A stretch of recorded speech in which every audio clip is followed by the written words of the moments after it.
Masterpieces of Mystery, Riddle Stories, Joseph Louis French. Foreword. A distinguished American writer of fiction said to me lately, "Did you ever think of the vital American way we live? We are always going after mental gymnastics. Now the mystery story is mental gymnastics. By the time the reader has followed a chain of facts through, he has exercised his mind, given himself a mental breather. But the claims of the true mystery story do not end with the general reader. It is entitled to the consideration of the discriminating because it indubitably takes its own place as a gauge of mastery in the field of the short story. The demand was never quite so keen as it is now. The currents of literature, as of all things, change swiftly these times. This world of ours has become very sophisticated. It has suffered itself to be exploited till there is no external wonder left. Retroactively the demand for mystery, which is the very soul of interest, must find new expression. Thus we turn inward for fresh thrills to the human comedy, and outward to the realm of the supernatural. The riddle story is the most naive form of the mystery story. It may contain a certain element of the supernatural tinged with mysticism, but its motive and the revelation thereof must be frankly materialistic, of the earthy. In this respect it is very closely allied to the detective story.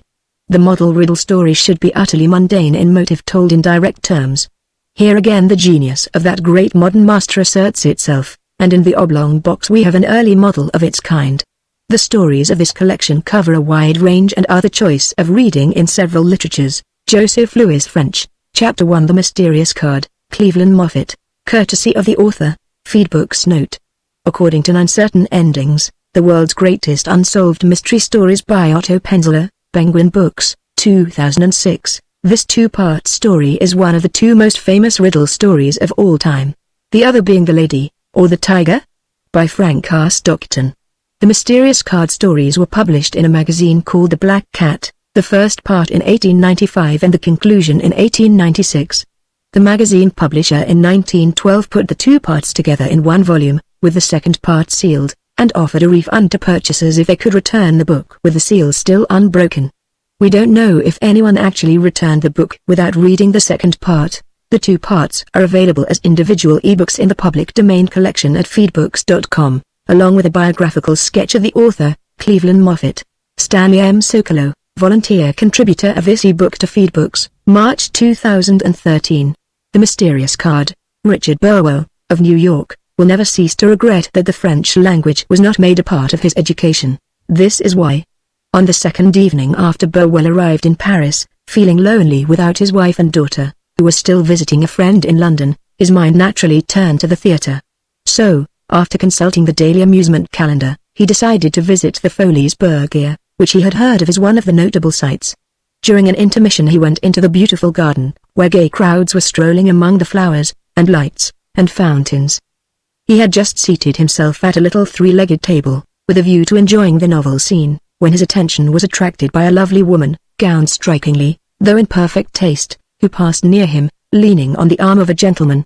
The only thing that he noticed about this gentleman was that he wore eyeglasses. Now Burwell had never posed as a captivator of the fair sex, and could scarcely credit his eyes when the lady left the side of her escort and, turning back as if she had forgotten something, passed close by him, and deftly placed a card on his table. The card bore some French words written in purple ink, but, not knowing that language, he was unable to make out their meaning. The lady paid no further heed to him, but, rejoining the gentleman with the eyeglasses, swept out of the place with the grace and dignity of a princess. Burwell remained staring at the card. Needless to say, he thought no more of the performance or of the other attractions about him. Everything seemed flat and tawdry compared with the radiant vision that had appeared and disappeared so mysteriously. His one desire now was to discover the meaning of the words written on the card. Calling a fiacre, he drove to the Hotel Continental, where he was staying. Proceeding directly to the office and taking the manager aside, Burwell asked if he would be kind enough to translate a few words of French into English. There were no more than 20 words in all. "Why, certainly," said the manager, with French politeness, and cast his eyes over the card. As he read, his face grew rigid with astonishment, and, looking at his questioner sharply, he exclaimed, "Where did you get this, monsieur?" Burwell started to explain, but was interrupted by, "That will do, that will do. You must leave the hotel." "What do you mean?" asked the man from New York, in amazement. "You must leave the hotel now tonight without fail," commanded the manager excitedly. Now it was Burwell's turn to grow angry. and he declared heatedly that if he wasn't wanted in this hotel there were plenty of others in Paris where he would be welcome. And, with an assumption of dignity, but piqued at heart, he settled his bill, sent for his belongings, and drove up the Rue de la Paix to the Hotel Bellevue, where he spent the night. The next morning he met the proprietor, who seemed to be a good fellow, and, being inclined now to view the incident of the previous evening from its ridiculous side, Burwell explained what had befallen him, and was pleased to find a sympathetic listener. "Why, the man was a fool," declared the proprietor. "Let me see the card, I will tell you what it means." But as he read, his face and manner changed instantly. "This is a serious matter," he said sternly. "Now I understand why my confrère refused to entertain you. I regret, monsieur, but I shall be obliged to do as he did." "What do you mean?" "Simply that you cannot remain here." With that he turned on his heel, and the indignant guest could not prevail upon him to give any explanation. "We'll see about this," said Burwell, thoroughly angered. It was now nearly noon, and the New Yorker remembered an engagement to lunch with a friend from Boston, who, with his family, was stopping at the Hotel de Loire. With his luggage on the carriage, he ordered the cocker to drive directly there, determined to take counsel with his countryman before selecting new quarters. His friend was highly indignant when he heard the story, a fact that gave Burwell no little comfort, knowing, as he did, that the man was accustomed to foreign ways from long residence abroad. "It is some silly mistake, my dear fellow, I wouldn't pay any attention to it. Just have your luggage taken down and stay here. It is a nice, home-like place, and it will be very jolly, all being together. But, first, let me prepare a little nerve settler for you." After the two had lingered a moment over the Manhattan cocktails, Burwell's friend excused himself to call the ladies. He had proceeded only 2 or 3 steps when he turned, and said, "Let's see that mysterious card that has raised all this row." He had scarcely withdrawn it from Burwell's hand when he started back, and exclaimed, "Great God, man! Do you mean to say this is simply—" Then, with a sudden movement of his hand to his head, he left the room. He was gone perhaps 5 minutes, and when he returned his face was white. "I am awfully sorry," he said nervously, "but the ladies tell me that is, my wife, she has a frightful headache. You will have to excuse us from the lunch."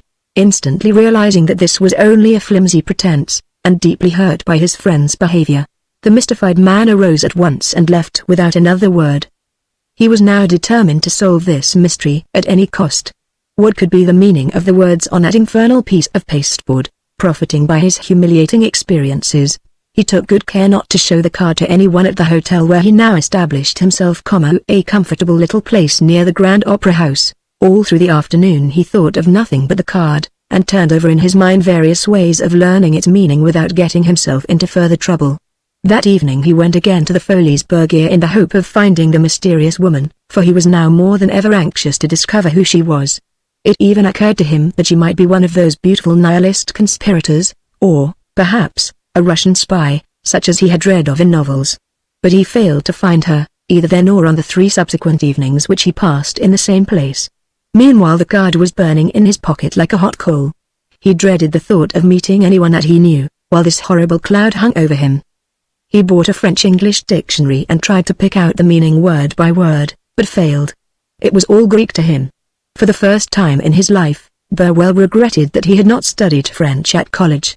After various vain attempts to either solve or forget the torturing riddle, he saw no other course than to lay the problem before a detective agency.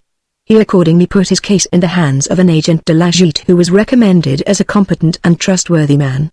They had a talk together in a private room, and, of course, Burwell showed the card. To his relief, his advisor at least showed no sign of taking offense. Only he did not and would not explain what the words meant. "It is better," he said, "that monsieur should not know the nature of this document for the present.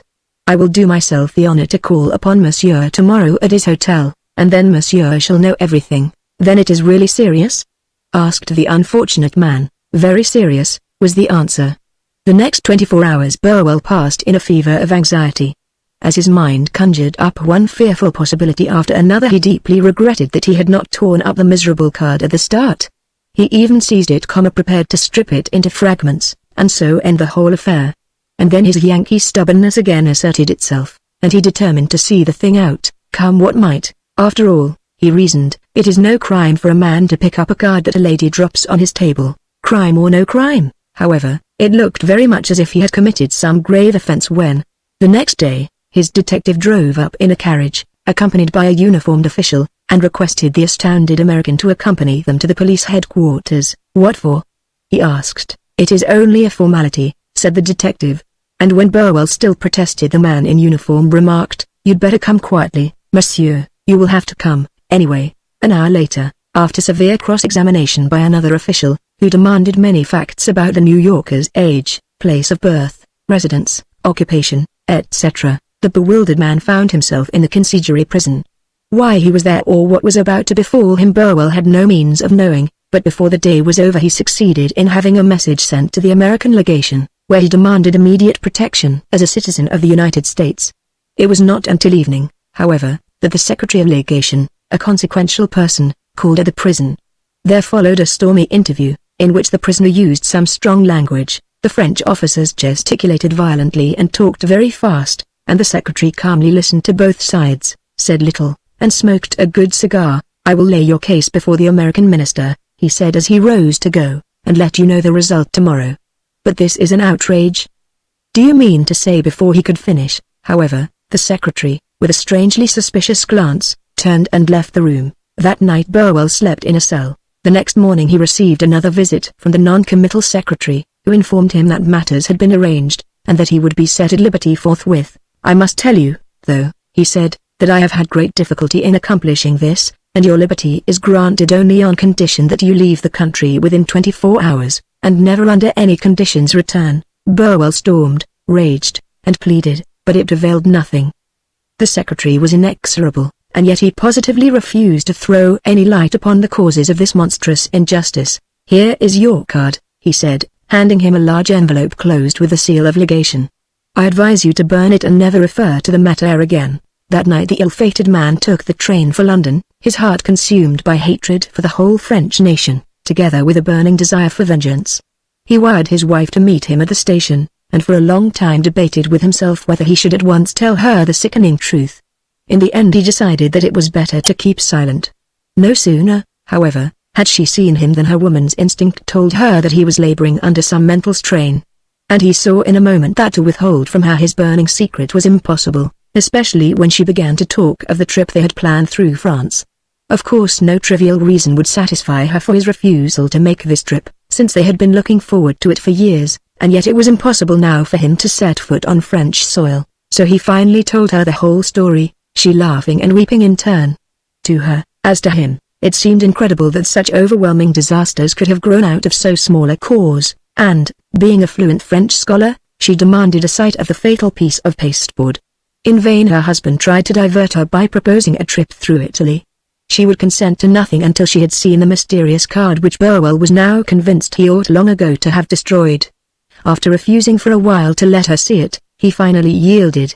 But, although he had learned to dread the consequences of showing that cursed card, he was little prepared for what followed. She read it, turned pale, gasped for breath, and nearly fell to the floor. "I told you not to read it," he said, and then, growing tender at the sight of her distress, he took her hand in his and begged her to be calm. "At least tell me what the thing means," he said. "We can bear it together, you surely can trust me." But she, as if stung by rage, pushed him from her and declared, in a tone such as he had never heard from her before, that never, never again would she live with him. "You are a monster!" she exclaimed. And those were the last words he heard from her lips. Failing utterly in all efforts at reconciliation, the half-crazed man took the first steamer for New York, having suffered in scarcely a fortnight more than in all his previous life. His whole pleasure trip had been ruined. He had failed to consummate important business arrangements, and now he saw his home broken up and his happiness ruined. During the voyage he scarcely left his stateroom, but lay there prostrated with agony. In this black despondency the one thing that sustained him was the thought of meeting his partner, Jack Evelith, the friend of his boyhood, the sharer of his success, the bravest, most loyal fellow in the world. In the face of even the most damning circumstances, he felt that Evelith's rugged common sense would evolve some way of escape from this hideous nightmare. Upon landing at New York he hardly waited for the gangplank to be lowered before he rushed on shore and grasped the hand of his partner, who was waiting on the wharf. "Jack," was his first word, "I am in dreadful trouble, and you are the only man in the world who can help me." An hour later Burwell sat at his friend's dinner table, talking over the situation. Evelith was all kindness, and several times as he listened to Burwell's story his eyes filled with tears. "It does not seem possible, Richard," he said, "that such things can be, but I will stand by you. We will fight it out together." "But we cannot strike in the dark." "Let me see this card." "There is the damned thing," Burwell said, throwing it on the table. Evilith opened the envelope, took out the card, and fixed his eyes on the sprawling purple characters. "Can you read it?" Burwell asked excitedly. "Perfectly," his partner said. The next moment he turned pale, and his voice broke. Then he clasped the tortured man's hand in his with a strong grip. "Richard," he said slowly, "if my only child had been brought here dead, it would not have caused me more sorrow than this does. You have brought me the worst news one man could bring another." His agitation and genuine suffering affected Burwell like a death sentence. "Speak, man," he cried, "do not spare me. I can bear anything rather than this awful uncertainty. Tell me what the card means." Evilith took a swallow of brandy and sat with head bent on his clasped hands. "No, I can't do it. There are some things a man must not do." Then he was silent again, his brows knitted. Finally he said solemnly: "No, I can't see any other way out of it. We have been true to each other all our lives, we have worked together and looked forward to never separating. I would rather fail and die than see this happen. But we have got to separate, old friend, we have got to separate." They sat there talking until late into the night. But nothing that Burwell could do or say availed against his friend's decision. There was nothing for it but that Evilith should buy his partner's share of the business or that Burwell buy out the other. The man was more than fair in the financial proposition he made. He was generous, as he always had been, but his determination was inflexible. The two must separate. And they did. With his old partner's desertion, it seemed to Burwell that the world was leagued against him. It was only 3 weeks from the day on which he had received the mysterious card, yet in that time he had lost all that he valued in the world: a wife, friends, and business. What next to do with the fatal card was the sickening problem that now possessed him. He dared not show it, yet he dared not destroy it. He loathed it, yet he could not let it go from his possession. Upon returning to his house he locked the accursed thing away in his safe as if it had been a package of dynamite or a bottle of deadly poison. Yet not a day passed that he did not open the drawer where the thing was kept and scanned with loathing the mysterious purple scrawl. In desperation he finally made up his mind to take up the study of the language in which the hateful thing was written. And still he dreaded the approach of the day when he should decipher its awful meaning. One afternoon, less than a week after his arrival in New York, as he was crossing 23rd Street on the way to his French teacher, he saw a carriage rolling up Broadway. In the carriage was a face that caught his attention like a flash. As he looked again he recognized the woman who had been the cause of his undoing. Instantly he sprang into another cab and ordered the driver to follow after. He found the house where she was living. He called there several times, but always received the same reply, that she was too much engaged to see anyone. Next he was told that she was ill, and on the following day the servant said she was much worse. 3 physicians had been summoned in consultation. He sought out one of these and told him it was a matter of life or death that he see this woman. The doctor was a kindly man and promised to assist him. Through his influence, it came about that on that very night Burwell stood by the bedside of this mysterious woman. She was beautiful still, though her face was worn with illness. "Do you recognize me?" he asked tremblingly, as he leaned over the bed, clutching in one hand an envelope containing the mysterious card. "Do you remember seeing me at the Folliesburg Inn a month ago?" "Yes," she murmured, after a moment's study of his face, and he noted with relief that she spoke English. "Then, for God's sake, tell me, what does it all mean?"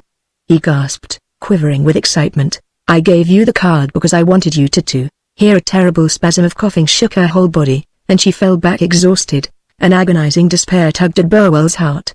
Frantically snatching the card from its envelope, he held it close to the woman's face. "Tell me. Tell me." With a supreme effort, the pale figure slowly raised itself on the pillow, its fingers clutching at the counterpane. Then the sunken eyes forced themselves open and stared in stony amazement upon the fatal card, while the trembling lips moved noiselessly, as if in an attempt to speak. As Burwell, choking with eagerness, bent his head slowly to hers, a suggestion of a smile flickered across the woman's face.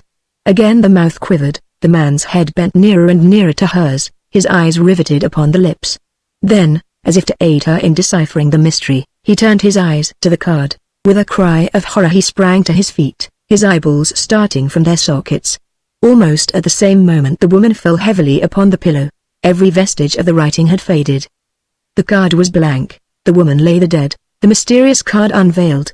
No physician was ever more scrupulous than I have been, during my 30 years of practice, in observing the code of professional secrecy, and it is only for grave reasons, partly in the interests of medical science, largely as a warning to intelligent people, that I place upon record the following statements. One morning a gentleman called at my offices to consult me about some nervous trouble.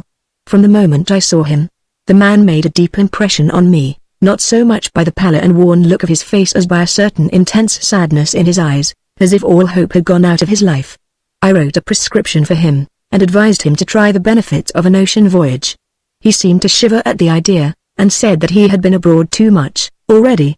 As he handed me my fee, my eye fell upon the palm of his hand, and I saw the, plainly marked on the mount of Saturn, a cross surrounded by 2 circles.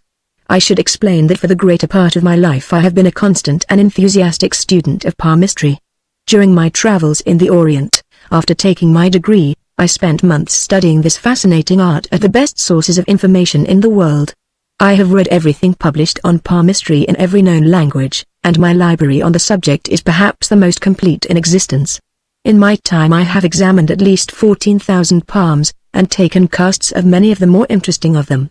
But I had never seen such a palm as this, at least, never but once, and the horror of the case was so great that I shudder even now when I call it to mind. "Pardon me," I said, keeping the patient's hand in mine, "would you let me look at your palm?" I tried to speak indifferently, as if the matter were of small consequence, and for some moments I bent over the hand in silence. Then, taking a magnifying glass from my desk, I looked at it still more closely. I was not mistaken. Here was indeed the sinister double circle on Saturn's mount, with the cross inside, a marking so rare as to portend some stupendous destiny of good or evil, more probably the latter. I saw that the man was uneasy under my scrutiny, and, presently, with some hesitation, as if mustering courage, he asked, "Is there anything remarkable about my hand?" "Yes," I said, "there is." "Tell me, did not something very unusual, something very horrible, happen to you about 10 or 11 years ago?" I saw by the way the man started that I had struck near the mark, and, studying the stream of fine lines that crossed his lifeline from the Mount of Venus, I added, "Were you not in some foreign country at that time?" The man's face blanched, but he only looked at me steadily out of those mournful eyes. Now I took his other hand, and compared the two, line by line, mount by mount, noting the short square fingers, the heavy thumb, with amazing willpower in its upper joint, and gazing again and again at that ominous sign on Saturn. "Your life has been strangely unhappy, your years have been clouded by some evil influence." "My God," he said weakly, sinking into a chair, "how can you know these things?" "It is easy to know what one sees," I said, and tried to draw him out about his past, but the words seemed to stick in his throat. "I will come back and talk to you again," he said, and he went away without giving me his name or any revelation of his life. Several times he called during subsequent weeks, and gradually seemed to take on a measure of confidence in my presence. He would talk freely of his physical condition, which seemed to cause him much anxiety. He even insisted upon my making the most careful examination of all his organs, especially of his eyes, which, he said, had troubled him at various times. Upon making the usual tests, I found that he was suffering from a most uncommon form of color blindness, that seemed to vary in its manifestations, and to be connected with certain hallucinations or abnormal mental states which recurred periodically, and about which I had great difficulty in persuading him to speak. At each visit I took occasion to study his hand anew, and each reading of the palm gave me stronger conviction that here was a life mystery that would abundantly repay any pains taken in unraveling it. While I was in this state of mind, consumed with a desire to know more of my unhappy acquaintance and yet not daring to press him with questions, there came a tragic happening that revealed to me with startling suddenness the secret I was bent on knowing. One night, very late, in fact it was about 4 o'clock in the morning, I received an urgent summons to the bedside of a man who had been shot. As I bent over him I saw that it was my friend, and for the first time I realized that he was a man of wealth and position, for he lived in a beautifully furnished house filled with art treasures and looked after by a retinue of servants. From one of these I learned that he was Richard Burwell, one of New York's most respected citizens, in fact, one of her best-known philanthropists, a man who for years had devoted his life and fortune to good works among the poor. But what most excited my surprise was the presence in the house of 2 officers, who informed me that Mr. Burwell was under arrest, charged with murder. The officers assured me that it was only out of deference to his well-known standing in the community that the prisoner had been allowed the privilege of receiving medical treatment in his own home, Their orders were peremptory to keep him under close surveillance. Giving no time to further questionings, I at once proceeded to examine the injured man, and found that he was suffering from a bullet wound in the back at about the height of the fifth rib. On probing for the bullet, I found that it had lodged near the heart, and decided that it would be exceedingly dangerous to try to remove it immediately. So I contented myself with administering a sleeping potion. As soon as I was free to leave Burwell's bedside, I returned to the officers and obtained from them details of what had happened. A woman's body had been found a few hours before, shockingly mutilated, on Water Street, one of the dark ways in the swarming region along the river front. It had been found at about 2 o'clock in the morning by some printers from the office of the Courrier des Etats Unis, who, in coming from their work, had heard cries of distress and hurried to the rescue. As they drew near, they saw a man spring away from something huddled on the sidewalk, and plunge into the shadows of the night, running from them at full speed. Suspecting at once that here was the mysterious assassin so long vainly sought for many similar crimes, they dashed after the fleeing man, who darted right and left through the maze of dark streets, giving out little cries like a squirrel as he ran. Seeing that they were losing ground, one of the printers fired at the fleeing shadow, his shot being followed by a scream of pain, and hurrying up they found a man writhing on the ground. The man was Richard Burwell. The news that my sad-faced friend had been implicated in such a revolting occurrence shocked me inexpressibly, and I was greatly relieved the next day to learn from the papers that a most unfortunate mistake had been made. The evidence given before the coroner's jury was such as to abundantly exonerate Burwell from all shadow of guilt. The man's own testimony, taken at his bedside, was in itself almost conclusive in his favor. When asked to explain his presence so late at night in such a part of the city, Burwell stated that he had spent the evening at the Florence Mission, where he had made an address to some unfortunates gathered there, and that later he had gone with a young missionary worker to visit a woman living on Frankfurt Street, who was dying of consumption. This statement was borne out by the missionary worker himself, who testified that Burwell had been most tender in his ministrations to the poor woman and had not left her until death had relieved her sufferings. Another point which made it plain that the printers had mistaken their man in the darkness, was the statement made by all of them that, as they came running up, they had overheard some words spoken by the murderer, and that these words were in their own language, French. Now it was shown conclusively that Burwell did not know the French language, that indeed he had not even an elementary knowledge of it. Another point in his favor was a discovery made at the spot where the body was found. Some profane and ribald words, also in French, had been scrawled in chalk on the door and doorsill, being in the nature of a coarse defiance to the police to find the assassin, and experts in handwriting who were called testified unanimously that Burwell, who wrote a refined, scholarly hand, could never have formed those misshapen words. Furthermore, at the time of his arrest no evidence was found on the clothes or person of Burwell, nothing in the nature of bruises or bloodstains that would tend to implicate him in the crime. The outcome of the matter was that he was honorably discharged by the coroner's jury, who were unanimous in declaring him innocent, and who brought in a verdict that the unfortunate woman had come to her death at the hand of some person or persons unknown. On visiting my patient late on the afternoon of the second day, I saw that his case was very grave, and I at once instructed the nurses and attendants to prepare for an operation. The man's life depended upon my being able to extract the bullet, and the chance of doing this was very small. Mr. Burwell realized that his condition was critical, and, beckoning me to him, told me that he wished to make a statement he felt might be his last. He spoke with agitation which was increased by an unforeseen happening. For just then a servant entered the room and whispered to me that there was a gentleman downstairs who insisted upon seeing me, and who urged business of great importance. This message the sick man overheard, and lifting himself with an effort, he said excitedly, "Tell me, is he a tall man with glasses?" The servant hesitated. "I knew it, you cannot deceive me, that man will haunt me to my grave. Send him away, doctor, I beg of you not to see him." Humoring my patient, I sent word to the stranger that I could not see him, but, in an undertone, instructed the servant to say that the man might call at my office the next morning. Then, turning to Burwell, I begged him to compose himself and save his strength for the ordeal awaiting him. "No, no," he said, "I need my strength now to tell you what you must know to find the truth. You are the only man who has understood that there has been some terrible influence at work in my life. You are the only man competent to study out what that influence is, and I have made provision in my will that you shall do so after I am gone. I know that you will heed my wishes." The intense sadness of his eyes made my heart sink. I could only grip his hand and remain silent. "Thank you, I was sure I might count on your devotion. Now, tell me, doctor, you have examined me carefully, have you not?" I nodded. in every way known to medical science. I nodded again. And have you found anything wrong with me, I mean, besides this bullet, anything abnormal? As I have told you, your eyesight is defective. I should like to examine your eyes more thoroughly when you are better. I shall never be better. Besides, it isn't my eyes, I mean myself, my soul, you haven't found anything wrong there? Certainly not. The whole city knows the beauty of your character and your life. Tut, tut, the city knows nothing. For 10 years I have lived so much with the poor that people have almost forgotten my previous active life when I was busy with money making and happy in my home. But there is a man out west, whose head is white and whose heart is heavy, who has not forgotten. And there is a woman in London, a silent, lonely woman, who has not forgotten.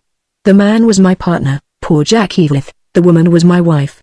How can a man be so cursed, doctor, that his love and friendship bring only misery to those who share it? How can it be that one who has in his heart only good thoughts can be constantly under the shadow of evil? This charge of murder is only one of several cases in my life where, through no fault of mine, the shadow of guilt has been cast upon me. Years ago, when my wife and I were perfectly happy, a child was born to us, and a few months later, when it was only a tender, helpless little thing that its mother loved with all her heart, it was strangled in its cradle, and we never knew who strangled it, for the deed was done one night when there was absolutely no one in the house but my wife and myself. There was no doubt about the crime, for there on the tiny neck were the finger marks where some cruel hand had closed until life went. Then a few years later, when my partner and I were on the eve of fortune, our advance was set back by the robbery of our safe.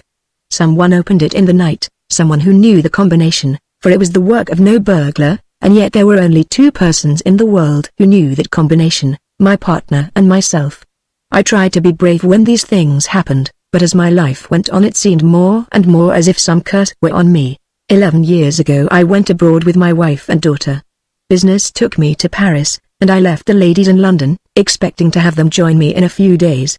But they never did join me, for the curse was on me still, and before I had been 48 hours in the French capital something happened that completed the wreck of my life. It doesn't seem possible, does it, that a simple white card with some words scrawled on it in purple ink could effect a man's undoing? And yet that was my fate. The card was given me by a beautiful woman with eyes like stars. She is dead long ago, and why she wished to harm me I never knew. You must find that out.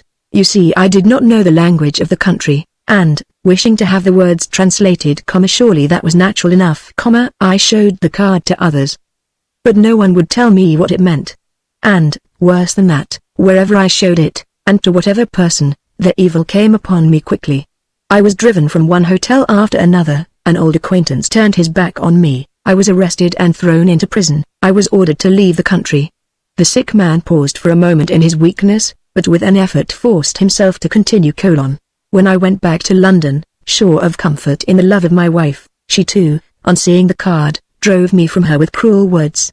And when finally, in deepest despair, I returned to New York, dear old Jack, the friend of a lifetime, broke with me when I showed him what was written.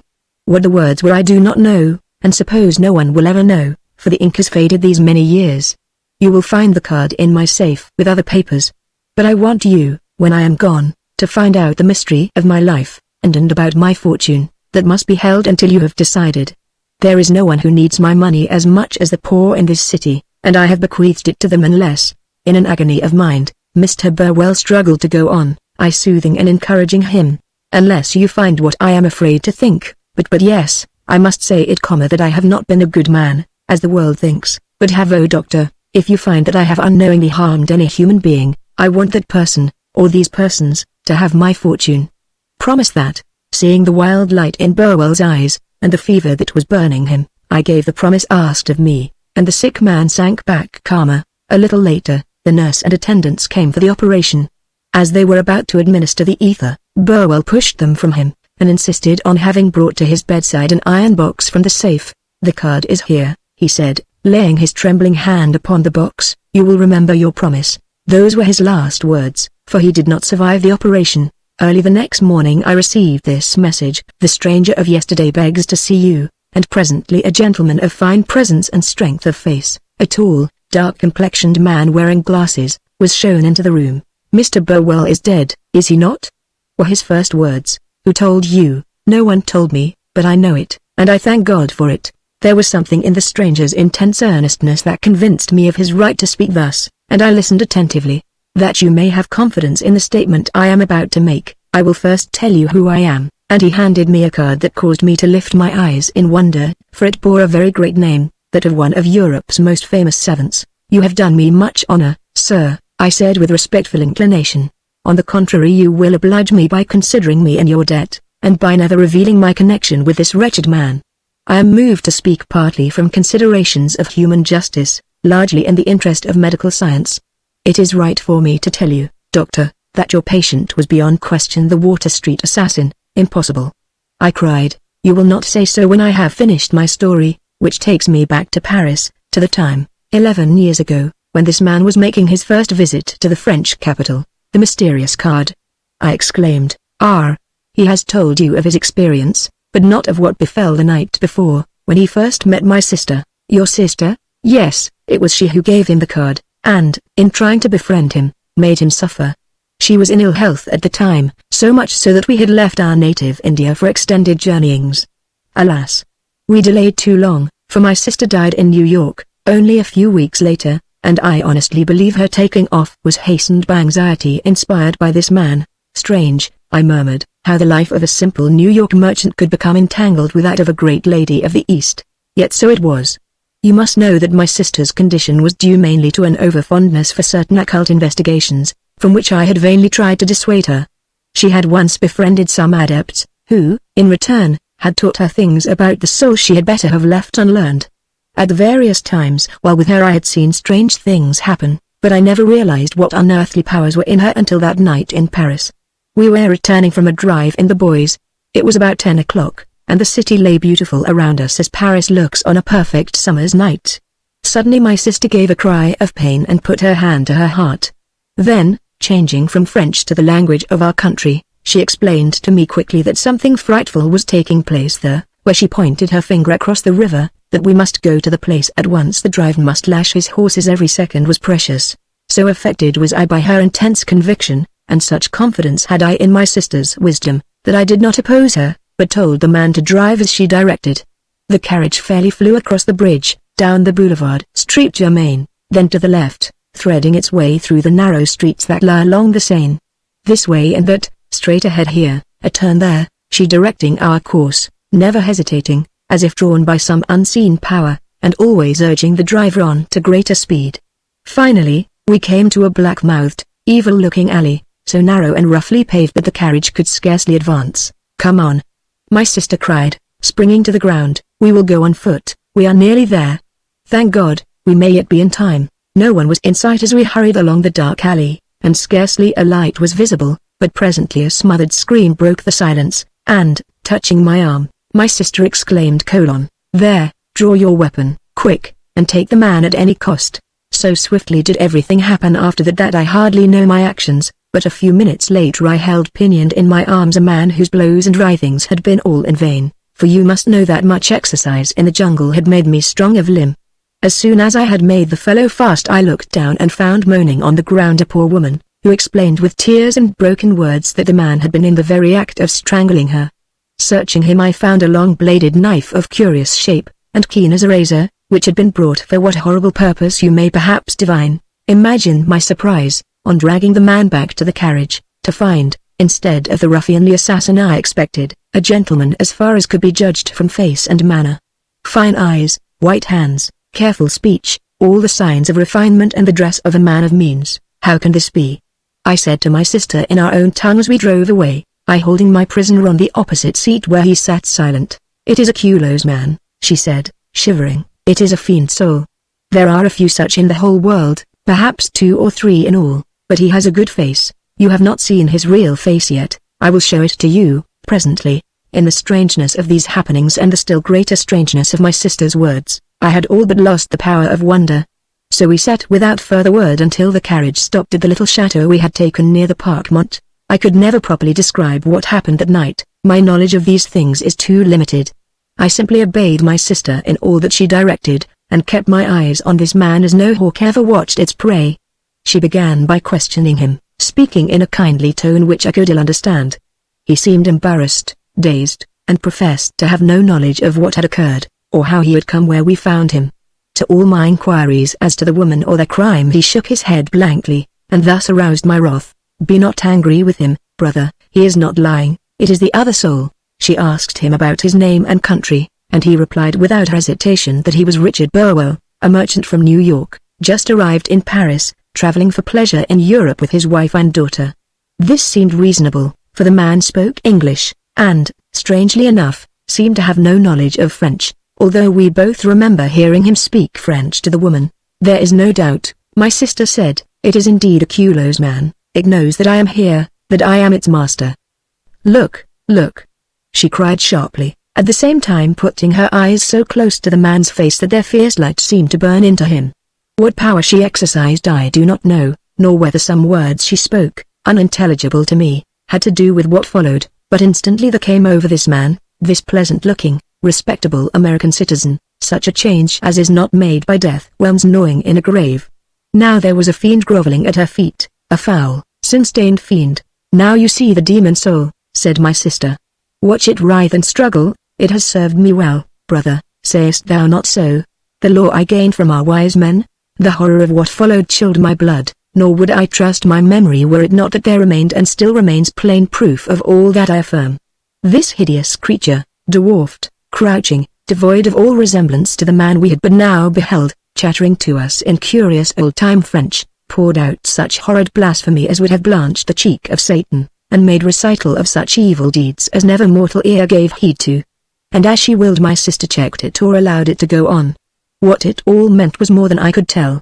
To me it seemed as if these tales of wickedness had no connection with our modern life, or with the world around us, and so I judged presently from what my sister said. "Speak of the later time, since thou wast in this clay." Then I perceived that the creature came to things of which I knew. It spoke of New York, of a wife, a child, a friend. It told of strangling the child, of robbing the friend, and was going on to tell God knows what other horrid deeds when my sister stopped it. "Stand as thou didst in killing the little babe, stand, stand." And once more she spoke some words unknown to me. Instantly the demon sprang forward, and, bending its claw-like hands, clutched them around some little throat that was not there, but I could see it in my mind. And the look on its face was a blackest glimpse of hell. "And now stand as thou didst in robbing the friend, stand, stand," and again came the unknown words, and again the fiend obeyed. "These we will take for future use," said my sister. And bidding me watch the creature carefully until she should return, she left the room, and, after none too short an absence, returned bearing a black box that was an apparatus for photography, and something more besides, some newer, stranger kind of photography that she had learned. Then, on a strangely fashioned card, a transparent white card, composed of many layers of finest oriental paper, she took the pictures of the creature in those two creeping poses. And when it all was done, the card seemed as white as before, and empty of all meaning until one held it up and examined it intently. Then the pictures showed, and between the two there was a third picture, which somehow seemed to show, at the same time, two faces in one, two souls. My sister said, the kindly-visaged man we first had seen, and then the fiend. Now my sister asked for pen and ink, and I gave her my pocket pen, which was filled with purple ink. Handing this to the Culo's man, she bade him write under the first picture, "Thus I killed my babe." And under the second picture, "Thus I robbed my friend." And under the third, the one that was between the other two, "This is the soul of Richard Burwell."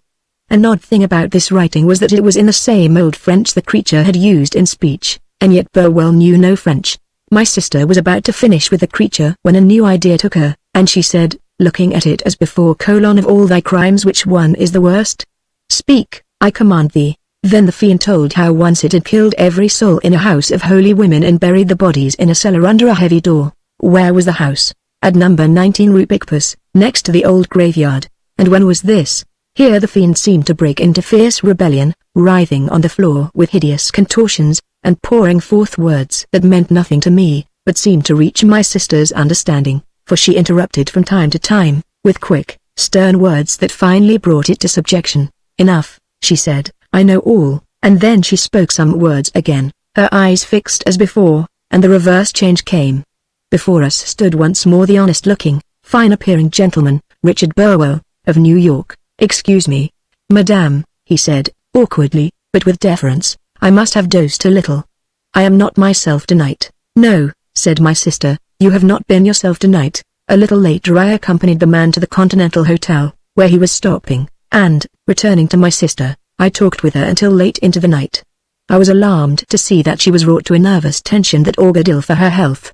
I urged her to sleep, but she would not. "No," she said, "think of the awful responsibility that rests upon me." And then she went on with her strange theories and explanations, of which I understood only that here was a powerful evil more terrible than a pestilence, menacing all humanity. "Once in many cycles it happens," she said, "that a Kulo's soul pushes itself within the body of a newborn child, when the pure soul waiting to enter is delayed.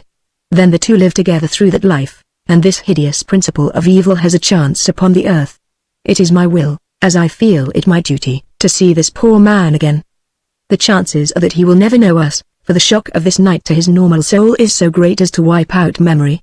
The next evening, about the same hour, my sister insisted that I should go with her to the Foliesberger, a concert garden, none too well frequented, and when I remonstrated, she said, "I must go. It is there," and the words sent a shiver through me. We drove to this place, and passing into the garden, presently discovered Richard Burwell seated at a little table, enjoying the scene of pleasure, which was plainly new to him. My sister hesitated a moment what to do, and then, leaving my arm, she advanced to the table and dropped before Burwell's eyes the card she had prepared. A moment later, with a look of pity on her beautiful face, she rejoined me and we went away. It was plain he did not know us. To so much of the savant's strange recital I had listened with absorbed interest, though without a word, but now I burst in with questions. "What was your sister's idea in giving Burwell the card?" I asked. "It was in the hope that she might make the man understand his terrible condition, that is, teach the pure soul to know its loathsome companion, and did her efforts succeed?" Alas! It did not. My sister's purpose was defeated by the man's inability to see the pictures that were plain to every other eye. It is impossible for the Kulo's man to know his own degradation, and yet this man has for years been leading a most exemplary life. My visitor shook his head. "I grant you there has been improvement, due largely to experiments I have conducted upon him according to my sister's wishes. But the fiend's soul was never driven out. It grieves me to tell you, Doctor, that not only was this man the Water Street assassin, but he was the mysterious murderer, the long-sought-for mutilator of women, whose red crimes have baffled the police of Europe and America for the past 10 years. You know this," said I, starting up, "and yet did not denounce him? It would have been impossible to prove such a charge, and besides, I had made oath to my sister that I would use the man only for these sole experiments. What are his crimes compared with the great secret of knowledge I am now able to give the world?"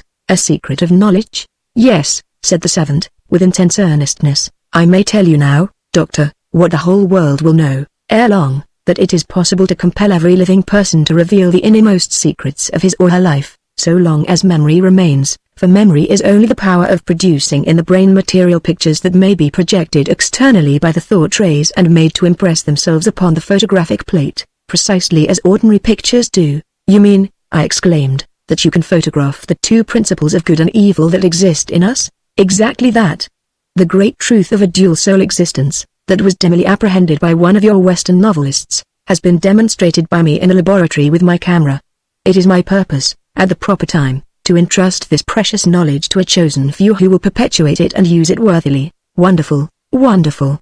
I cried. "And now tell me, if you will, about the house on the Rue Picpus. Did you ever visit the place?" "We did, and found that no buildings had stood there for 50 years, so we did not pursue the search. Years later, some workmen in Paris, making excavations in the Rue Picpus, came upon a heavy door buried under a mass of debris, under an old cemetery. On lifting the door they found a vault-like chamber in which were a number of female skeletons, and graven on the walls were blasphemous words written in French, which experts declared dated from fully 200 years before. They also declared this handwriting identical with that found on the door at the Water Street murder in New York. Thus we may deduce a theory of fiend reincarnation, for it would seem clear, almost to the point of demonstration, that this murder of the 17th century was the work of the same evil soul that killed the poor woman on Water Street towards the end of the 19th century. And the writing on the card, have you any memory of it? For Burwell told me that the words have faded. I have something better than that. I have a photograph of both card and writing, which my sister was careful to take. I had a notion that the ink in my pocket pen would fade, for it was a poor affair. This photograph I will bring you tomorrow. Bring it to Burwell's house, I said. The next morning the stranger called as agreed upon. Here is the photograph of the card, he said. "And here is the original card," I answered, breaking the seal of the envelope I had taken from Burwell's iron box. "I have waited for your arrival to look at it." "Yes, the writing has indeed vanished. The card seems quite blank." "Not when you hold it this way," said the stranger, and as he tipped the card I saw such a horrid revelation as I can never forget. In an instant I realized how the shock of seeing that card had been too great for the soul of wife or friend to bear. In these pictures was the secret of a cursed life. The resemblance to Burwell was unmistakable. The proof against him was overwhelming. In looking upon that piece of pasteboard, the wife had seen a crime which the mother could never forgive, the partner had seen a crime which the friend could never forgive. Think of a loved face suddenly melting before your eyes into a grinning skull, then into a mass of putrefaction, then into the ugliest fiend of hell, leering at you, distorted with all the marks of vice and shame. That is what I saw, that is what they had seen. "Let us lay these two cards in the coffin," said my companion impressively. "We have done what we could." Eager to be rid of the hateful piece of pasteboard, for who could say that the curse was not still clinging about it? I took the strange man's arm, and together we advanced into the adjoining room where the body lay. I had seen Burwell as he breathed his last, and knew that there had been a peaceful look on his face as he died. But now, as we laid the two white cards on the still breast, the servant suddenly touched my arm, and pointing to the dead man's face, now frightfully distorted, whispered: "See, even in death it followed him."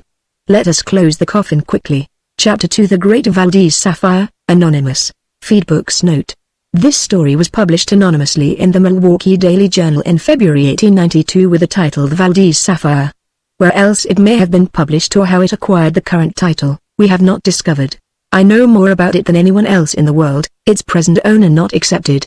I can give its whole history, from the Cingalese who found it, the Spanish adventurer who stole it, the cardinal who bought it, the pope who graciously accepted it, the favored son of the church who received it, the gay and giddy duchess who pawned it, down to the eminent prelate who now holds it in trust as a family heirloom. It will occupy a chapter to itself in my forthcoming work on historic stones, where full details of its weight, size, color, and value may be found.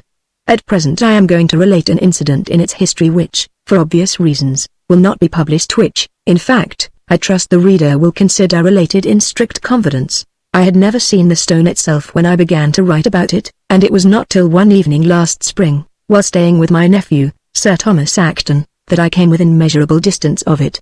A dinner party was impending, and, at my instigation, the Bishop of Northchurch and Miss Panton, his daughter and heiress, were among the invited guests. The dinner was a particularly good one, I remember that distinctly. In fact, I felt myself partly responsible for it. Having engaged the new cook, a talented young Italian, pupil of the admirable old chef at my club. We had gone over the menu carefully together, with a result refreshing in its novelty, but not so daring as to disturb the minds of the innocent country guests who were bidden thereto. The first spoonful of soup was reassuring, and I looked to the end of the table to exchange a congratulatory glance with Leta. What was amiss? No response.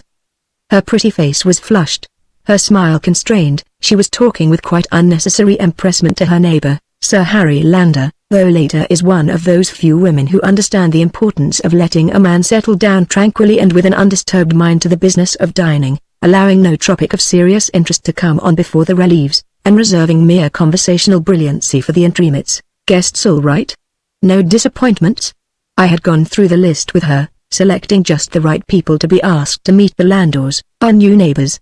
Not a mere cumbrous county gathering, nor yet a showy imported party from town, but a skillful blending of both. Had anything happened already? I had been late for dinner and missed the arrivals in the drawing room. It was Leta's fault. She has got into a way of coming into my room and putting the last touches to my toilet. I let her, for I am doubtful of myself nowadays after many years' dependence on the best of valets. Her taste is generally beyond dispute, but today she had indulged in a feminine vagary that provoked me and made me late for dinner. "Are you going to wear your sapphire, Uncle Paul?" she cried in a tone of dismay. "Oh, why not the ruby? You would have your way about the table decorations," I gently reminded her. "With that service of Crown Derby repousse and orchids, the ruby would look absolutely barbaric. Now if you would have had the Limoges set, white candles, and a yellow silk center, oh, but I am so disappointed. I wanted the bishop to see your ruby or one of your engraved gems. My dear, it is on the bishop's account I put this on. You know his daughter is heiress of the great Valdez sapphire, Of course she is, and when he has the charge of a stone 3 times as big as yours, what's the use of wearing it? The ruby, dear Uncle Paul, please. She was desperately in earnest, I could see, and considering the obligations which I am supposed to be under to her and Tom, it was but a little matter to yield, but it involved a good deal of extra trouble. Studs, sleeve links, watch guard, all carefully selected to go with the sapphire, had to be changed, the emerald which I chose as a compromise requiring more florid accompaniments of a deeper tone of gold, and the dinner hour struck as I replaced my jewel case, the one relic left me of a once handsome fortune, in my fireproof safe. The emerald looked very well that evening, however. I kept my eyes upon it for comfort when Miss Panton proved trying. She was a lean, yellow, dictatorial young person with no conversation. I spoke of her father's celebrated sapphires. My sapphires, she amended sourly, though I am legally debarred from making any profitable use of them. She furthermore informed me that she viewed them as useless gauds, which ought to be disposed of for the benefit of the heathen. I gave the subject up, and while she discoursed of the work of the Blue Ribbon Army among the Bosjesmans, I tried to understand a certain dislocation in the arrangement of the table. Surely we were more or less in number than we should be? Opposite side all right. Who was extra on ours? I leaned forward. Lady Lander on one side of Tom, on the other who? I caught glimpses of plumes pink and green nodding over a dinner plate, and beneath them a pink nose in a green visage with a nutcracker chin altogether unknown to me. A sharp grey eye shot a sideway glance down the table and caught me peeping, and I retreated, having only marked in addition 2 claw-like hands, with pointed ruffles and a mass of brilliant rings, making good play with a knife and fork. Who was she? At intervals a high-acid voice could be heard addressing Tom, and a laugh that made me shudder. It had the quality of the scream of a bird of prey or the yell of a jackal. I had heard that sort of laugh before, and it always made me feel like a defenseless rabbit. Every time it sounded I saw Lata's fan flutter more furiously and her manner grow more nervously animated. Poor dear girl. I never in all my recollection wished her dinner at an end so earnestly so as to assure her of my support and sympathy, though without the faintest conception why either should be required. The ices at last. A menu card folded in 2 was laid beside me. I read it unobserved. Keep the B. From joining us in the drawing room. The B? The bishop, of course. With pleasure. But why? And how? That's the question, never mind why. Could I lure him into the library, the billiard room, the conservatory? I doubted it, and I doubted still more what I should do with him when I got him there. The bishop is a grand and stately ecclesiastic of the medieval type, broad-chested, deep-voiced, martial of bearing. I could picture him charging mace in hand at the head of his vassals, or delivering over a dissenter of the period to the rack and thumbscrew, but not pottering among rare editions, tall copies and Rollier bindings, nor condescending to a quiet cigar among the tree ferns and orchids. Later must and should be obeyed, I swore, nevertheless, even if I were driven to lock the door in the fearless old fashion of a bygone day, and declare I'd shoot any man who left while a drop remained in the bottles. The ladies were rising. The lady at the head of the line smirked and nodded her pink plumes coquettishly at Tom, while her hawk's eyes roved keen and predatory over us all. She stopped suddenly, creating a block and confusion. Ah, the dear bishop. You there, and I never saw you. You must come and have a nice long chat presently. Bye-bye. She shook her fan at him over my shoulder and tripped on. Later, passing me last, gave me a look of profound despair. Lady Carwitch. Somebody exclaimed. I couldn't believe my eyes, thought she was dead or in penal servitude. Never should have expected to see her here, said someone else behind me confidentially. What Carwitch? Not the mother of the Carwitch who, just so. The Carwitch who, Tom assented with a shrug. We needn't go farther, as she's my guest. Just my luck. I met them at Buxton, thought them uncommonly good company. In fact, Carwitch laid me under a great obligation about a horse I was nearly let in for buying and gave them a general invitation here, as one does, you know. Never expected her to turn up with her luggage this afternoon just before dinner, to stay a week or a fortnight if Carwitch can join her. A groan of sympathy ran round the table. It can't be helped. I've told you this just to show that I shouldn't have asked you here to meet this sort of people of my own free will, but, as it is, please say no more about them. The subject was not dropped by any means, and I took care that it should not be. At our end of the table one story after another went buzzing round sotto voce, out of deference to Tom but perfectly audible. Carwitch. Yes. Mixed up in that Rawlings divorce case. Wasn't he? A bad lot. Turned out of the Dragoon Guards for cheating at cards, or picking pockets, or something. Remember the row at the Cerulean Club? Scandalous exposure and that forged letter business. Oh, that was the mother. Prosecution hushed up somehow. Ought to be serving her 14 years in that business of poor Farrar's. The banker got hold of some of his secrets and blackmailed him till he blew his brains out. It was so exciting that I clean forgot the bishop, till a low gasp at my elbow startled me. He was lying back in his chair, his mighty shaven jowl a ghastly white, his fierce imperious eyebrows drooping limp over his fish-like eyes, his splendid figure shrunk and contracted. He was trying with a shaken hand to pour out wine. The decanter clattered against the glass and the wine spilled on the cloth. I'm afraid you find the room too warm. Shall we go into the library? He rose hastily and followed me like a lamb. He recovered himself once we got into the hall, and affably rejected all my proffers of brandy and soda, medical advice, everything else my limited experience could suggest. He only demanded his carriage directly and that Miss Panton should be summoned forthwith. I made the best use I could of the time left me. I'm uncommonly sorry you do not feel equal to staying a little longer, my lord. I counted on showing you my few trifles of precious stones, the salvage from the wreck of my possessions. Nothing in comparison with your own collection. The bishop clasped his hand over his heart. His breath came short and quick. A return of that dizziness, he explained with a faint smile. You are thinking of the Valdez sapphire, are you not? Someday, he went on with forced composure, I may have the pleasure of showing it to you. It is at my banker's just now. Miss Panton's steps were heard in the hall. You are well known as a connoisseur, Mr. Acton, he went on hurriedly. Is your collection valuable?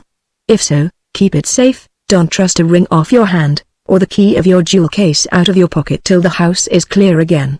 The words rushed from his lips in an impetuous whisper. He gave me a meaning glance, and departed with his daughter. I went back to the drawing room, my head swimming with bewilderment. What? The dear bishop gone? Screamed Lady Carwitchy from the central ottoman where she sat, surrounded by most of the gentlemen, all apparently well entertained by her conversation. And I wanted to talk over old times with him so badly. His poor wife was my greatest friend. Myra Montanaro, daughter of the great banker, you know. It's not possible that that miserable little prig is my poor Myra's girl. The heiress of all the Montanaros in a black lace gown worth twopence. When I think of her mother's beauty and her toilets. Does she ever wear the sapphires? Has anyone ever seen her in them? 11 large stones in a lovely antique setting, and the great Valdez sapphire worth thousands and thousands for the pendant. No one replied. I wanted to get a rise out of the bishop tonight. It used to make him so mad when I wore this. She fumbled among the laces at her throat, and clawed out a pendant that hung to a velvet band around her neck. I fairly gasped when she removed her hand. A sapphire of irregular shape flashed out its blue lightning on us. Such a stone. A true, rich, cornflower blue even by that wretched artificial light, with soft velvety depths of color and dazzling clearness of tint in its lights and shades. A stone to remember.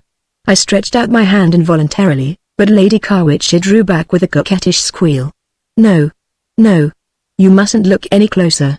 Tell me what you think of it now. Isn't it pretty, superb? Was all I could ejaculate, staring at the azure splendor of that miraculous jewel in a sort of trance. She gave a shrill cackling laugh of mockery. The great Mr. Acton taken in by a bit of Palais Royal gimcrackery. What an advertisement for Bogatsetsky. They are perfect artists in frauds. Don't you remember their stand at the first Paris exhibition? They had imitations there of every celebrated stone, but I never expected anything made by man could delude Mr. Acton, never. And she went off into another mocking cackle, and all the idiots round her haw-hawed knowingly, as if they had seen the joke all along. I was too bewildered to reply, which was on the whole lucky. I suppose I mustn't tell why I came to give quite a big sum in francs for this? She went on, tapping her closed lips with her closed fan, and cocking her eye at us all like a parrot wanting to be coaxed to talk. It's a queer story. I didn't want to hear her anecdote, especially as I saw she wanted to tell it. What I did want was to see the pendant again. She had thrust it back among her laces, only the loop which held it to the velvet being visible. It was set with 3 small sapphires, and even from a distance I clearly made them out to be imitations, and poor ones. I felt a queer thrill of self-mistrust. Was the large stone no better? Could I, even for an instant, have been dazzled by a sham, and a sham of that quality? The events of the evening had flurried and confused me. I wished to think them over in quiet. I would go to bed. My rooms at the manor are the best in the house. Later will have it so. I must explain their position for a reason to be understood later. My bedroom is in the southeast angle of the house. It opens on one side into a sitting room in the east corridor, the rest of which is taken up by the suite of rooms occupied by Tom and later, and on the other side into my bathroom, the first room in the south corridor where the principal guest chambers are, to one of which it was originally the dressing room. Passing this room I noticed a couple of housemaids preparing it for the night, and discovered with a shiver that Lady Carwitcher was to be my next-door neighbor. It gave me a turn. The bishop's strange warning must have unnerved me. I was perfectly safe from her ladyship. The disused door into her room was locked, and the key safe on the housekeeper's bunch. It was also undiscoverable on her side, the recess in which it stood being completely filled by a large wardrobe. On my side hung a thick soundproof portiere. Nevertheless, I resolved not to use that room while she inhabited the next one. I removed my possessions, fastened the door of communication with my bedroom and dragged a heavy ottoman across it. Then I stowed away my emerald in my strong box. It is built into the wall of my sitting room, and masked by the lower part of an old carved oak's bureau.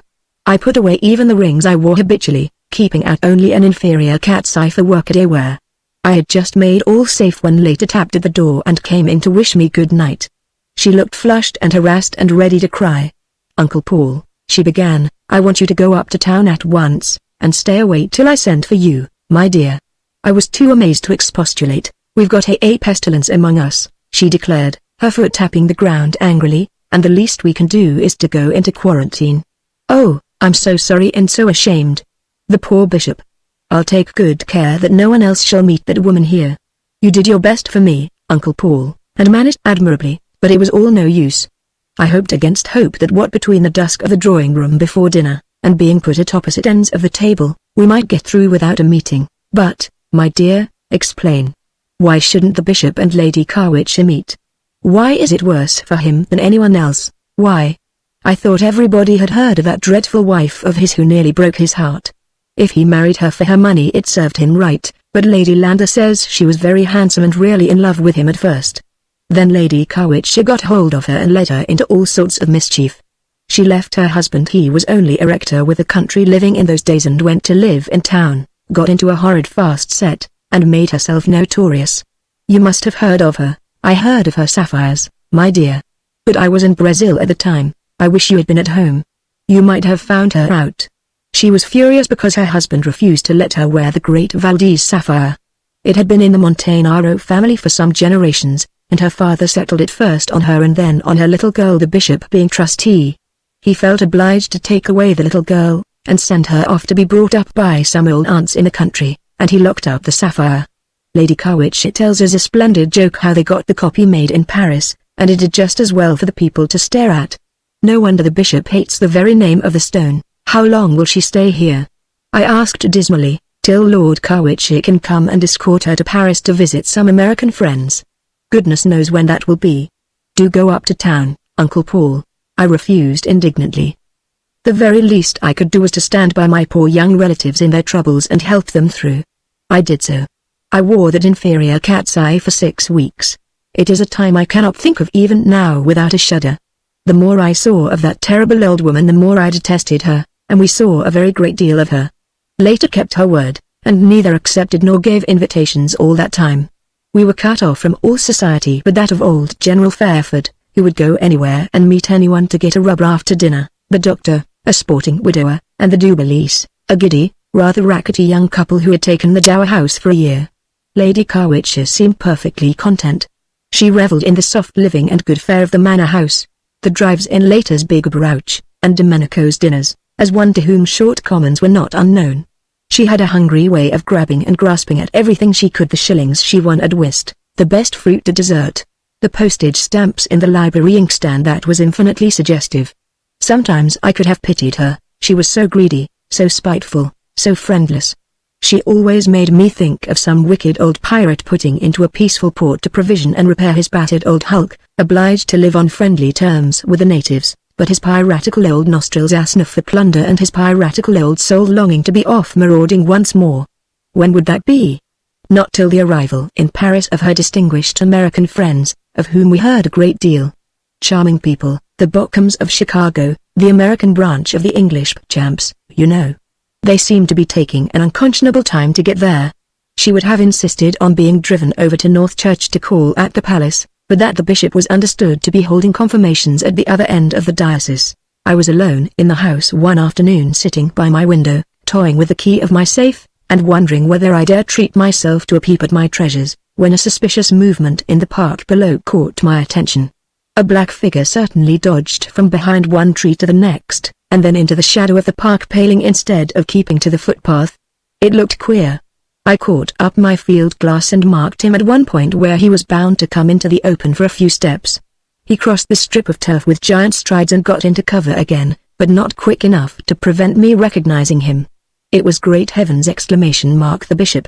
In a soft hat pulled over his forehead, with a long cloak and a big stick, he looked like a poacher. Guided by some mysterious instinct, I hurried to meet him.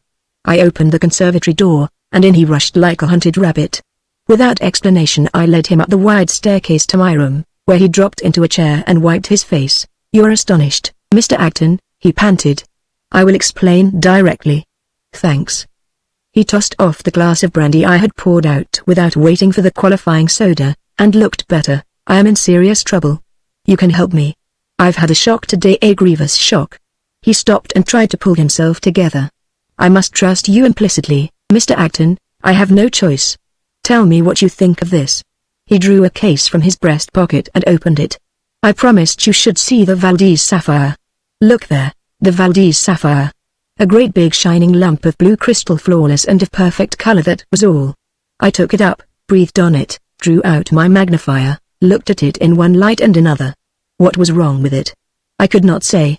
9 experts out of 10 would undoubtedly have pronounced the stone genuine. I, by virtue of some mysterious instinct that has hitherto always guided me aright, was the unlucky 10th. I looked at the bishop. His eyes met mine. There was no need of spoken word between us. "Has Lady Carwitchet shown you her sapphire?" was his most unexpected question. "She has? Now, Mr. Acton, on your honor as a connoisseur and a gentleman, which of the two is the Valdez?" "Not this one." I could say naught else. "You were my last hope." He broke off, and dropped his face on his folded arms with a groan that shook the table on which he rested, while I stood dismayed at myself for having let so hasty a judgment escape me. He lifted a ghastly countenance to me. "She vowed she would see me ruined and disgraced. I made her my enemy by crossing some of her schemes once, and she never forgives. She will keep her word. I shall appear before the world as a fraudulent trustee. I can neither produce the valuable confided to my charge nor make the loss good. I have only an incredible story to tell." He dropped his head and groaned again. "Who will believe me? I will, for one." "Ah, you?" "Yes, you know her. She took my wife from me, Mr. Acton. Heaven only knows what the hold was that she had over poor Myra. She encouraged her to set me at defiance and eventually to leave me. She was answerable for all the scandalous folly and extravagance of poor Myra's life in Paris. Spare me the telling of the story. She left her at last to die alone and uncared for. I reached my wife to find her dying of a fever from which Lady Carwitchet and her crew had fled. She was raving in delirium, and died without recognizing me. Some trouble she had been in which I must never know oppressed her. At the very last she roused from a long stupor and spoke to the nurse. "Tell him to get the sapphire back. She stole it. She has robbed my child." Those were her last words. The nurse understood no English, and treated them as wandering, but I heard them, and knew she was sane when she spoke. "What did you do?" "What could I? I saw Lady Carwitchet, who laughed at me, and defied me to make her confess or disgorge. I took the pendant to more than one eminent jeweler on pretense of having the setting seen to, and all have examined and admired without giving a hint of there being anything wrong. I allowed a celebrated mineralogist to see it. He gave no sign. Perhaps they are right and we are wrong." "No, no. Listen. I heard of an old Dutchman celebrated for his imitations. I went to him, and he told me at once that he had been allowed by Montanaro to copy the Valdez setting and all for the Paris exhibition. I showed him this, and he claimed it for his own work at once, and pointed out his private mark upon it. You must take your magnifier to find it, a Greek beta. He also told me that he had sold it to Lady Carwitchet more than a year ago. It is a terrible position, it is. My co-trustee died lately. I have never dared to have another appointed. I'm bound to hand over the sapphire to my daughter on her marriage, if her husband consents to take the name of Montanaro." The bishop's face was ghastly pale, and the moisture started on his brow. I racked my brain for some word of comfort. "Miss Panton may never marry, but she will," he shouted. That is the blow that has been dealt me today. My chaplain tells me that he is going out as a temperance missionary to Equatorial Africa, and has the assurance to add that he believes my daughter is not indisposed to accompany him. His consummating wrath acted as a momentary stimulant. He sat upright, his eyes flashing and his brow thunderous. I felt for that chaplain. Then he collapsed miserably. The sapphires will have to be produced, identified, revalued. How shall I come out of it? Think of the disgrace, the ripping up of old scandals. Even if I were to compound with Lady Carwitchy, the sum she hinted at was too monstrous. She wants more than my money. Help me, Mr. Acton. For the sake of your own family interest, help me. I beg your pardon, family interests? I don't understand. If my daughter is childless, her next of kin is poor Marmaduke Panton, who is dying at Cannes, not married, or likely to marry, and failing him, your nephew, Sir Thomas Acton, succeeds. My nephew Tom, later's baby, might come to be the possible inheritor of the great Valdez sapphire. The blood rushed to my head as I looked at the great shining swindle before me. What diabolic jugglery was at work when the exchange was made? I demanded fiercely. It must have been on the last occasion of her wearing the sapphires in London. I ought never to have let her out of my sight. You must put a stop to Miss Panton's marriage in the first place, I pronounced as autocratically as he could have done himself. Not to be thought of, he admitted helplessly. Myra has my force of character. She knows her rights, and she will have her jewels. I want you to take charge of the thing for me.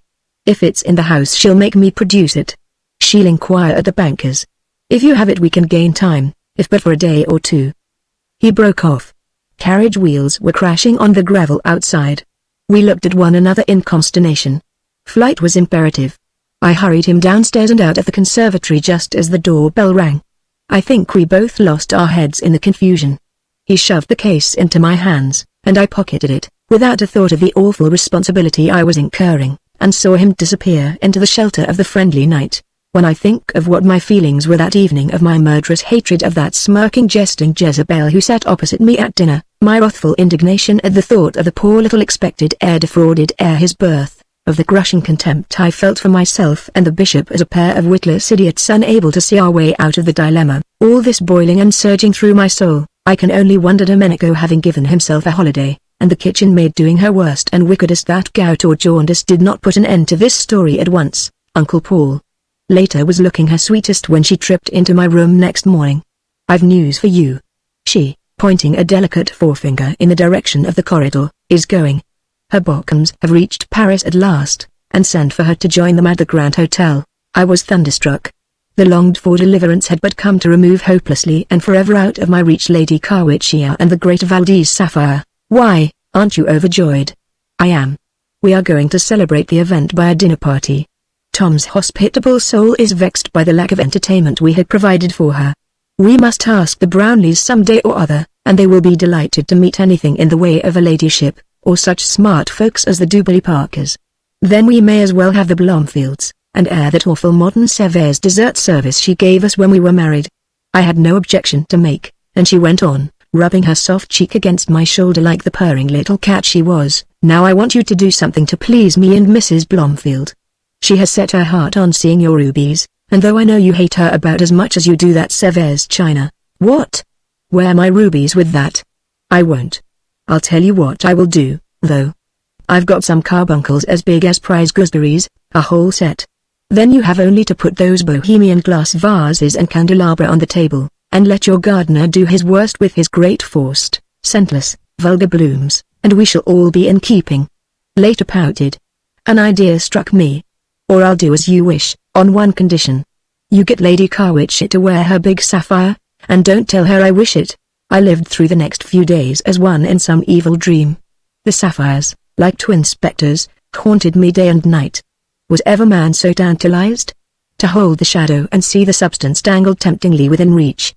The bishop made no sign of ridding me of my unwelcome charge, and the thought of what might happen in a case of burglary fire earthquake made me start and tremble at all sorts of inopportune moments. I kept faith with later, and reluctantly produced my beautiful rubies on the night of her dinner party. Emerging from my room I came full upon Lady Carwitch in the corridor. She was dressed for dinner, and at her throat I caught the blue gleam of the great sapphire. Later her kept faith with me. I don't know what I stammered in reply to her ladyship's remarks, My whole soul was absorbed in the contemplation of the intoxicating loveliness of the gem. That a Palais Royal deception. Incredible. My fingers twitched, my breath came short and fierce with the lust of possession. She must have seen the covetous glare in my eyes. A look of gratified spiteful complacency overspread her features, as she swept on ahead and descended the stairs before me. I followed her to the drawing-room door. She stopped suddenly, and murmuring something unintelligible hurried back again. Everybody was assembled that I expected to see, with an addition.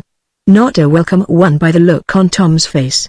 He stood on the hearthrug conversing with a great hulking, high-shouldered fellow, sallow-faced, with a heavy moustache and drooping eyelids, from the corners of which flashed out a sudden suspicious look as I approached, which lighted up into a greedy one as it rested on my rubies, and seemed unaccountably familiar to me, till Lady Carwitchet tripping past me exclaimed, "He has come at last. My naughty, naughty boy. Mr. Acton, this is my son, Lord Carwitchet." I broke off short in the midst of my polite acknowledgments to stare blankly at her. The sapphire was gone. A great gilt cross, with a Scotch bevel like an acid drop, was her sole decoration. I had to put my pendant away, she explained confidentially. The clasp had got broken somehow. I didn't believe a word. Lord Carwitchet contributed little to the general entertainment at dinner, but fell into confidential talk with Mrs. Duberly Parker. I caught a few unintelligible remarks across the table. They referred, I subsequently discovered, to the ladies' little book on North Church races, and I recollected that the spring meeting was on, and tomorrow Cup Day. After dinner there was great talk about getting up a party to go on General Fairford's drag. Lady Carwitchet was in ecstasies and tried to coax me into joining. Later declined positively. Tom accepted sulkily. The look in Lord Carwitchet's eye returned to my mind as I locked up my rubies that night. It made him look so like his mother. I went round my fastenings with unusual care. Safe and closets and desk and doors, I tried them all. Coming at last to the bathroom, it opened at once. It was the housemaid's doing. She had evidently taken advantage of my having abandoned the room to give it a thorough spring cleaning, and I anathematized her. The furniture was all piled together and veiled with sheets, the carpet and felt curtain were gone, there were new brooms about. As I peered around, a voice close at my ear made me jump. "Lady Carwitchet, I tell you I have nothing, not a penny. I shall have to borrow my train fare before I can leave this." "They'll be glad enough to lend it." Not only had the portiere been removed, but the door behind it had been unlocked and left open for convenience of dusting behind the wardrobe. I might as well have been in the bedroom. "Don't tell me," I recognized Carwitchet's growl. "You've not been here all this time for nothing. You've been collecting for a Kilburn cot or getting subscriptions for the distressed Irish landlords. I know you. Now I'm not going to see myself ruined for the want of a paltry 100 or so. I tell you the colt is a dead certainty. If I could have got 1,000 or 2 on him last week, we might have ended our dog days millionaires. Hand over what you can. You've money's worth, if not money. Where's that sapphire you stole?" "I didn't. I can show you the receipted bill. All I possess is honestly come by." "What could you do with it, even if I gave it you?" "You couldn't sell it as the Valdez, and you can't get it cut up as you might if it were real. If it's only bogus, why are you always in such a flutter about it?" "I'll do something with it, never fear." "Hand over." "I can't. I haven't got it. I had to raise something on it before I left town." "Will you swear it's not in that wardrobe?" "I dare say you will. I mean to see. Give me those keys." I heard a struggle and a jingle, then the wardrobe door must have been flung open, for a streak of light struck through a crack in the wood of the back. Creeping close and peeping through, I could see an awful sight. Lady Carwitchet in a flannel wrapper, minus hair, teeth, complexion, pointing a skinny forefinger that quivered with rage at her son, who was out of the range of my vision. "Stop that, and throw those keys down here directly, or I'll rouse the house. Sir Thomas is a magistrate, and will lock you up as soon as look at you." She clutched at the bell rope as she spoke. "I'll swear I'm in danger of my life from you and give you in charge. Yes, and when you're in prison I'll keep you there till you die. I've often thought I'd do it. How about the hotel robberies last summer at Cowes, eh? Mightn't the police be grateful for a hint or two? And how about—" The keys fell with a crash on the bed, accompanied by some bad language in an apologetic tone, and the door slammed to. I crept trembling to bed. This new and horrible complication of the situation filled me with dismay. Lord Carwitchet's wolfish glance at my rubies took a new meaning. They were safe enough, I believed, but the sapphire. If he disbelieved his mother, how long would she be able to keep it from his clutches? That she had some plot of her own of which the bishop would eventually be the victim I did not doubt, or why had she not made her bargain with him long ago? But supposing she took fright, lost her head, allowed her son to wrest the jewel from her, or gave consent to its being mutilated, divided. I lay in a cold perspiration till morning. My terrors haunted me all day. They were with me at breakfast time when Lady Carwitchet, tripping and smiling, made a last attempt to induce me to accompany her and keep her bad boy from getting among those horrid betting men. They haunted me through the long peaceful day with later and the tete-a-tete dinner, but they swarmed around and beset me sorest when, sitting alone over my sitting room fire, I listened for the return of the drag party. I read my newspaper and brewed myself some hot strong drink. But there comes a time of night when no fire can warm and no drink can cheer. The bishop's despairing face kept me company, and his troubles and the wrongs of the future heir took possession of me. Then the uncanny noises that make all old houses ghostly during the small hours began to make themselves heard. Muffled footsteps trod the corridor, stopping to listen at every door, door latches gently clicked, boards creaked unreasonably, sounds of stealthy movements came from the locked-up bathroom. The welcome crash of wheels at last, and the sound of the front door bell. I could hear Lady Carwitchet making her shrill ducks to her friends and her steps in the corridor. She was softly humming a little song as she approached. I heard her unlock her bedroom door before she entered, an odd thing to do. Tom came sleepily stumbling to his room later. I put my head out. "Where is Lord Carwitchet? Haven't you seen him? He left us hours ago." "Not come home, eh? Well, he's welcome to stay away. I don't want to see more of him." Tom's brow was dark and his voice surly. I gave him to understand as much. Whatever had happened, Tom was evidently too disgusted to explain just then. I went back to my fire unaccountably relieved, and brewed myself another and a stronger brew. It warmed me this time, but excited me foolishly. There must be some way out of the difficulty. I felt now as if I could almost see it if I gave my mind to it. Why, suppose there might be no difficulty after all? The bishop was a nervous old gentleman. He might have been mistaken all through. Bogarts might have been mistaken, I might know. I could not have been mistaken, or I thought not. I fidgeted and fumed and argued with myself till I found I should have no peace of mind without a look at the stone in my possession, and I actually went to the safe and took the case out. The sapphire certainly looked different by lamplight. I sat and stared, and all but over-persuaded my better judgment into giving it a verdict. Bogarts's mark, I suddenly remembered it. I took my magnifier and held the pendant to the light. There, scratched upon the stone, was the Greek beta. There came a tap on my door, and before I could answer, the handle turned softly and Lord Carwitchet stood before me. I whipped the case into my dressing-gown pocket and stared at him. He was not pleasant to look at, especially at that time of night. He had a disheveled, desperate air, his voice was hoarse, his red-rimmed eyes wild. "I beg your pardon," he began civilly enough. "I saw your light burning, and thought, as we go by the early train tomorrow, you might allow me to consult you now on a little business of my mother's." His eyes roved about the room. Was he trying to find the whereabouts of my safe? "You know a lot about precious stones, don't you? So my friends are kind enough to say. Won't you sit down?" "I have unluckily little chance of indulging the taste on my own account," was my cautious reply, "but you've written a book about them, and know them when you see them, don't you? Now my mother has given me something, and would like you to give a guess at its value. Perhaps you can put me in the way of disposing of it." "I certainly can do so if it is worth anything." "Is that it?" I was in a fever of excitement, for I guessed what was clutched in his palm. He held out to me the Valdez sapphire. How it shone and sparkled like a great blue star. I made myself a deprecating smile as I took it from him, but how dare I call it false to its face? As well accuse the sun in heaven of being a cheap imitation. I faltered and prevaricated feebly. Where was my moral courage, and where was the good, honest, thumping lie that should have aided me? I have the best authority for recognizing this as a very good copy of a famous stone in the possession of the Bishop of Northchurch. His scowl grew so black that I saw he believed me, and I went on more cheerily. "This was manufactured by Johannes Bogarts. I can give you his address, and you can make inquiries yourself by special permission of the then owner, the late Leon Montanaro." "Hand it back," he interrupted.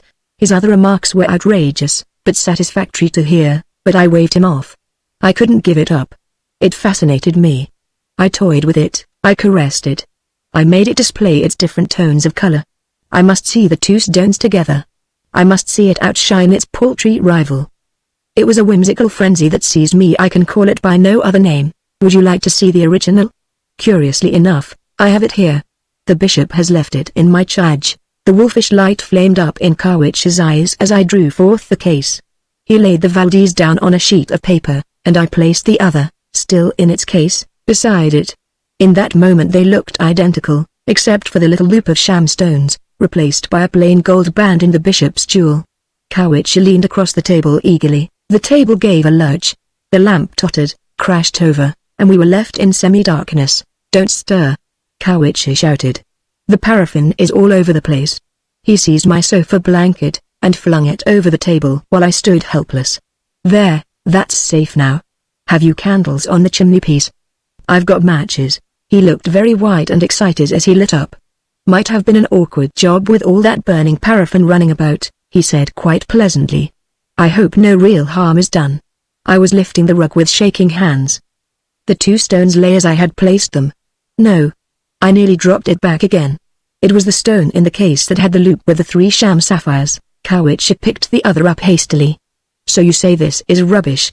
he asked, his eyes sparkling wickedly, and an attempt at mortification in his tone. "Utter rubbish," I pronounced, with truth and decision, snapping up the case and pocketing it. Lady Carwitch must have known it. Well, it's disappointing, isn't it? Goodbye, we shall not meet again." I shook hands with him most cordially. "Goodbye, Lord Carwitch. So glad to have met you and your mother. It has been a source of the greatest pleasure, I assure you." I have never seen the Carwitchets since. The bishop drove over next day in rather better spirits. Miss Panton had refused the chaplain. "It doesn't matter, my lord," I said to him heartily. "We've all been under some strange misconception. The stone in your possession is the veritable one. I could swear to that anywhere. The sapphire Lady Carwitch wears is only an excellent imitation, and I have seen it with my own eyes as the one bearing Bogart's mark, the Greek beta." Chapter 3 The Oblong Box, Edgar Allan Poe. Some years ago I engaged passage from Charleston, S.C., to the city of New York, in the fine packet ship Independence, Captain Hardy. We were to sail on the 15th of the month, June, weather permitting, and on the 14th I went on board to arrange some matters in my stateroom. I found that we were to have a great many passengers, including a more than usual number of ladies. On the list were several of my acquaintances, and among other names I was rejoiced to see that of Mr. Cornelius Wyatt, a young artist, for whom I entertained feelings of warm friendship. He had been, with me, a fellow student at C University, where we were very much together. He had the ordinary temperament of genius, and was a compound of misanthropy, sensibility, and enthusiasm. To these qualities he united the warmest and truest heart which ever beat in a human bosom. I observed that his name was carded upon 3 staterooms, and upon again referring to the list of passengers I found that he had engaged passage for himself, wife, and 2 sisters his own. The staterooms were sufficiently roomy, and each had 2 berths, one above the other. These berths, to be sure, were so exceedingly narrow as to be insufficient for more than one person. Still, I could not comprehend why there were 3 staterooms for these 4 persons. I was, just at that epoch, in one of those moody frames of mind which make a man abnormally inquisitive about trifles, and I confess with shame that I busied myself in a variety of ill-bred and preposterous conjectures about this matter of the supernumerary stateroom. It was no business of mine, to be sure, but with none the less pertinacity did I occupy myself in attempts to resolve the enigma. At last I reached a conclusion which wrought in me great wonder why I had not arrived at it before. "It is a servant, of course," I said. "What a fool I am not sooner to have thought of so obvious a solution." And then I again repaired to the list, but here I saw distinctly that no servant was to come with the party, although, in fact, it had been the original design to bring one, for the words "and servant" had been first written and then overscored. "Oh, extra baggage, to be sure," I now said to myself, "something he wishes not to be put in the hold, something to be kept under his own eye, I have it. A painting or so, and this is what he has been bargaining about with Nicolino, the Italian Jew." This idea satisfied me and I dismissed my curiosity for the nonce. Wyatt's 2 sisters I knew very well, and most amiable and clever girls they were. His wife he had newly married, and I had never yet seen her. He had often talked about her in my presence, however, and in his usual style of enthusiasm. He described her as of surpassing beauty, wit, and accomplishment. I was, therefore, quite anxious to make her acquaintance. On the day in which I visited the ship, the 14th, Wyatt and party were also to visit it, so the captain informed me, and I waited on board an hour longer than I had designed in hope of being presented to the bride. but then an apology came. Mrs. W. was a little indisposed, and would decline coming on board until tomorrow at the hour of sailing. The morrow having arrived, I was going from my hotel to the wharf, when Captain Hardy met me and said that, owing to circumstances, a stupid but convenient phrase, he rather thought the Independence would not sail for a day or two, and that when all was ready he would send up and let me know. This I thought strange, for there was a stiff southerly breeze, but as the circumstances were not forthcoming, although I pumped for them with much perseverance, I had nothing to do but to return home and digest my impatience at leisure. I did not receive the expected message from the captain for nearly a week. It came at length, however, and I immediately went on board. The ship was crowded with passengers, and everything was in the bustle attendant upon making sail. Wyatt's party arrived in about 10 minutes after myself. There were the two sisters, the bride, and the artist, the latter in one of his customary fits of moody misanthropy. I was too well used to these, however, to pay them any special attention. He did not even introduce me to his wife, this courtesy devolving, perforce, upon his sister Marion, a very sweet and intelligent girl, who in a few hurried words made us acquainted. Mrs. Wyatt had been closely veiled, and when she raised her veil in acknowledging my bow, I confess that I was very profoundly astonished. I should have been much more so, however, had not long experience advised me not to trust, with too implicit a reliance, the enthusiastic descriptions of my friend the artist, when indulging in comments upon the loveliness of woman. When beauty was the theme, I well knew with what facility he soared into the regions of the purely ideal. The truth is, I could not help regarding Mrs. Wyatt as a decidedly plain-looking woman. If not positively ugly, she was not, I think, very far from it. She was dressed, however, in exquisite taste, and then I had no doubt that she had captivated my friend's heart by the more enduring graces of the intellect and soul. She said very few words, and passed at once into her stateroom with Mr. W. My old inquisitiveness now returned. There was no servant, that was a settled point. I looked, therefore, for the extra baggage. After some delay a cart arrived at the wharf with an oblong pine box, which was everything that seemed to be expected. Immediately upon its arrival we made sail, and in a short time were safely over the bar and standing out to sea. The box in question was, as I say, oblong. It was about 6 feet in length by 2.5 in breadth. I observed it attentively and liked to be precise. Now, this shape was peculiar, and no sooner had I seen it than I took credit to myself for the accuracy of my guessing. I had reached the conclusion, it will be remembered, that the extra baggage of my friend the artist would prove to be pictures, or at least a picture, for I knew he had been for several weeks in conference with Nicolino, and now here was a box, which, from its shape, could possibly contain nothing in the world but a copy of Leonardo's Last Supper, and a copy of this very Last Supper, done by Rubini the Younger at Florence, I had known for some time to be in the possession of Nicolino. This point, therefore, I considered as sufficiently settled. I chuckled excessively when I thought of my acumen. It was the first time I had ever known Watt to keep from me any of his artistical secrets, but here he evidently intended to steal a march upon me and smuggle a fine picture to New York, under my very nose, expecting me to know nothing of the matter. I resolved to quiz him well, now and hereafter. One thing, however, annoyed me not a little. The box did not go into the extra stateroom.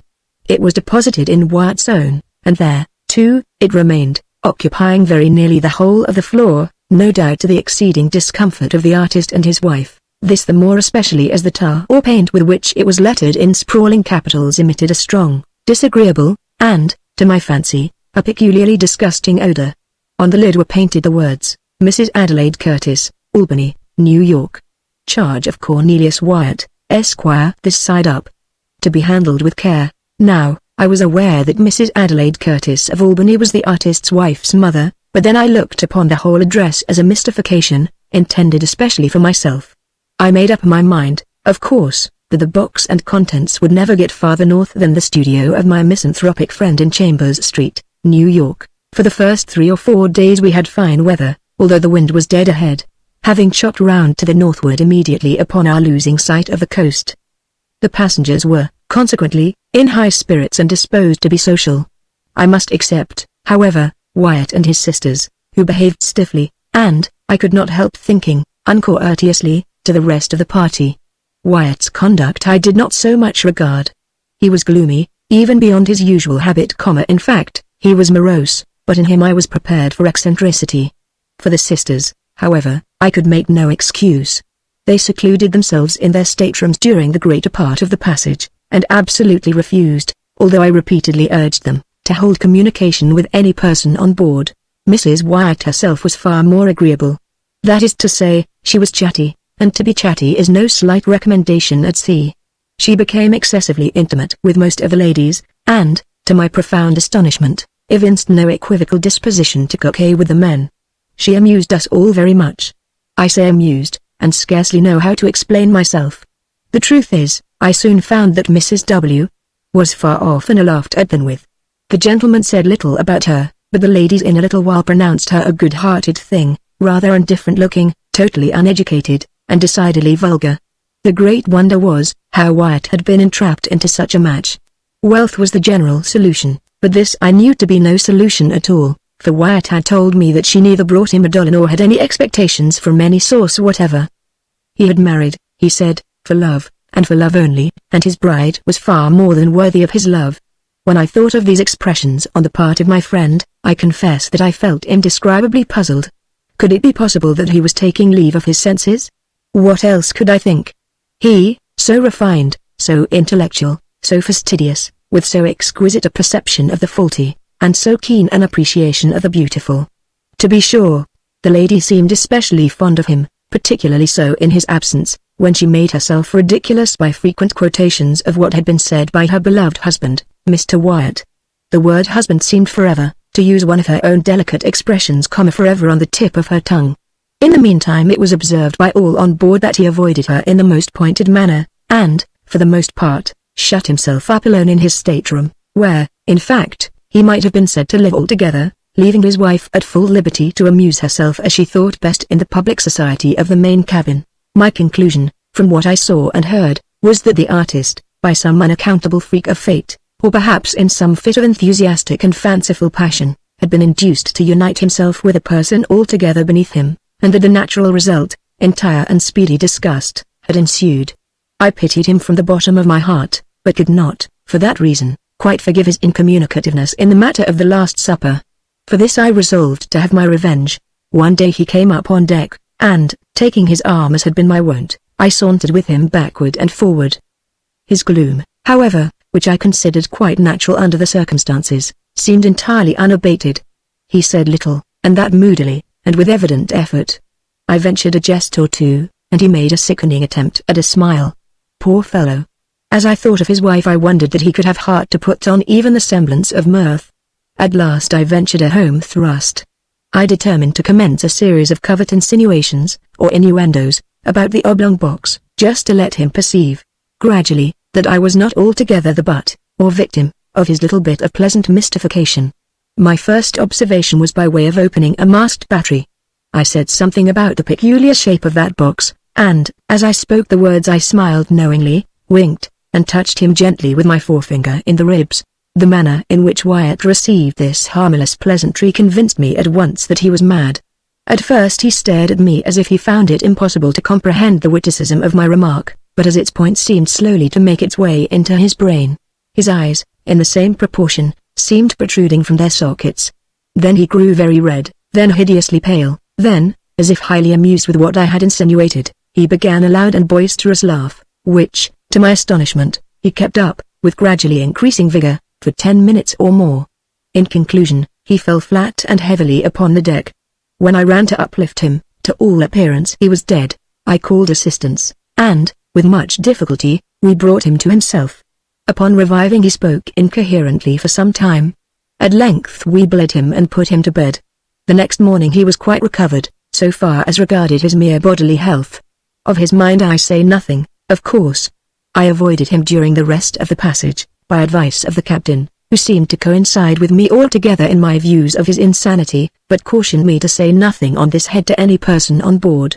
Several circumstances occurred immediately after this fit of Wyatt's which contributed to heighten the curiosity with which I was already possessed. Among other things, this, I had been nervous, drank too much strong green tea, and slept till at night, in fact, for 2 nights I could not be properly said to sleep at all. Now, my stateroom opened into the main cabin or dining room, as did those of all the single men on board. Wyatt's 3 rooms were in the after cabin, which was separated from the main one by a slight sliding door, never locked even at night. As we were almost constantly on a wind, and the breeze was not a little stiff, the ship heeled to leeward very considerably, and whenever her starboard side was to leeward the sliding door between the cabins slid open and so remained, nobody taking the trouble to get up and shut it. But my berth was in such a position that when my own stateroom door was open, as well as the sliding door in question, and my own door was always open on account of the heat, I could see into the after cabin quite distinctly, and just at that portion of it, too, where were situated the staterooms of Mr. Wyatt. Well, during 2 nights, not consecutive, while I lay awake, I clearly saw Mrs. W., about 11 o'clock upon each night, steal cautiously from the stateroom of Mr. W. and enter the extra room, where she remained until daybreak, when she was called by her husband and went back. That they were virtually separated was clear. They had separate apartments, no doubt in contemplation of a more permanent divorce, and here, after all, I thought, was the mystery of the extra stateroom. There was another circumstance, too, which interested me much. During the 2 wakeful nights in question, and immediately after the disappearance of Mrs. Wyatt into the extra stateroom, I was attracted by certain singular, cautious, subdued noises in that of her husband. After listening to them for some time with thoughtful attention, I at length succeeded perfectly in translating their import. They were sounds occasioned by the artist in prying open the oblong box by means of a chisel and mallet, the latter being apparently muffled or deadened by some soft woolen or cotton substance in which its head was enveloped. In this manner I fancied I could distinguish the precise moment when he fairly disengaged the lid, also that I could determine when he removed it altogether, and when he deposited it upon the lower berth in his room. This latter point I knew, for example, by certain slight taps which the lid made in striking against the wooden edges of the berth as he endeavored to lay it down very gently, there being no room for it on the floor. After this there was a dead stillness, and I heard nothing more, upon neither occasion, until nearly daybreak, unless, perhaps, I may mention a low sobbing or murmuring sound, so very much suppressed as to be nearly inaudible, if, indeed, the whole of this latter noise were not rather produced by my own imagination.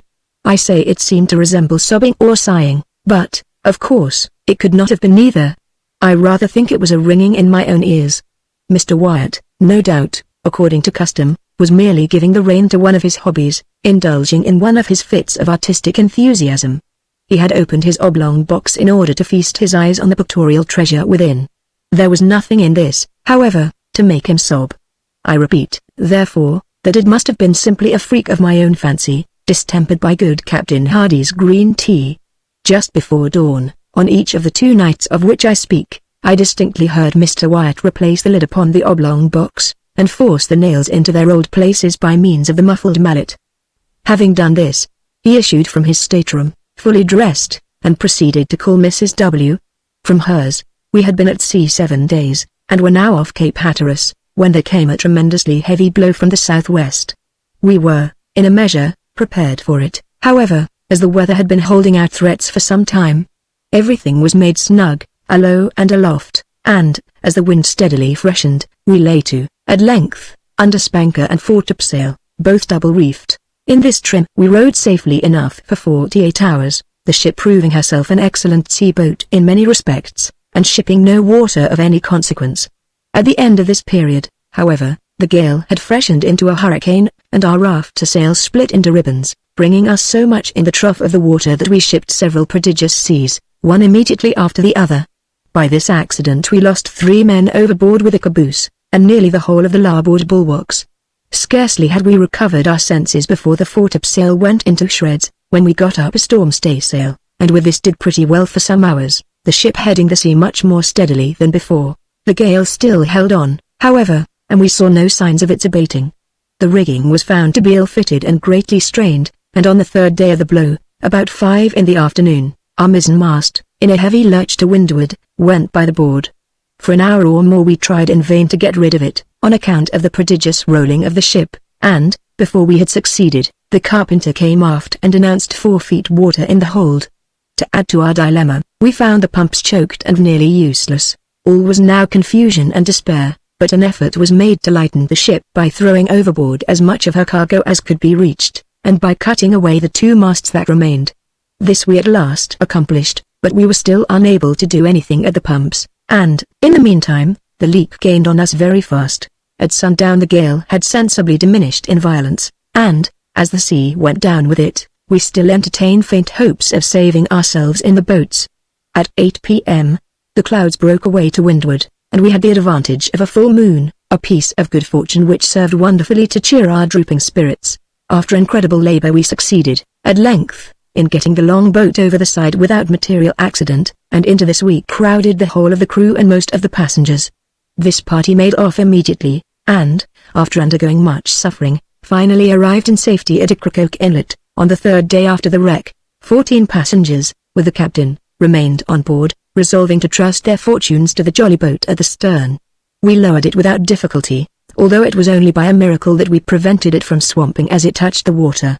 It contained, when afloat, the captain and his wife, Mr. Wyatt and party, a Mexican officer, wife, 4 children, and myself, with a Negro valet. We had no room, of course, for anything except a few positively necessary instruments, some provisions, and the clothes upon our backs. No one had thought of even attempting to save anything more. What must have been the astonishment of all, then, when, having proceeded a few fathoms from the ship, Mr. Wyatt stood up in the stern sheets and coolly demanded of Captain Hardy that the boat should be put back for the purpose of taking in his oblong box. "Sit down, Mr. Wyatt," replied the captain, somewhat sternly. "You will capsize us if you do not sit quite still. Our gunwale is almost in the water now." "The box," vociferated Mr. Wyatt, still standing. "The box, I say. Captain Hardy, you will not refuse me. Its weight will be but a trifle. It is nothing, mere nothing.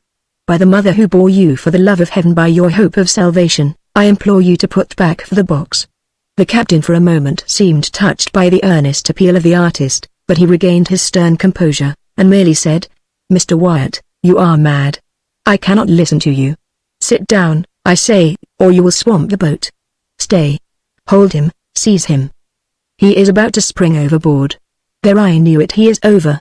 As the captain said this, Mr. Wyatt, in fact, sprang from the boat, and, as we were yet in the lee of the wreck, succeeded, by almost superhuman exertion, in getting hold of the rope which hung from the fore chains.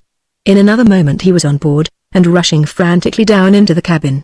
In the meantime we had been swept astern of the ship, and being quite out of her lee, were at the mercy of the tremendous sea which was still running. We made a determined effort to put back, but our little boat was like a feather in the breath of the tempest. We saw at a glance that the doom of the unfortunate artist was sealed. As our distance from the wreck rapidly increased, the madman, for as such only could we regard him, was seen to emerge from the companionway, up which, by dint of strength that appeared gigantic, he dragged, bodily, the oblong box. While we gazed in the extremity of astonishment, he passed rapidly several turns of a 3-inch rope, first around the box and then around his body. In another instant both body and box were in the sea, disappearing suddenly, at once and forever. We lingered a while sadly upon our oars, with our eyes riveted upon the spot. At length we pulled away. The silence remained unbroken for an hour. Finally I hazarded a remark. "Did you observe, Captain, how suddenly they sank? Was not that an exceedingly singular thing?" I confess that I entertained some feeble hope of his final deliverance when I saw him lash himself to the box and commit himself to the sea. "They sank as a matter of course," replied the captain, "and that like a shot. They will soon rise again, however, but not till the salt melts." "The salt?" I ejaculated. "Hush," said the captain, pointing to the wife and sisters of the deceased. "We must talk of these things at some more appropriate time. We suffered much and made a narrow escape, but fortune befriended us, as well as our mates in the long boat. We landed, in fine, more dead than alive, after 4 days of intense distress, upon the beach opposite Roanoke Island. We remained here a week, were not ill-treated by the wreckers, and at length obtained a passage to New York. About a month after the loss of the Independence, I happened to meet Captain Hardy in Broadway. Our conversation turned, naturally, upon the disaster, and especially upon the sad fate of poor Wyatt. I thus learned the following particulars. The artist had engaged passage for himself, wife, 2 sisters, and a servant. His wife was indeed, as she had been represented, a most lovely and most accomplished woman. On the morning of the 14th of June, the day in which I first visited the ship, the lady suddenly sickened and died. The young husband was frantic with grief, but circumstances imperatively forbade the deferring his voyage to New York. It was necessary to take to her mother the corpse of his adored wife, and, on the other hand, the universal prejudice which would prevent his doing so openly was well known. 9/10 of the passengers would have abandoned the ship rather than take passage with a dead body. In this dilemma Captain Hardy arranged that the corpse, being first partially embalmed and packed, with a large quantity of salt in a box of suitable dimensions, should be conveyed on board as merchandise. Nothing was to be said of the lady's decease, and, as it was well understood that Mr. White had engaged passage for his wife, it became necessary that some person should personate her during the voyage. This the deceased lady's maid was easily prevailed on to do. The extra stateroom, originally engaged for this girl during her mistress's life, was now merely retained. In this stateroom the pseudo-wife slept, of course, every night. In the daytime she performed, to the best of her ability, the part of her mistress, whose person, it had been carefully ascertained, was unknown to any of the passengers on board. My own mistake arose, naturally enough, through too careless, too inquisitive, and too impulsive a temperament. But of late it is a rare thing that I sleep soundly at night. There is a countenance which haunts me, turn as I will. There is an hysterical laugh which will forever ring within my ears. Chapter 4 The Birthmark, Nathaniel Hawthorne. In the latter part of the last century, there lived a man of science and eminent proficient in every branch of natural philosophy who, not long before our story opens, had made experience of a spiritual affinity, more attractive than any chemical one. He had left his laboratory to the care of an assistant, cleared his fine countenance from the furnace smoke, washed the stain of acids from his fingers, and persuaded a beautiful woman to become his wife. In those days, when the comparatively recent discovery of electricity, and other kindred mysteries of nature, seemed to open paths into the region of miracle, it was not unusual for the love of science to rival the love of woman, in its depth and absorbing energy. The higher intellect, the imagination, the spirit, and even the heart, might all find their congenial element in pursuits which, as some of their ardent votaries believed, would ascend from one step of powerful intelligence to another, until the philosopher should lay his hand on the secret of creative force, and perhaps make new worlds for himself. We know not whether Elmer possessed this degree of faith in man's ultimate control over nature. He had devoted himself, however, too unreservedly to scientific studies, ever to be weaned from them by any second passion. His love for his young wife might prove the stronger of the two, but it could only be by intertwining itself with his love of science, and uniting the strength of the latter to its own. Such an union accordingly took place, and was attended with truly remarkable consequences, and a deeply impressive moral. One day, very soon after their marriage, Aylmer sat gazing at his wife, with a trouble in his countenance that grew stronger, until he spoke. "Georgiana," said he, "has it never occurred to you that the mark upon your cheek might be removed?" "No, indeed," said she, smiling, but perceiving the seriousness of his manner, she blushed deeply. "To tell you the truth, it has been so often called a charm, that I was simple enough to imagine it might be so." "Ah, upon another face, perhaps it might," replied her husband. "But never on yours. No, dearest Georgiana, you came so nearly perfect from the hand of nature, that this slightest possible defect which we hesitate whether to term a defect or a beauty shocks me, as being the visible mark of earthly imperfection." "Shocks you, my husband?"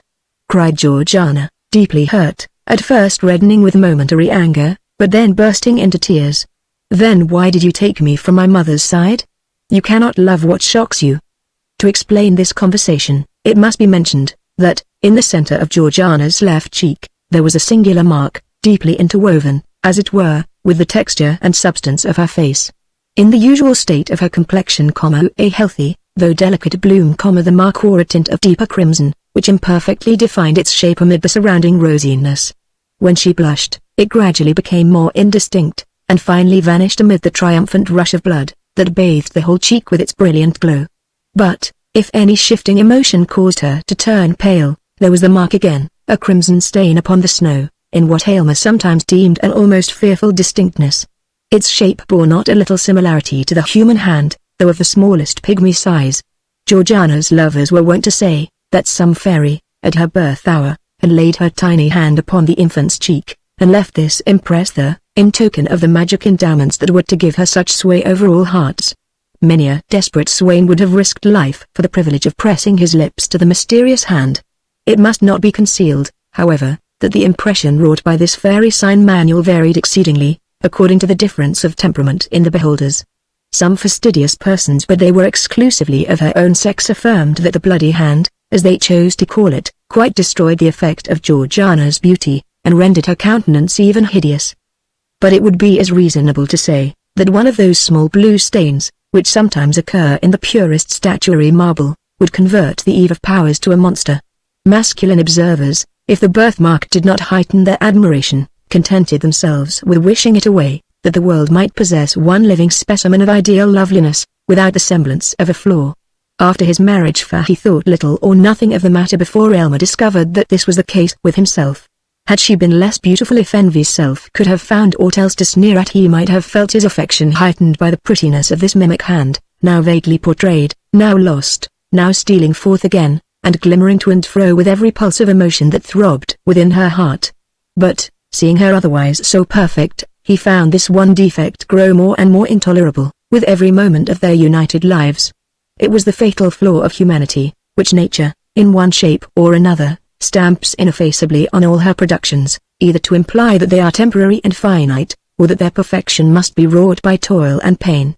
The crimson hand expressed the ineludible gripe, in which mortality clutches the highest and purest of earthly mold, degrading them into kindred with the lowest, and even with the very brutes, like whom their visible frames return to dust.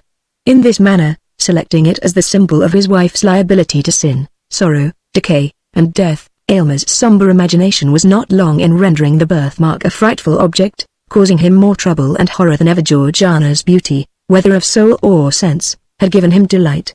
At all the seasons which should have been their happiest, he invariably, and without intending it, nay, in spite of a purpose to the contrary, reverted to this one disastrous topic.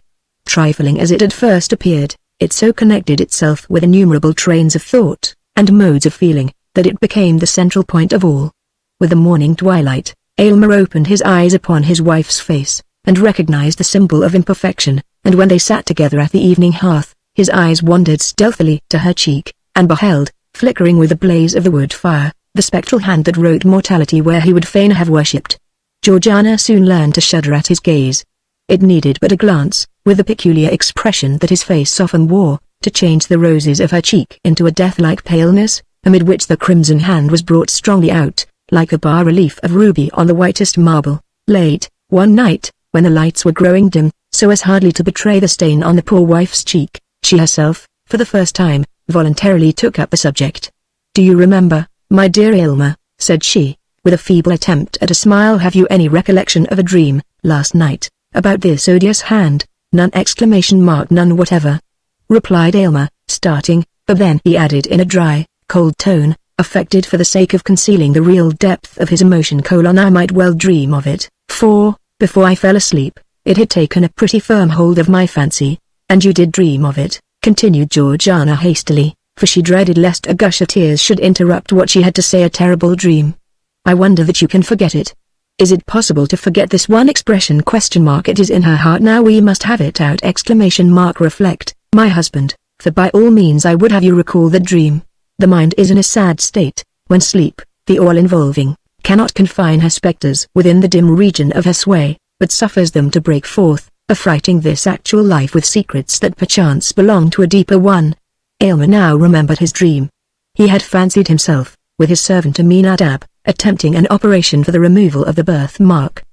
But the deeper went the knife, the deeper sank the hand, until at length its tiny grasp appeared to have caught hold of Georgiana's heart, whence, however, her husband was inexorably resolved to cut or wrench it away. When the dream had shaped itself perfectly in his memory, Aylmer sat in his wife's presence with a guilty feeling. Truth often finds its way to the mind close muffled in robes of sleep, and then speaks with uncompromising directness of matters in regard to which we practice an unconscious self-deception, during our waking moments. Until now, he had not been aware of the tyrannizing influence acquired by one idea over his mind, and of the lengths which he might find in his heart to go, for the sake of giving himself peace. "Aylmer," resumed Georgiana, solemnly, "I know not what may be the cost to both of us, to rid me of this fatal birthmark. Perhaps its removal may cause cureless deformity. Or, it may be, the stain goes as deep as life itself. Again, do we know that there is a possibility, on any terms, of unclasping the firm gripe of this little hand, which was laid upon me before I came into the world?" "Dearest Georgiana, I have spent much thought upon the subject," hastily interrupted Aylmer. "I am convinced of the perfect practicability of its removal. If there be the remotest possibility of it," continued Georgiana, "let the attempt be made, at whatever risk. Danger is nothing to me, for life while this hateful mark makes me the object of your horror and disgust, life is a burthen which I would fling down with joy. Either remove this dreadful hand, or take my wretched life. You have deep science. All the world bears witness of it. You have achieved great wonders. Cannot you remove this little mark, which I cover with the tips of 2 small fingers? Is this beyond your power, for the sake of your own peace, and to save your poor wife from madness? Noblest, dearest, tenderest wife!" cried Aylmer, rapturously. "Doubt not my power. I have already given this matter the deepest thought which might almost have enlightened me to create a being less perfect than yourself. Georgiana, you have led me deeper than ever into the heart of science. I feel myself fully competent to render this dear cheek as faultless as its fellow, and then, most beloved, what will be my triumph, when I shall have corrected what nature left imperfect, in her fairest work? Even Pygmalion, when his sculptured woman assumed life, felt not greater ecstasy than mine will be. It is resolved, then," said Georgiana, faintly smiling, "and, Aylmer, spare me not, though you should find the birthmark take refuge in my heart at last." Her husband tenderly kissed her right cheek, not that which bore the impress of the crimson hand. The next day, Aylmer apprised his wife of a plan that he had formed, whereby he might have opportunity for the intense thought and constant watchfulness which the proposed operation would require, while Georgiana, likewise, would enjoy the perfect repose essential to its success.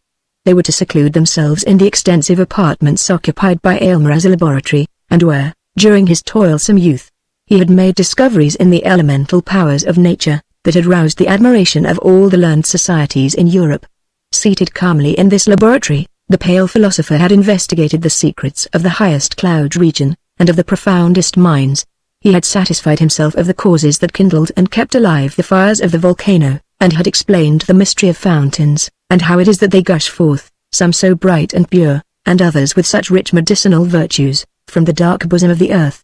Here, too, at an earlier period, he had studied the wonders of the human frame, and attempted to fathom the very process by which nature assimilates all her precious influences from earth and air, and from the spiritual world, to create and foster man, her masterpiece.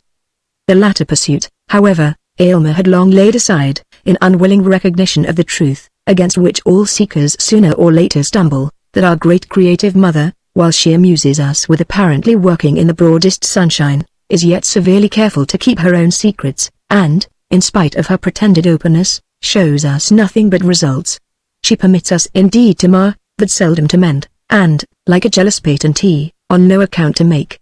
Now, however, Aylmer resumed these half-forgotten investigations, not, of course, with such hopes or wishes as first suggested them, but because they involved much physiological truth, and lay in the path of his proposed scheme for the treatment of Georgiana. As he led her over the threshold of the laboratory, Georgiana was cold and tremulous. Aylmer looked cheerfully into her face, with intent to reassure her, but was so startled with the intense glow of the birthmark upon the whiteness of her cheek, that he could not restrain a strong convulsive shudder. His wife fainted. "Aminadab! Aminadab!" shouted Aylmer, stamping violently on the floor. Forthwith, there issued from an inner apartment a man of low stature, but bulky frame, with shaggy hair hanging about his visage, which was grimed with the vapors of the furnace. This personage had been Aylmer's underworker during his whole scientific career, and was admirably fitted for that office by his great mechanical readiness, and the skill with which, while incapable of comprehending a single principle, he executed all the practical details of his master's experiments. With his vast strength, his shaggy hair, his smoky aspect, and the indescribable earthiness that encrusted him, he seemed to represent man's physical nature, while Aylmer's slender figure, and pale, intellectual face, were no less a type of the spiritual element. "Throw open the door of the boudoir, Aminadab," said Aylmer, "and burn a paste." "Yes, master," answered Aminadab, looking intently at the lifeless form of Georgiana, and then he muttered to himself: "If she were my wife, I'd never part with that birthmark." When Georgiana recovered consciousness, she found herself breathing an atmosphere of penetrating fragrance, the gentle potency of which had recalled her from her death-like faintness. The scene around her looked like enchantment. Aylmer had converted those smoky, dingy, somber rooms, where he had spent his brightest years in recondite pursuits, into a series of beautiful apartments, not unfit to be the secluded abode of a lovely woman. The walls were hung with gorgeous curtains, which imparted the combination of grandeur and grace, that no other species of adornment can achieve, and as they fell from the ceiling to the floor, their rich and ponderous folds, concealing all angles and straight lines, appeared to shut in the scene from infinite space. For aught Georgiana knew, it might be a pavilion among the clouds. And Aylmer, excluding the sunshine, which would have interfered with his chemical processes, had supplied its place with perfumed lamps, emitting flames of various hue, but all uniting in a soft, empurpled radiance. He now knelt by his wife's side, watching her earnestly, but without alarm, for he was confident in his science, and felt that he could draw a magic circle round her, within which no evil might intrude. "Where am I? I remember," said Georgiana, faintly, and she placed her hand over her cheek, to hide the terrible mark from her husband's eyes. "Fear not, dearest," exclaimed he. "Do not shrink from me. Believe me, Georgiana, I even rejoice in this single imperfection, since it will be such a rapture to remove it." "Oh, spare me," sadly replied his wife. "Pray do not look at it again. I never can forget that convulsive shudder." In order to soothe Georgiana, and, as it were, to release her mind from the burthen of actual things, Aylmer now put in practice some of the light and playful secrets which science had taught him among its profounder lore. Airy figures, absolutely bodiless ideas, and forms of unsubstantial beauty, came and danced before her, imprinting their momentary footsteps on beams of light. Though she had some indistinct idea of the method of these optical phenomena, still the illusion was almost perfect enough to warrant the belief that her husband possessed sway over the spiritual world. Then again, when she felt a wish to look forth from her seclusion, immediately, as if her thoughts were answered, the procession of external existence flitted across a screen. The scenery and the figures of actual life were perfectly represented, but with that bewitching, yet indescribable difference, which always makes a picture, an image, or a shadow, so much more attractive than the original. When wearied of this, Aylmer bade her cast her eyes upon a vessel, containing a quantity of earth. She did so, with little interest at first, but was soon startled, to perceive the germ of a plant, shooting upward from the soil. Then came the slender stalk. The leaves gradually unfolded themselves, and amid them was a perfect and lovely flower. "It is magical," cried Georgiana. "I dare not touch it." "Nay, pluck it," answered Aylmer. "Pluck it, and inhale its brief perfume while you may. The flower will wither in a few moments, and leave nothing save its brown seed vessels, but thence may be perpetuated a race as ephemeral as itself." But Georgiana had no sooner touched the flower than the whole plant suffered a blight, its leaves turning coal-black, as if by the agency of fire.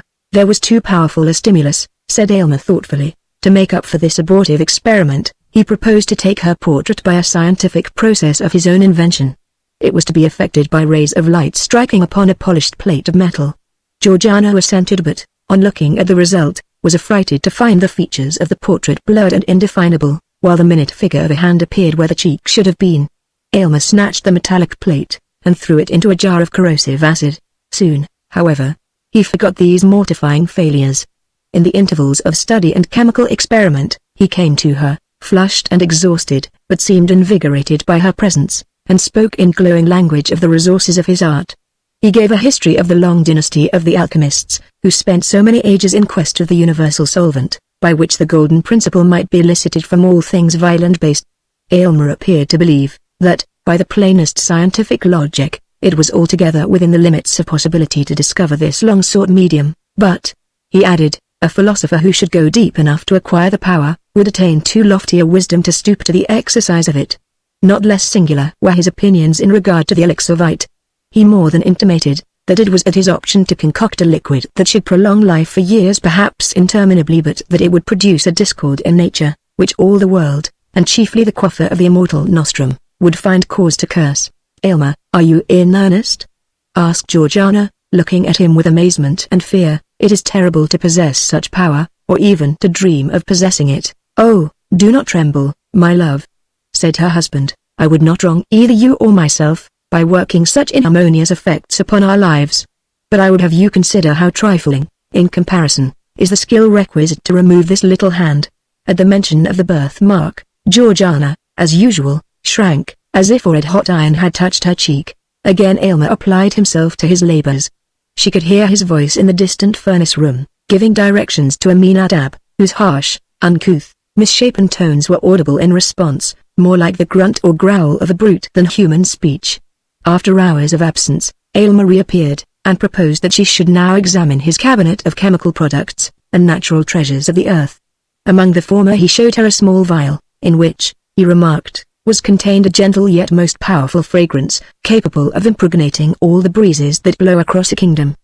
They were of inestimable value, the contents of that little vial, and, as he said so, He threw some of the perfume into the air, and filled the room with piercing and invigorating delight. "And what is this?" asked Georgiana, pointing to a small crystal globe, containing a gold-colored liquid. "It is so beautiful to the eye, that I could imagine it the elixir of life." "In one sense it is," replied Aylmer, "or rather the elixir of immortality. It is the most precious poison that ever was concocted in this world. By its aid, I could apportion the lifetime of any mortal at whom you might point your finger.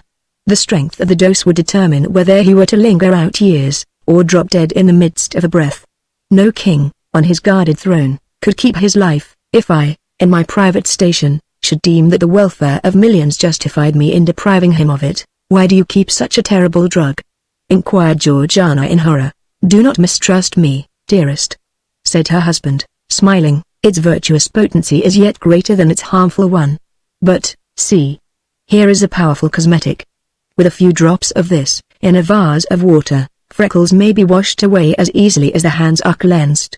A stronger infusion would take the blood out of the cheek, and leave the rosiest beauty a pale ghost. Is it with this lotion that you intend to bathe my cheeks?" asked Georgiana, anxiously. "Oh, no," hastily replied her husband. "This is merely superficial. Your case demands a remedy that shall go deeper." In his interviews with Georgiana, Aylmer generally made minute inquiries as to her sensations, and whether the confinement of the rooms, and the temperature of the atmosphere, agreed with her. These questions had such a particular drift, that Georgiana began to conjecture that she was already subjected to certain physical influences, either breathed in with the fragrant air, or taken with her food. She fancied, likewise, but it might be altogether fancy, that there was a stirring up of her system, a strange, indefinite sensation creeping through her veins, and tingling, half painfully, half pleasurably, at her heart. Still, whenever she dared to look into the mirror, she beheld herself, pale as a white rose, and with a crimson birthmark stamped upon her cheek. Not even Aylmer now hated it so much as she.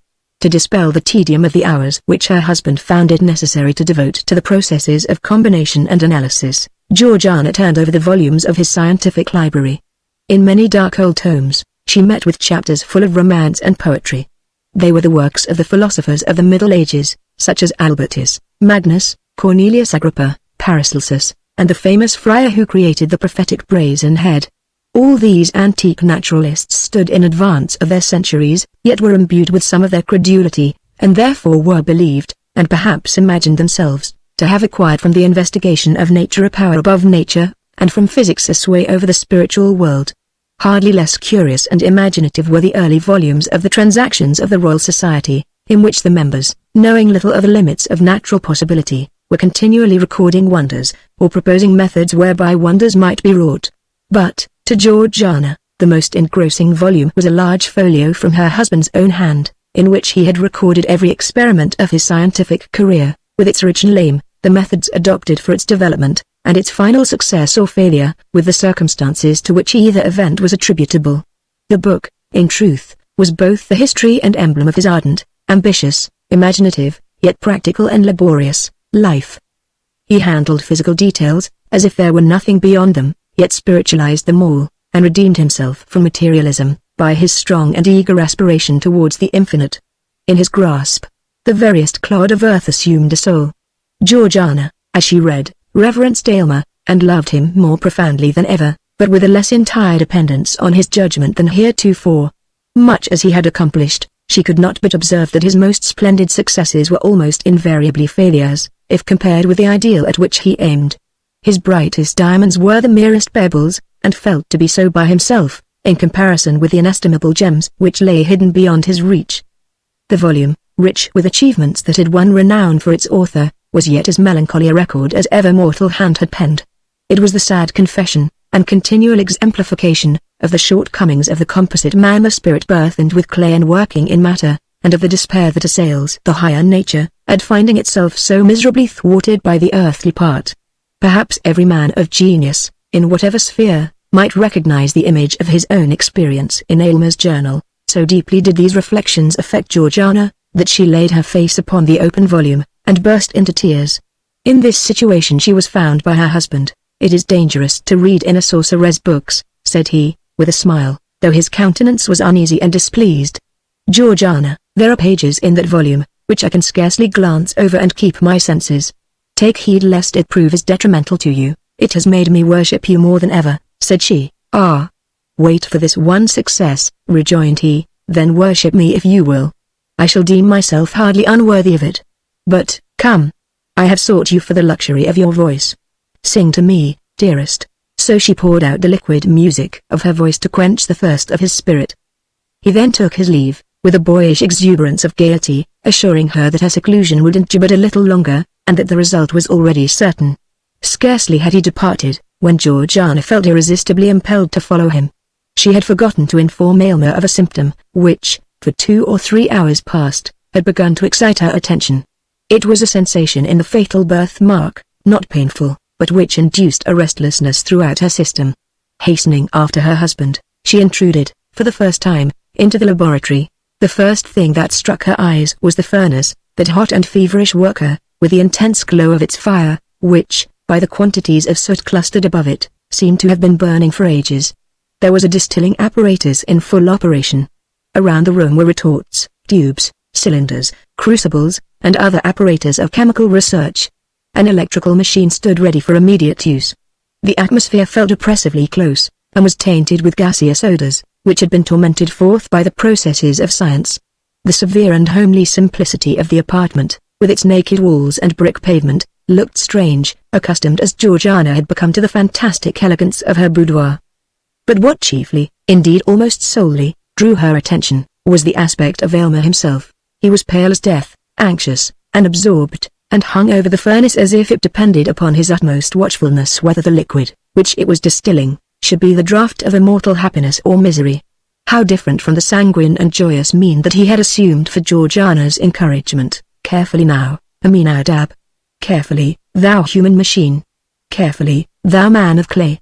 Muttered Aylmer, more to himself than his assistant. Now, if there be a thought too much or too little, it is all over. Ha, ha. Mumbled Aminadab. Look, master, look. Aylmer raised his eyes hastily, and at first reddened, then grew paler than ever, on beholding Georgiana. He rushed towards her, and seized her arm with a grip that left the print of his fingers upon it. Why do you come hither? Have you no trust in your husband? Cried he impetuously. Would you throw the blight of that fatal birthmark over my labors? It is not well done.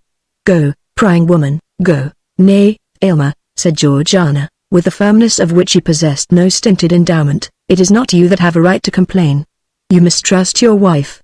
You have concealed the anxiety with which you watch the development of this experiment. Think not so unworthily of me, my husband. Tell me all the risk we run, and fear not that I shall shrink, for my share in it is far less than your own. No, no, Georgiana, said Aylmer impatiently, it must not be, I submit, replied she calmly. And, Aylmer, I shall quaff whatever draught you bring me, but it will be on the same principle that would induce me to take a dose of poison, if offered by your hand, my noble wife, said Aylmer, deeply moved. I knew not the height and depth of your nature, until now. Nothing shall be concealed. Know, then, that this crimson hand, superficial as it seems, has clutched its grasp into your being, with a strength of which I had no previous conception. I have already administered agents powerful enough to do aught except to change your entire physical system. Only one thing remains to be tried. If that fail us, we are ruined. Why did you hesitate to tell me this? Asked she. Because, Georgiana, said Aylmer, in a low voice, there is danger. Danger? There is but one danger, that this horrible stigma shall be left upon my cheek. Cried Georgiana. Remove it.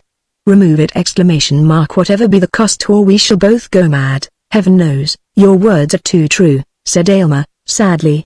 And now, dearest, return to your boudoir. In a little while, all will be tested. He conducted her back, and took leave of her with a solemn tenderness, which spoke far more than his words how much was now at stake. After his departure, Georgiana became wrapped in musings.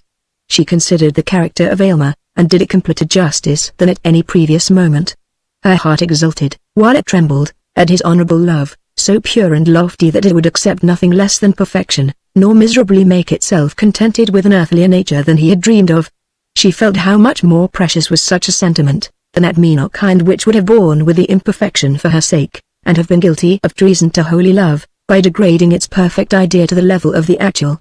And, with her whole spirit, she prayed, that, for a single moment, she might satisfy his highest and deepest conception. Longer than one moment, she well knew, It could not be, for his spirit was ever on the march, ever ascending, and each instant required something that was beyond the scope of the instant before. The sound of her husband's footsteps aroused her. He bore a crystal goblet, containing a liquor colorless as water, but bright enough to be the draught of immortality. Aylmer was pale, but it seemed rather the consequence of a highly wrought state of mind, and tension of spirit, than of fear or doubt. "The concoction of the draught has been perfect," said he, in answer to Georgiana's look. "Unless all my signs have deceived me, it cannot fail, save on your account, my dearest Aylmer," observed his wife. "I might wish to put off this birthmark of mortality by relinquishing mortality itself, in preference to any other mode. Life is but a sad possession to those who have attained precisely the degree of moral advancement at which I stand. Were I weaker and blinder, it might be happiness. Were I stronger, it might be endured hopefully. But, being what I find myself, methinks I am of all mortals the most fit to die." "You are fit for heaven without tasting death," replied her husband. "But why do we speak of dying? The draught cannot fail. Behold its effect upon this plant." On the window seat there stood a geranium, diseased with yellow blotches, which had overspread all its leaves. Aylmer poured a small quantity of the liquid upon the soil in which it grew. In a little time, when the roots of the plant had taken up the moisture, the unsightly blotches began to be extinguished in a living verdure. "The needed no proof," said Georgiana, quietly. "Give me the goblet. I joyfully stake all upon your word." "Drink, then, thou lofty creature!" exclaimed Aylmer, with fervid admiration. "There is no taint of imperfection on thy spirit.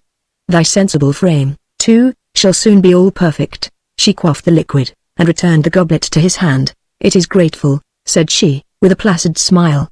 "Methinks it is like water from a heavenly fountain, for it contains I know not what of unobtrusive fragrance and deliciousness. It allays a feverish thirst, that had parched me for many days. Now, dearest, let me sleep. My earthly senses are closing over my spirit, like the leaves around the heart of a rose." At sunset, she spoke the last words with a gentle reluctance, as if it required almost more energy than she could command to pronounce the faint and lingering syllables. Scarcely had they loitered through her lips, ere she was lost in slumber. Aylmer sat by her side, watching her aspect with the emotions proper to a man, the whole value of whose existence was involved in the process now to be tested. Mingled with this mood, however, was the philosophic investigation, characteristic of the man of science.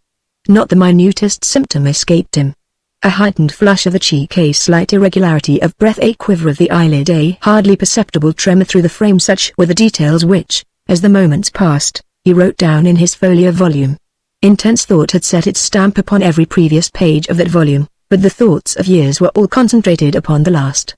While thus employed, he failed not to gaze often at the fatal hand, and not without a shudder. Yet once, by a strange and unaccountable impulse, he pressed it with his lips. His spirit recoiled, however, in the very act, and Georgiana, out of the midst of her deep sleep, moved uneasily and murmured, as if in remonstrance. Again, Aylmer resumed his watch. Nor was it without avail. The crimson hand, which at first had been strongly visible upon the marble paleness of Georgiana's cheek, now grew more faintly outlined. She remained not less pale than ever, but the birthmark, with every breath that came and went, lost somewhat of its former distinctness. Its presence had been awful, its departure was more awful still.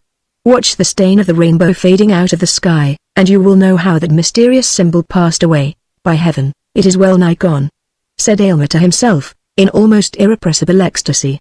I can scarcely trace it now. Success. Success. And now it is like the faintest rose color.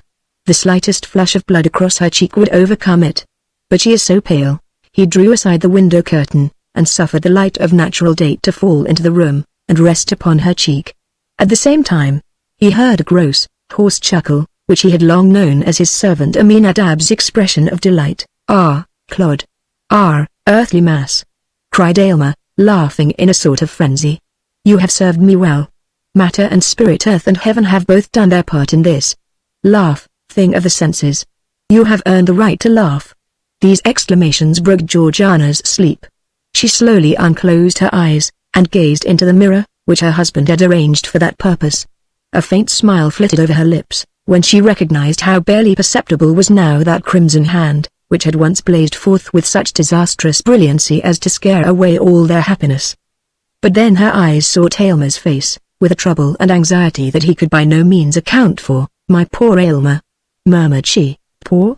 Nay, richest. Happiest. Most favored. Exclaimed he. My peerless bride, it is successful. You are perfect, my poor Aylmer. She repeated, with a more than human tenderness. You have aimed loftily! You have done nobly. Do not repent, that, with so high and pure a feeling, you have rejected the best the earth could offer. Aylmer, dearest Aylmer, I am dying. Alas, it was too true.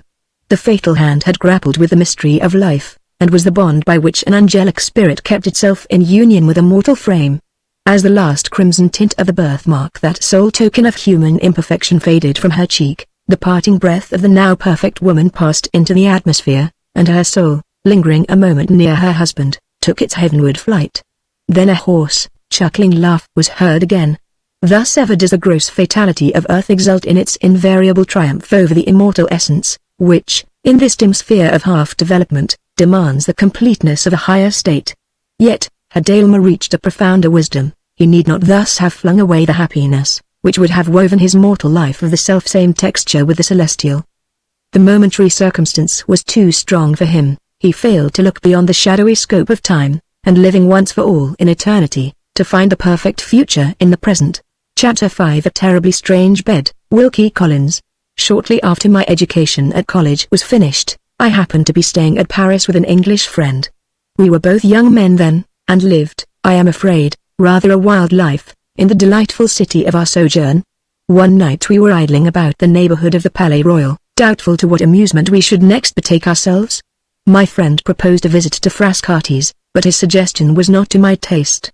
I knew Frascati's, as the French saying is, by heart, had lost and won plenty of 5-franc pieces there, merely for amusement's sake, until it was amusement no longer, and was thoroughly tired, in fact, of all the ghastly respectabilities of such a social anomaly as a respectable gambling house. For heaven's sake, said I to my friend, let us go somewhere where we can see a little genuine, blackguard, poverty-stricken gaming, with no false gingerbread glitter thrown over it at all.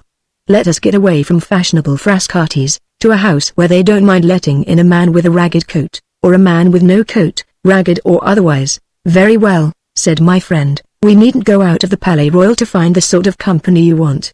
Here's the place just before us, as blackguard a place, by all report, as you could possibly wish to see. In another minute we arrived at the door, and entered the house. When we got upstairs, and had left our hats and sticks with the doorkeeper, we were admitted into the chief gambling room. We did not find many people assembled there, but, few as the men were who looked up at us on our entrance.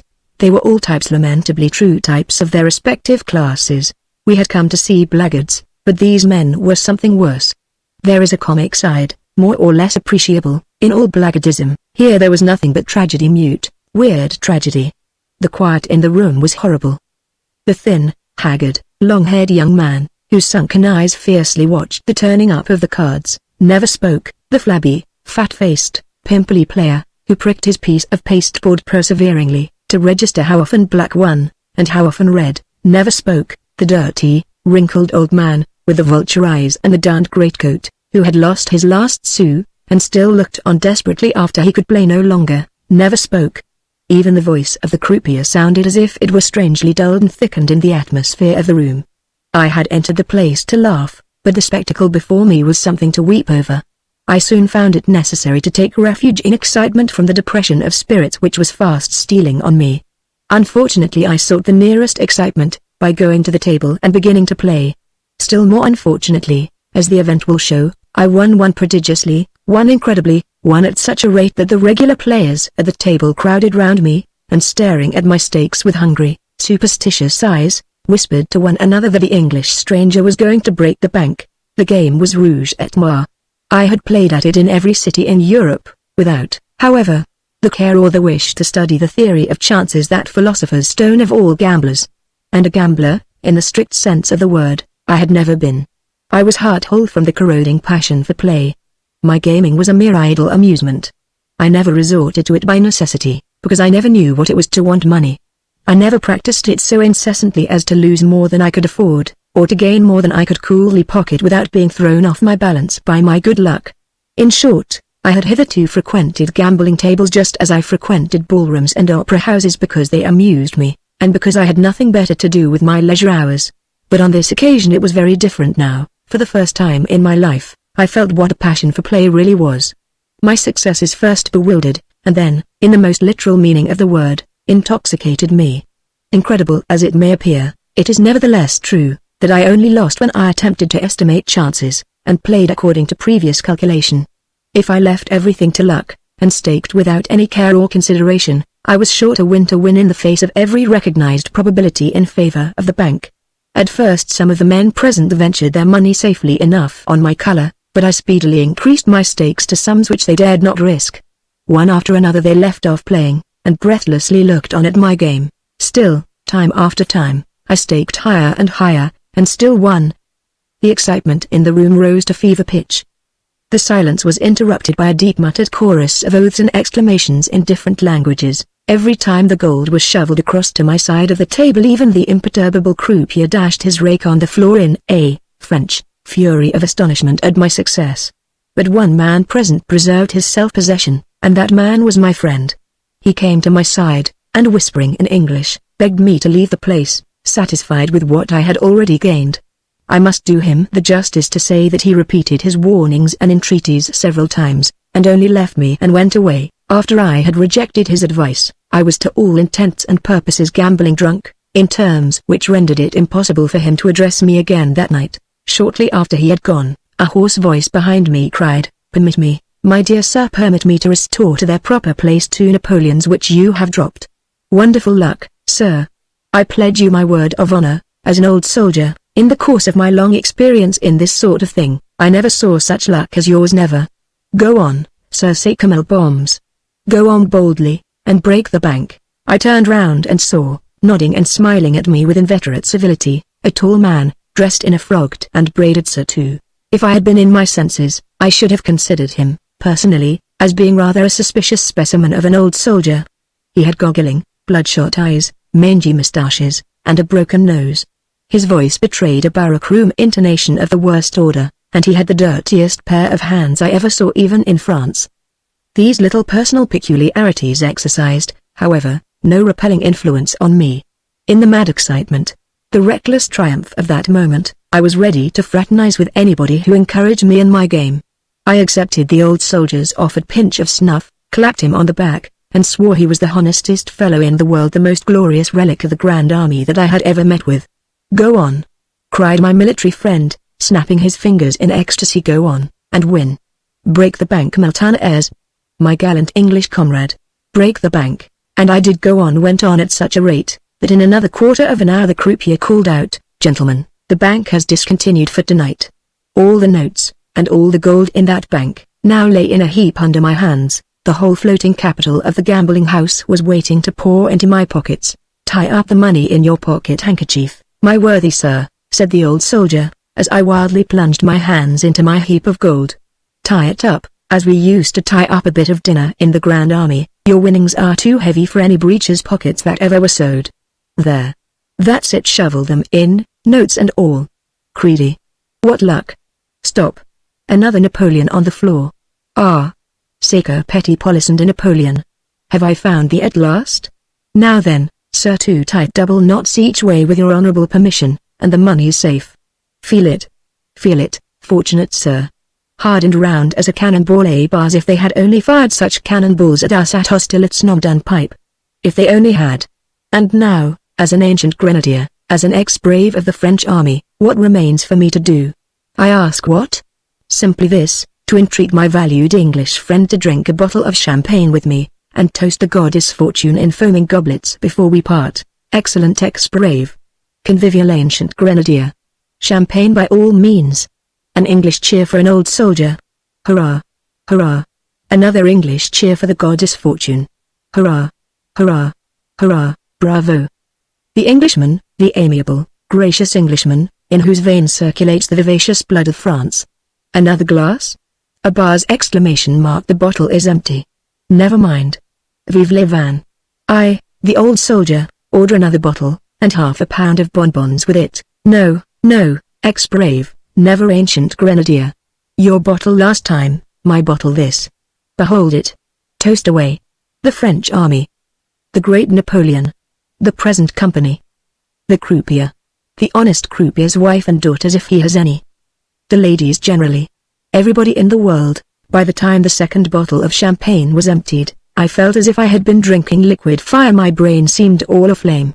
No excess in wine had ever had this effect on me before in my life. Was it the result of a stimulant acting upon my system when I was in a highly excited state? Was my stomach in a particularly disordered condition? Or was the champagne amazingly strong? "Ex-brave of the French army!" cried I, in a mad state of exhilaration, "I'm on fire. How are you? You have set me on fire. Do you hear, my hero of Austerlitz? Let us have a third bottle of champagne to put the flame out." The old soldier wagged his head, rolled his goggle eyes, until I expected to see them slip out of their sockets, placed his dirty forefinger by the side of his broken nose, solemnly ejaculated "coffee," and immediately ran off into an inner room. The word pronounced by the eccentric veteran seemed to have a magical effect on the rest of the company present. With one accord they all rose to depart. Probably they had expected to profit by my intoxication, but finding that my new friend was benevolently bent on preventing me from getting dead drunk, had now abandoned all hope of thriving pleasantly on my winnings. Whatever their motive might be, at any rate they went away in a body. When the old soldier returned, and sat down again opposite to me at the table, we had the room to ourselves. I could see the croupier, in a sort of vestibule which opened out of it, eating his supper in solitude. The silence was now deeper than ever. A sudden change, too, had come over the ex-brave. He assumed a portentously solemn look, and when he spoke to me again, his speech was ornamented by no oaths, enforced by no finger-snapping, enlivened by no apostrophes or exclamations. "Listen, my dear sir," said he, in mysteriously confidential tones. "Listen to an old soldier's advice. I have been to the mistress of the house, a very charming woman, with a genius for cookery, to impress on her the necessity of making us some particularly strong and good coffee. You must drink this coffee in order to get rid of your little amiable exaltation of spirits before you think of going home. You must, my good and gracious friend. With all that money to take home tonight, it is a sacred duty to yourself to have your wits about you. You are known to be a winner to an enormous extent by several gentlemen present tonight, who, in a certain point of view, are very worthy and excellent fellows, but they are mortal men, my dear sir, and they have their amiable weaknesses. Need I say more? Ah, no, no. You understand me. Now, this is what you must do: send for a cabriolet when you feel quite well again, draw up all the windows when you get into it, and tell the driver to take you home only through the large and well-lighted thoroughfares. Do this, and you and your money will be safe. Do this, and tomorrow you will thank an old soldier for giving you a word of honest advice." Just as the ex-brave ended his oration in very lachrymose tones, the coffee came in, ready poured out in 2 cups. My attentive friend handed me one of the cups with a bow. I was parched with thirst, and drank it off at a draught. Almost instantly afterward I was seized with a fit of giddiness, and felt more completely intoxicated than ever. The room whirled round and round furiously. The old soldier seemed to be regularly bobbing up and down before me like the piston of a steam engine. I was half deafened by a violent singing in my ears. A feeling of utter bewilderment, helplessness, idiocy, overcame me.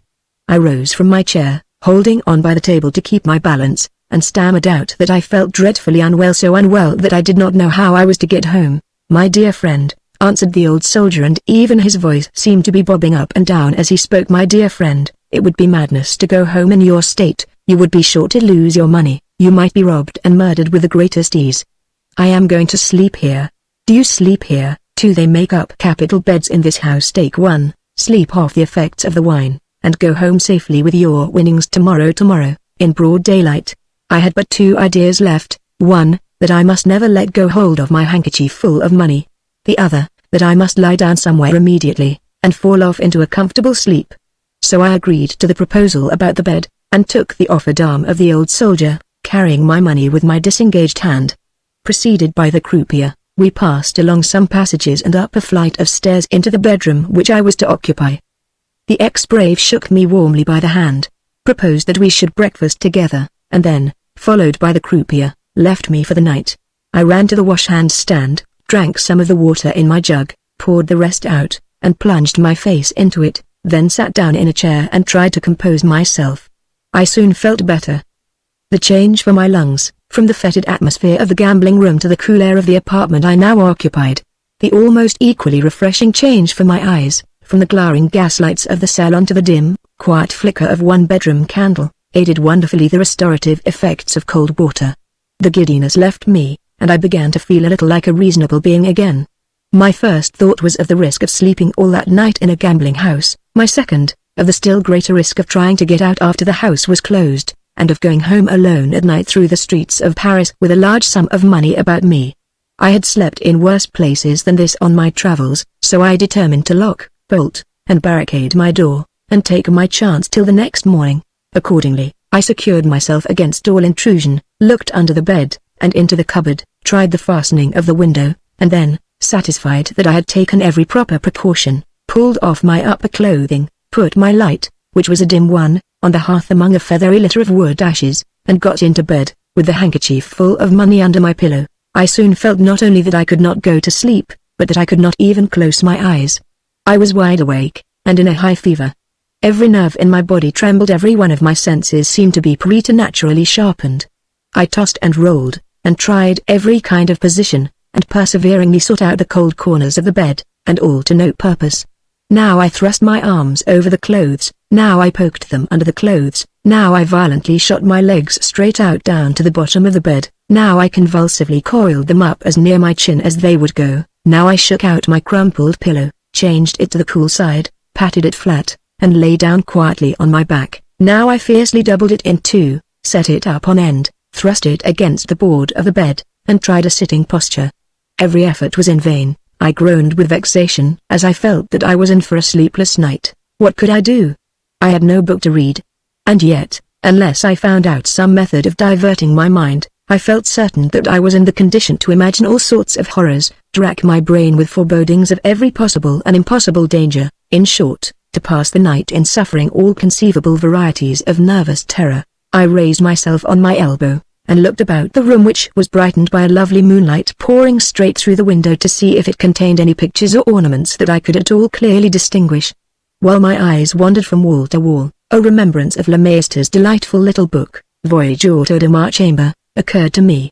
I resolved to imitate the French author, and find occupation and amusement enough to relieve the tedium of my wakefulness, by making a mental inventory of every article of furniture I could see, and by following up to their sources the multitude of associations which even a chair, a table, or a washhand stand may be made to call forth. In the nervous, unsettled state of my mind at that moment, I found it much easier to make my inventory than to make my reflections, and thereupon soon gave up all hope of thinking in Le Maister's fanciful track, or, indeed, of thinking at all. I looked about the room at the different articles of furniture, and did nothing more. There was, first, the bed I was lying in, a four-post bed, of all things in the world to meet with in Paris. Yes, a thorough clumsy British four-poster, with a regular top lined with chintz, the regular fringed valance all round, the regular stifling, unwholesome curtains, which I remembered having mechanically drawn back against the posts without particularly noticing the bed when I first got into the room. Then there was the marble-topped washhand stand, from which the water I had spilled, in my hurry to pour it out, was still dripping, slowly and more slowly, onto the brick floor. Then two small chairs, with my coat, waistcoat, and trousers flung on them. Then a large elbow chair covered with dirty white dimity, with my cravat and shirt collar thrown over the back. Then a chest of drawers with two of the brass handles off, and a tawdry, broken china inkstand placed on it by way of ornament for the top. Then the dressing table, adorned by a very small looking glass, and a very large pincushion. Then the window, an unusually large window. Then a dark old picture, which the feeble candle dimly showed me. It was the picture of a fellow in a high Spanish hat, crowned with a plume of towering feathers. A swarthy, sinister ruffian, looking upward, shading his eyes with his hand, and looking intently upward, it might be at some tall gallows on which he was going to be hanged. At any rate, he had the appearance of thoroughly deserving it. This picture put a kind of constraint upon me to look upward to at the top of the bed. It was a gloomy and not an interesting object, and I looked back at the picture. I counted the feathers in the man's hat. They stood out in relief, 3 white, 2 green. I observed the crown of his hat, which was of a conical shape, according to the fashion supposed to have been favored by Guido Fawkes. I wondered what he was looking up at. It couldn't be at the stars. Such a desperado was neither astrologer nor astronomer. It must be at the high gallows, and he was going to be hanged presently. Would the executioner come into possession of his comical crowned hat and plume of feathers? I counted the feathers again, 3 white, 2 green. While I still lingered over this very improving and intellectual employment, my thoughts insensibly began to wander. The moonlight shining into the room reminded me of a certain moonlight night in England the night after a picnic party in a Welsh valley. Every incident of the drive homeward through lovely scenery, which the moonlight made lovelier than ever, came back to my remembrance, though I had never given the picnic a thought for years, though, if I had tried to recollect it, I could certainly have recalled little or nothing of that scene long past. Of all the wonderful faculties that help to tell us we are immortal, which speaks the sublime truth more eloquently than memory? Here was I, in a strange house of the most suspicious character, in a situation of uncertainty, and even of peril, which might seem to make the cool exercise of my recollection almost out of the question, nevertheless, remembering, quite involuntarily, places, people, conversations, minute circumstances of every kind, which I had thought forgotten forever, which I could not possibly have recalled at will, even under the most favorable auspices. And what cause had produced in a moment the whole of this strange, complicated, mysterious effect? Nothing but some rays of moonlight shining in at my bedroom window.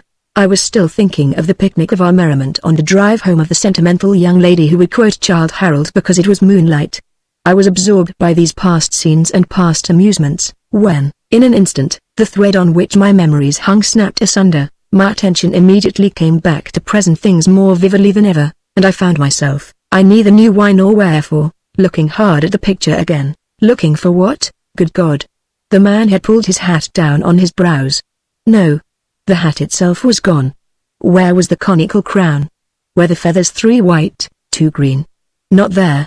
In place of the hat and feathers, what dusky object was it that now hid his forehead, his eyes, his shading hand? Was the bed moving? I turned on my back and looked up. Was I mad? Drunk? Dreaming? Giddy again? Or was the top of the bed really moving down, sinking slowly, regularly, silently, horribly, right down throughout the whole of its length and breadth, right down upon me? As I lay underneath, my blood seemed to stand still. A deadly, paralyzing coldness stole all over me as I turned my head round on the pillow and determined to test whether the bed top was really moving or not, by keeping my eye on the man in the picture. The next look in that direction was enough. The dull, black, frowsy outline of the valance above me was within an inch of being parallel with his waist. I still looked breathlessly. And steadily and slowly, very slowly, I saw the figure, and the line of frame below the figure, vanish, as the valance moved down before it. I am, constitutionally, anything but timid. I have been on more than one occasion in peril of my life, and have not lost my self-possession for an instant, but when the conviction first settled on my mind that the bed top was really moving, was steadily and continuously sinking down upon me, I looked up shuddering, helpless, panic-stricken. Beneath the hideous machinery for murder, which was advancing closer and closer to suffocate me where I lay, I looked up, motionless, speechless, breathless. The candle, fully spent, went out, but the moonlight still brightened the room. Down and down, without pausing and without sounding, came the bed top, and still my panic terror seemed to bind me faster and faster to the mattress on which I lay down, and down it sank, till the dusty odor from the lining of the canopy came stealing into my nostrils. At that final moment the instinct of self-preservation startled me out of my trance, and I moved at last. There was just room for me to roll myself sidewise off the bed. As I dropped noiselessly to the floor, the edge of the murderous canopy touched me on the shoulder. Without stopping to draw my breath, without wiping the cold sweat from my face, I rose instantly on my knees to watch the bed top. I was literally spellbound by it. If I had heard footsteps behind me, I could not have turned round. If a means of escape had been miraculously provided for me, I could not have moved to take advantage of it. The whole life in me was, at that moment, concentrated in my eyes. It descended the whole canopy, with the fringe round it, came down, close down, so close that there was not room now to squeeze my finger between the bed top and the bed. I felt at the side, and discovered that what had appeared to me from beneath to be the ordinary light canopy of a 4-post bed was in reality a thick, broad mattress, the substance of which was concealed by the valance and its fringe. I looked up and saw the 4 posts rising hideously bare. In the middle of the bed top was a huge wooden screw that had evidently worked it down through a hole in the ceiling, just as ordinary presses are worked down on the substance selected for compression. The frightful apparatus moved without making the faintest noise. There had been no creaking as it came down, there was now not the faintest sound from the room above. Amidst a dead and awful silence I beheld before me in the 19th century, and in the civilized capital of France, such a machine for secret murder by suffocation as might have existed in the worst days of the Inquisition, in the lonely inns among the Harz Mountains, in the mysterious tribunals of Westphalia. Still, As I looked on it, I could not move, I could hardly breathe, but I began to recover the power of thinking, and in a moment I discovered the murderous conspiracy framed against me in all its horror. My cup of coffee had been drugged, and drugged too strongly. I had been saved from being smothered by having taken an overdose of some narcotic. How I had chafed and fretted at the fever fit which had preserved my life by keeping me awake. How recklessly I had confided myself to the two wretches who had led me into this room, determined, for the sake of my winnings, to kill me in my sleep by the surest and the most horrible contrivance for secretly accomplishing my destruction. How many men, winners like me, had slept, as I had proposed to sleep, in that bed, and had never been seen or heard of more. I shuddered at the bare idea of it, but ere long all thought was again suspended by the sight of the murderous canopy moving once more. After it had remained on the bed as nearly as I could guess about 10 minutes, it began to move up again. The villains who worked it from above evidently believed that their purpose was now accomplished. Slowly and silently, as it had descended, that horrible bed top rose toward its former place. When it reached the upper extremities of the 4 posts, it reached the ceiling too. Neither hole nor screw could be seen. The bed became in appearance an ordinary bed again, the canopy an ordinary canopy even to the most suspicious eyes. Now, for the first time, I was able to move, to rise from my knees, to dress myself in my upper clothing and to consider of how I should escape. If I betrayed by the smallest noise that the attempt to suffocate me had failed, I was certain to be murdered. Had I made any noise already? I listened intently, looking toward the door. No. No footsteps in the passage outside, no sound of a tread, light or heavy. In the room above, absolute silence everywhere. Besides locking and bolting my door, I had moved an old wooden chest against it, which I had found under the bed. To remove this chest, my blood ran cold as I thought of what its contents might be, without making some disturbance was impossible, and, moreover, to think of escaping through the house, now barred up for the night, was sheer insanity. Only one chance was left me, the window. I stole to it on tiptoe. My bedroom was on the 1st floor, above an entresol, and looked into the back street. I raised my hand to open the window, knowing that on that action hung, by the merest hairbreadth, my chance of safety. They keep vigilant watch in a house of murder. If any part of the frame cracked, if the hinge creaked, I was a lost man. It must have occupied me at least 5 minutes, reckoning by time 5 hours, reckoning by suspense, to open that window. I succeeded in doing it silently and doing it with all the dexterity of the housebreaker, and then looked down into the street. To leap the distance beneath me would be almost certain destruction. Next, I looked round at the sides of the house. Down the left side ran a thick water pipe. It passed close by the outer edge of the window. The moment I saw the pipe, I knew I was saved. My breath came and went freely for the first time since I had seen the canopy of the bed moving down upon me. To some men the means of escape which I had discovered might have seemed difficult and dangerous enough. To me the prospect of slipping down the pipe into the street did not suggest even a thought of peril. I had always been accustomed, by the practice of gymnastics, to keep up my schoolboy powers as a daring and expert climber, and knew that my head, hands, and feet would serve me faithfully in any hazards of ascent or descent. I had already got one leg over the windowsill, when I remembered the handkerchief filled with money under my pillow. I could well have afforded to leave it behind me, but I was revengefully determined that the miscreants of the gambling house should miss their plunder as well as their victim. So I went back to the bed and tied the heavy handkerchief at my back by my cravat. Just as I had made it tight and fixed it in a comfortable place, I thought I heard a sound of breathing outside the door. The chill feeling of horror ran through me again as I listened. No. Dead silence still in the passage. I had only heard the night air blowing softly into the room. The next moment I was on the windowsill, and the next I had a firm grip on the water pipe with my hands and knees.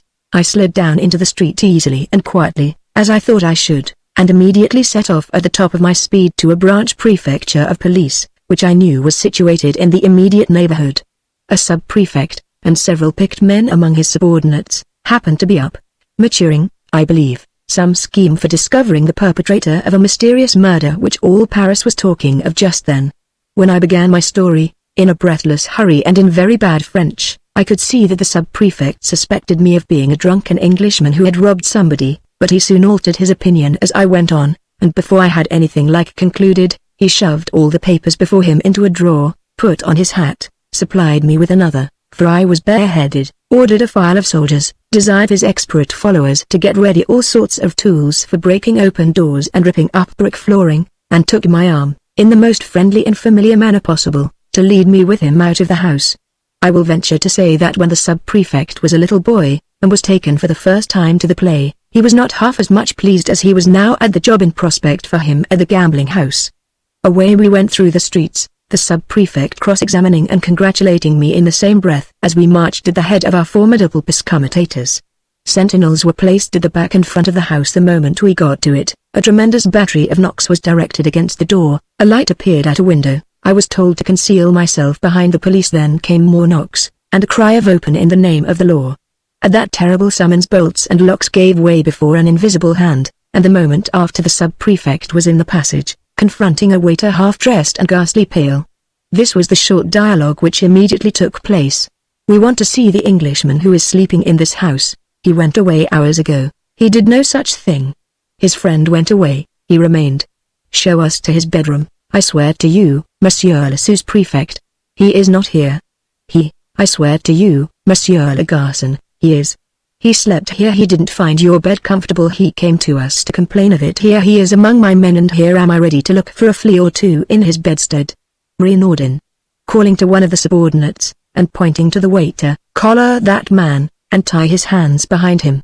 Now, then, gentlemen, let us walk upstairs." Every man and woman in the house was secured, the old soldier the first. Then I identified the bed in which I had slept, and then we went into the room above. No object that was at all extraordinary appeared in any part of it. The sub-prefect looked round the place, commanded everybody to be silent, stamped twice on the floor, called for a candle, looked attentively at the spot he had stamped on, and ordered the flooring to be carefully taken up. This was done in no time. Lights were produced, and we saw a deep raftered cavity between the floor of this room and the ceiling of the room beneath. Through this cavity there ran perpendicularly a sort of case of iron thickly greased, and inside the case appeared the screw, which communicated with the bed top below. Extra lengths of screw, freshly oiled, levers covered with felt, all the complete upper works of a heavy press constructed with infernal ingenuity so as to join the fixtures below, and when taken to pieces again to go into the smallest possible compass, were next discovered and pulled out on the floor. After some little difficulty the sub-prefect succeeded in putting the machinery together, and, leaving his men to work it, descended with me to the bedroom. The smothering canopy was then lowered, but not so noiselessly as I had seen it lowered. When I mentioned this to the sub-prefect, his answer, simple as it was, had a terrible significance. "My men," said he, "are working down the bed top for the first time. The men whose money you won were in better practice. We left the house in the sole possession of 2 police agents, every one of the inmates being removed to prison on the spot." The sub-prefect, after taking down my procès-verbal in his office, returned with me to my hotel to get my passport. "Do you think," I asked, as I gave it to him, "that any men have really been smothered in that bed, as they tried to smother me?" "I have seen dozens of drowned men laid out at the morgue," answered the sub-prefect, in whose pocketbooks were found letters stating that they had committed suicide in the Seine, because they had lost everything at the gaming table. "Do I know how many of those men entered the same gambling house that you entered? Won as you won? Took that bed as you took it? Slept in it? Were smothered in it? And were privately thrown into the river, with a letter of explanation written by the murderers and placed in their pocketbooks? No man can say how many or how few have suffered the fate from which you have escaped. The people of the gambling house kept their bedstead machinery a secret from us, even from the police. The dead kept the rest of the secret for them. Good night, or rather good morning, Monsieur Faulkner. Be at my office again at 9 o'clock. In the meantime, au revoir. The rest of my story is soon told. I was examined and re-examined. The gambling house was strictly searched all through from top to bottom. The prisoners were separately interrogated, and 2 of the less guilty among them made a confession. I discovered that the old soldier was the master of the gambling house. Justice discovered that he had been drummed out of the army as a vagabond years ago, that he had been guilty of all sorts of villainies since, that he was in possession of stolen property, which the owners identified, and that he, the croupier, another accomplice, and the woman who had made my cup of coffee, were all in the secret of the bedstead. There appeared some reason to doubt whether the inferior persons attached to the house knew anything of the suffocating machinery, and they received the benefit of that doubt, by being treated simply as thieves and vagabonds. As for the old soldier and his 2 head myrmidons, they went to the galleys. The woman who had drugged my coffee was imprisoned for I forget how many years. The regular attendants at the gambling house were considered suspicious, and placed under surveillance, and I became, for 1 whole week, which is a long time, the headline in Parisian society. My adventure was dramatized by 3 illustrious playmakers, but never saw theatrical daylight, for the censorship forbade the introduction on the stage of a correct copy of The Gambling House Bedstead. One good result was produced by my adventure, which any censorship must have approved. It cured me of ever again trying rouge et noir as an amusement. The sight of a green cloth, with packs of cards and heaps of money on it, will henceforth be forever associated in my mind with the sight of a bed canopy descending to suffocate me in the silence and darkness of the night. Chapter 6 The Torture by Hope, Villiers de Lisledam. Many years ago, as evening was closing in, the Venerable Pedro Arbues Displer, 6th Prior of the Dominicans of Segovia, and 3rd Grand Inquisitor of Spain, followed by a Fra Redemptor, and preceded by 2 familiars of the Holy Office, the latter carrying lanterns, made their way to a subterranean dungeon. The bolt of a massive door creaked, and they entered a mephitic inn pace, where the dim light revealed between rings fastened to the wall a blood-stained rack, a brazier, and a jug. On a pile of straw, loaded with fetters and his neck encircled by an iron carcan, sat a haggard man, of uncertain age, clothed in rags. This prisoner was no other than Rabbi Asa Rabbarbanel, a Jew of Oregon, who accused of usury and pitiless scorn for the poor had been daily subjected to torture for more than a year. Yet his blindness was as dense as his hide, and he had refused to abjure his faith.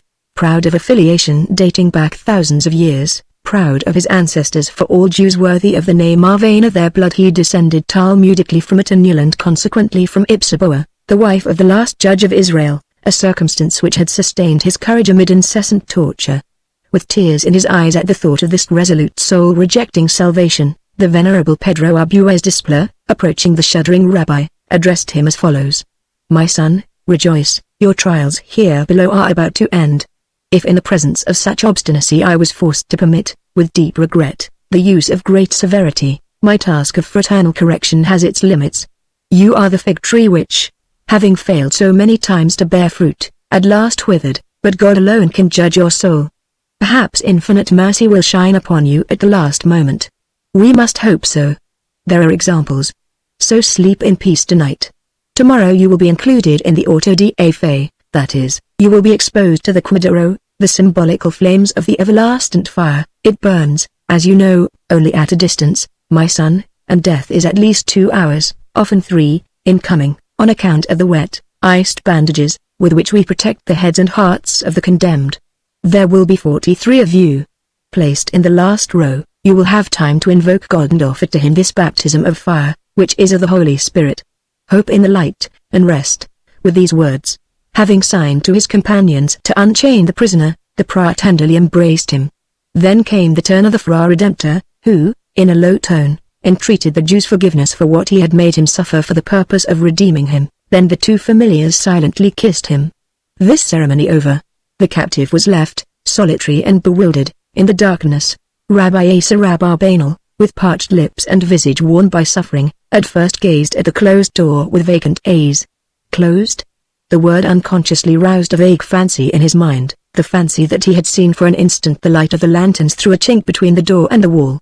A morbid idea of hope, due to the weakness of his brain, stirred his whole being.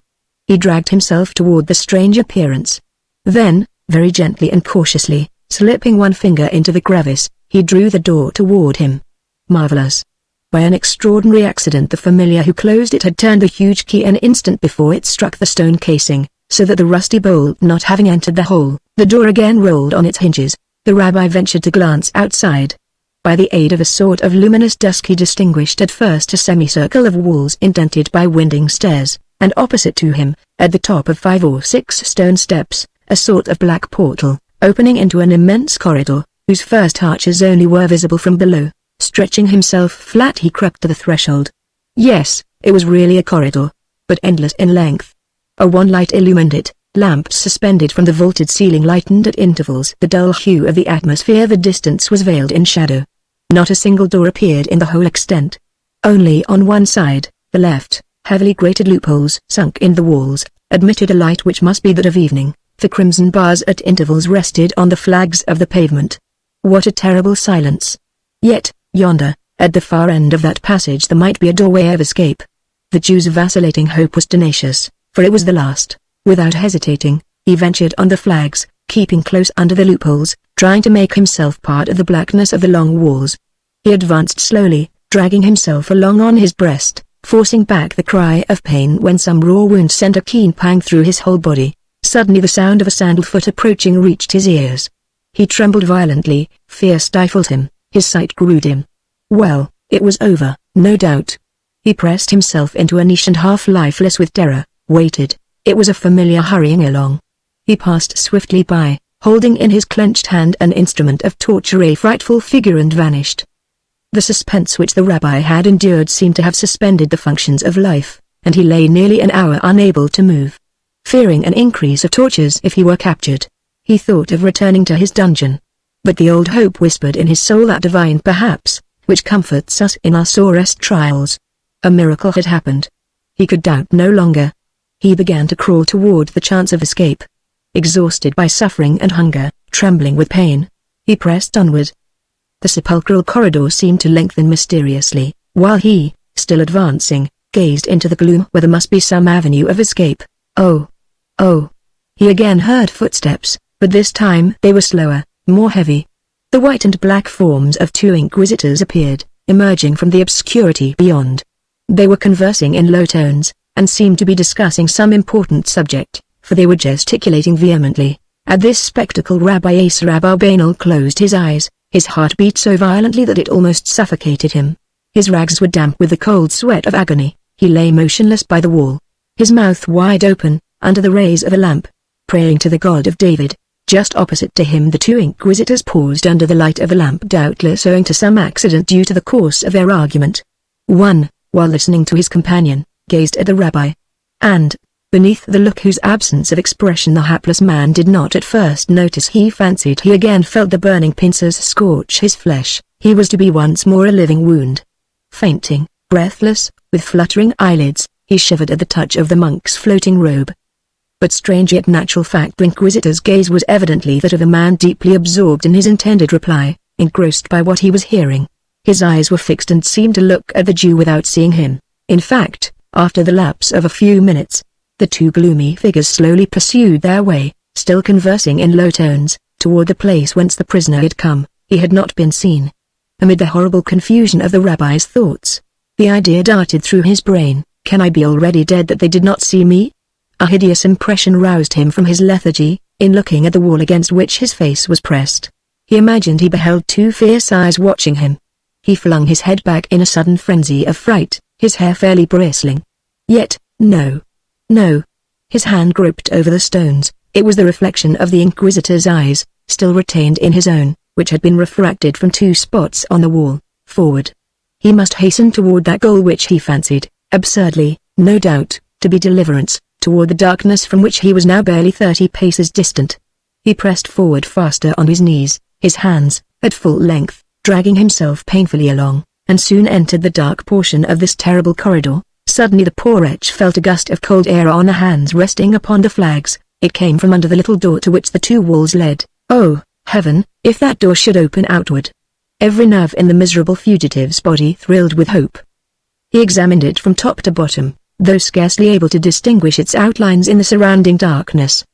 He passed his hand over it. No bolt, no lock. A latch. He started up. The latch yielded to the pressure of his thumb. The door silently swung open before him. Hallelujah! Murmured the rabbi in a transport of gratitude as, standing on the threshold, he beheld the scene before him. The door had opened into the gardens, above which arched a starlit sky, into spring, liberty, life. It revealed the neighboring fields, stretching toward the Sierras, whose sinuous blue lines were relieved against the horizon. Yonder lay freedom. Oh, to escape! He would journey all night through the lemon groves, whose fragrance reached him. Once in the mountains and he was safe. He inhaled the delicious air, the breeze revived him, his lungs expanded. He felt in his swelling heart the veniphoras of Lazarus. And to thank once more the God who had bestowed this mercy upon him, he extended his arms, raising his eyes toward heaven. It was an ecstasy of joy. Then he fancied he saw the shadow of his arms approach him, fancied that he felt these shadowy arms enclose, embrace him, and that he was pressed tenderly to someone's breast. A tall figure actually did stand directly before him. He lowered his eyes and remained motionless, gasping for breath, dazed, with fixed gaze, fairly drivelling with terror, horror. He was in the clasp of the Grand Inquisitor himself, the venerable Pedro Abuez Display, who gazed at him with tearful eyes, like a good shepherd who had found his stray lamb. The dark-robed priest pressed the hapless Jew to his heart with so fervent an outburst of love, that the edges of the monarchical haircloth rubbed the Dominican's breast. And while a Sarabanal with protruding eyes gasped in agony in the ascetic's embrace, vaguely comprehending that all the phases of this fatal evening were only a prearranged torture, that of hope, the Grand Inquisitor, with an accent of touching reproach and a look of consternation, murmured in his ear, his breath parched and burning from long fasting, "What, my son? On the eve, perchance, of salvation you wish to leave us?" Chapter 7. The Box with the Iron Clamps. Florence Marriott, I. Milton Chase is a charming, old-fashioned country house, which has been in the possession of the Clayton family for centuries past, and as Harry Clayton, its present owner, has plenty of money, and, having tasted the pleasures of matrimony for only 5 years, has no knowledge, as yet, of the delights of college and school bills coming in at Christmas time, it is his will to fill the Chase at that season with guests, to each of whom he extends a welcome, as hearty as it is sincere. "Bella, are you not going to join the riding party this afternoon?" he said across the luncheon table to his wife, one day in a December not long ago. Bella was a dimpled little woman, whose artless expression of countenance would well bear comparison with the honest, genial face opposite to her, and who replied at once, "No. Not this afternoon, Harry, dear. You know the Damers may come at any time between this and 7 o'clock, and I should not like to be out when they arrive." "And may I ask Mrs. Clayton who are the Damers?" inquired a friend of her husband, who, on account of being handsome, considered himself licensed to be pert that their advent should be the cause of our losing the pleasure of your company this afternoon. But the last thing Bella Clayton ever did was to take offense. "The Damers are my cousins, Captain Moss," she replied, "at least Blanche Damer is." At this juncture a dark-eyed man who was sitting at the other end of the table dropped the flirting converse he had been maintaining with the younger sister of Mrs. Clayton's, and appeared to become interested in what his hostess was saying. "Colonel Damer," he continued, "has been in India for the last 12 years, and only returned to England a month ago. Therefore it would seem unkind on the first visit he has paid to his relatives that there should be no one at home to welcome him." "Has Mrs. Damer been abroad for as long a time?" resumed her questioner, a vision arising on his mental faculties of a lemon-colored woman with shoes down at heel. "Oh dear no," replied his hostess. "Blanche came to England about 5 years ago, but her health has been too delicate to rejoin her husband in India since. Have we all finished, Harry, dear?" And in another minute the luncheon table was cleared. As Mrs. Clayton crossed the hall soon afterwards to visit her nursery, the same dark-eyed man who had regarded her fixedly when she mentioned the name of Blanche Damer followed and accosted her. "Is it long since you have seen your cousin Mrs. Damer?" "Mrs. Clayton, I saw her about 3 years ago, Mr. Lawrence, but she had a severe illness soon after that, and has been living on the continent ever since." "Why do you ask?" "For no especial reason," he answered smiling. "Perhaps I am a little jealous lest this newcomer to whose arrival you look forward with so much interest should usurp more of your time and attention than we less favored ones can spare." He spoke with a degree of sarcasm, real or feigned, which Mrs. Clayton immediately resented. "I am not aware that I have been in the habit of neglecting my guests, Mr. Lawrence," she replied, "but my cousin Blanche is more likely to remind me of my duties than to tempt me to forget them." "Forgive me," he said, earnestly. "You have mistaken my meaning altogether." "But are you very intimate with this lady?" "Very much so," was the answer. "We were brought up together, and loved each other as sisters until she married and went to India. For some years after her return home our intercourse was renewed, and only broken, on the occasion of her being ill and going abroad, as I have described to you. Her husband, I have, of course, seen less of, but I like what I know of him, and am anxious to show them both all the hospitality in my power. She is a charming creature, and I am sure you will admire her." "Doubtless I shall," he replied, "that is if she does not lay claim to all Mrs. Clayton's interest in the affairs of Milton Chase." "No fear of that," laughed the cheery little lady as she ascended the stairs, and left Mr. Lawrence standing in the hall beneath. "Clayton," observed the gentleman, as he re-entered the luncheon room and drew his host into the privacy of a bay window, "I really am afraid I shall have to leave you this evening if you won't think it rude of me to go so suddenly." "But why, my dear fellow?" exclaimed Harry Clayton, as his blue eyes searched into the other's soul. "What earthly reason can you have for going, when your fixed plan was to stay with us over Christmas Day?" "Well, there is lots of work waiting for me to do, you know, and really the time slips away so, and time is money to a slave like myself that—" "Now, my dear Lawrence," said Harry Clayton conclusively, You know you are only making excuses. All the work that was absolutely necessary for you to do before Christmas was finished before you came here, and you said you felt yourself licensed to take a whole month's holiday. Now, was not that the case? Mr. Lawrence could not deny the fact, and so he looked undecided, and was silent. Don't let me hear any more about your going before Christmas Day, said his host, or I shall be offended, and so will Bella, to say nothing of Bella's sister Ray, Lawrence, whereupon Mr. Lawrence felt himself bound to remain, and saying in his own mind that fate was against him, dropped the subject of his departure altogether. 1 hour later, the riding party being then some miles from Moulton Chase, a travelling carriage laden with trunks drove up to the house, and Mrs. Clayton, all blushes and smiles, stood on the hall steps to welcome her expected guests. Colonel Damer was the first to alight. He was a middle-aged man, but with a fine soldierly bearing, which took off from his years, and he was so eager to see to the safe exit of his wife from the carriage door that he had not time to do more than take off his hat to blooming Bella on the steps. Now, my love, he exclaimed as the lady's form appeared, pray take care. 2 steps, that's right, here you are, safe.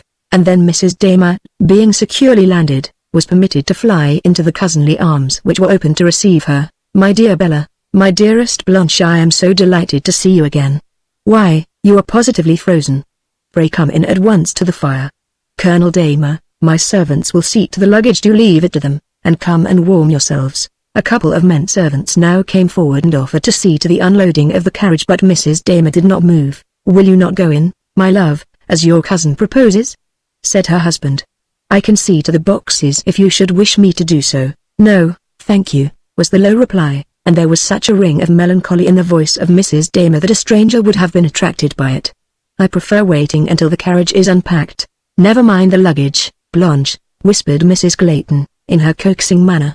Come into the fire, dear, I have so much to tell you. Wait a minute, Bella, said her cousin, and the entreaty was so firm that it met with no further opposition. 1 2 3 4, exclaimed Colonel Damer, as the boxes successively came to the ground. I am afraid you will think we are going to take you by storm, Mrs. Clayton, but perhaps you know my wife's fancy for a large travelling kit of old. Is that all, Blanche? That is all, thank you, in the same low melancholy tones in which she had spoken before. Now, Bella, dear, which is to be my room? You would rather go the first, Blanche? Yes, please, I'm tired. Will you carry up that box for me? She continued, pointing out one of the trunks to the servant. Directly, ma'am, he returned, as he was looking for change for a sovereign wherewith to accommodate Colonel Damer, but the lady lingered until he was at leisure. Then he shouldered the box next to the one she had indicated, and she directed his attention to the fact, and made him change his burden. They'll all go up in time, ma'am, the man remarked, but Mrs. Damer, answering nothing, did not set her foot upon the stairs until he was halfway up them, with the trunk she had desired him to take first. Then she leaned wearily upon Bella Clayton's arm, pressing it fondly to her side, and so the two went together to the bedroom which had been appointed for the reception of the new guests. It was a large and cosily furnished apartment, with a dressing room opening from it. When the ladies arrived there they found the servant awaiting them with the box in question. Where will you have it placed, ma'am? He demanded of Mrs. Damer. Under the bed, please. But the bedstead was a French one, and the mahogany sides were so deep that nothing could get beneath them but dust, and the trunk, although small, was heavy and strong and clamped with iron, not at all the sort of trunk that would go anywhere. Nothing will go under the bed, ma'am, said the servant in reply. Mrs. Damer slightly changed color. Never mind then, leave it there. Oh, what a comfort a good fire is, she continued, turning to the hearthrug, and throwing herself into an armchair. We have had such a cold drive from the station. But about your box, Blanche, said Mrs. Clayton, who had no idea of her friends being put to any inconvenience. It can't stand there. You'll unpack it, won't you? Or shall I have it moved into the passage? Oh, no, thank you, Bella, please let it stand where it is. It will do very well indeed. What will do very well? Exclaimed Colonel Damer, who now entered the bedroom, followed by a servant with another trunk. Only Blanche's box, Colonel Damer, said Bella Clayton. She doesn't wish to unpack it, and it will be in her way here, I'm afraid. It might stand in your dressing room. This she said as a feeler, knowing that some gentlemen do not like to be inconvenienced, even in their dressing rooms. But Colonel Damer was as unselfish as it was possible for an old Indian to be. Of course it can, he replied. Here, to the servant, just shoulder that box, will you, and move it into the next room. The man took up the article in question rather carelessly, and nearly let it fall again. Mrs. Damer darted forward as if to save it. "Pray put it down," she said, nervously. "I have no wish to have it moved. I shall require it by and by. It will be no inconvenience." "Just as you like, dear," said Mrs. Clayton, who was becoming rather tired of the little discussion. "And now take off your things, dear Blanche, and let me ring for some tea." Colonel Damer walked into his dressing room and left the two ladies alone. The remainder of the luggage was brought upstairs. The tea was ordered and served, and whilst Mrs. Clayton busied herself in pouring it out, Mrs. Damer sank back upon a sofa which stood by the fire, and conversed with her cousin. She had been beautiful, this woman, in her earlier youth, though no one would have thought it to see her now.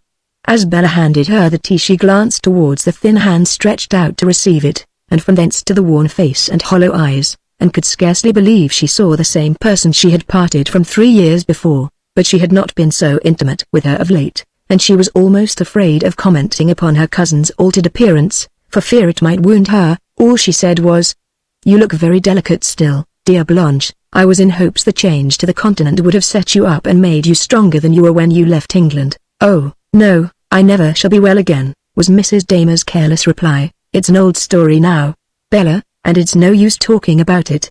Whom have you staying in the house at present, dear?" "Well, we are nearly full," rejoined Mrs. Clayton.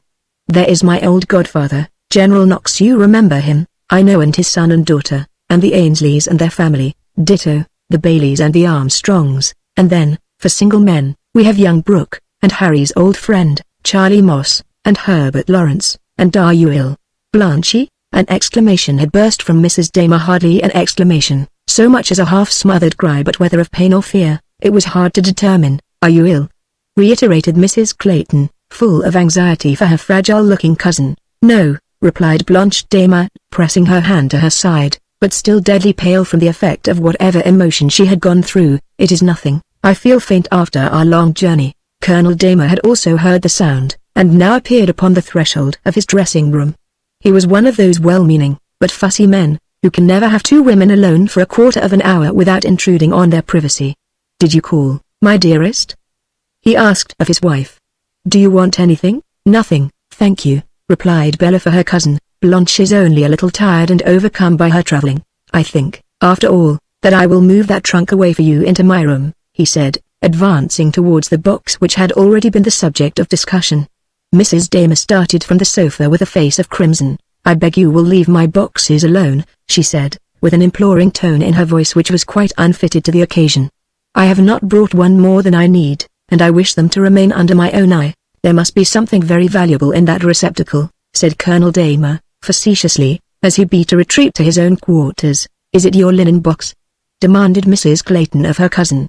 "Yes," in a hesitating manner, "that is, it contains several things that I have in daily use, but go on about your visitors.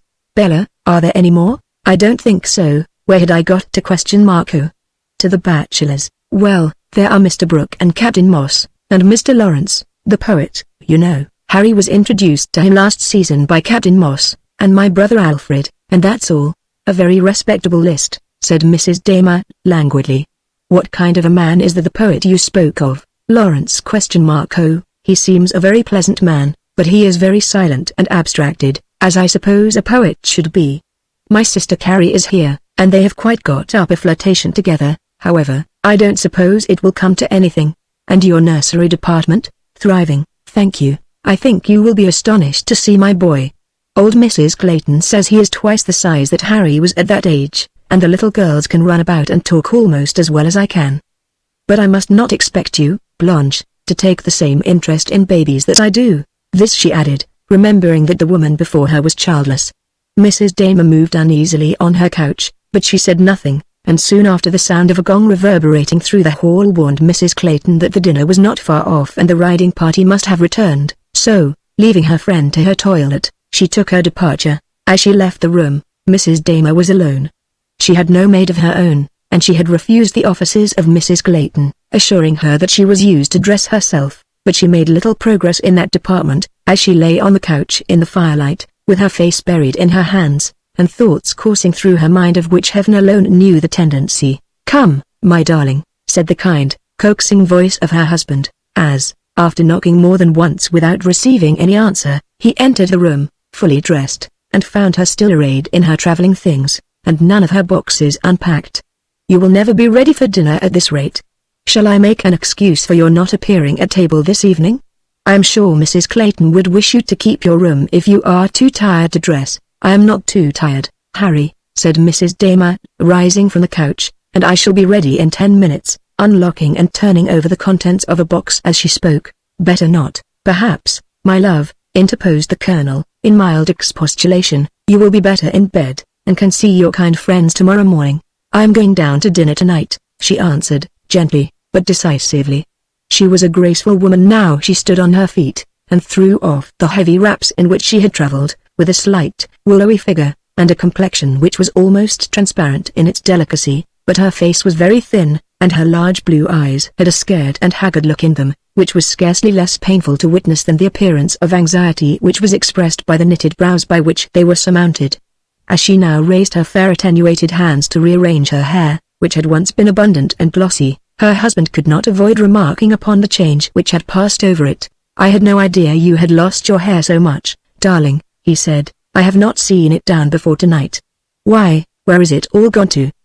he continued, as he lifted the light mass in his hands, and remembered of what a length and weight it used to be, when he last parted from her. "Oh, I don't know," she rejoined, sadly. "Gone, with my youth, I suppose, Henry, my poor girl," he said, gently. "You have suffered very much in this separation. I had no right to leave you alone for so many years.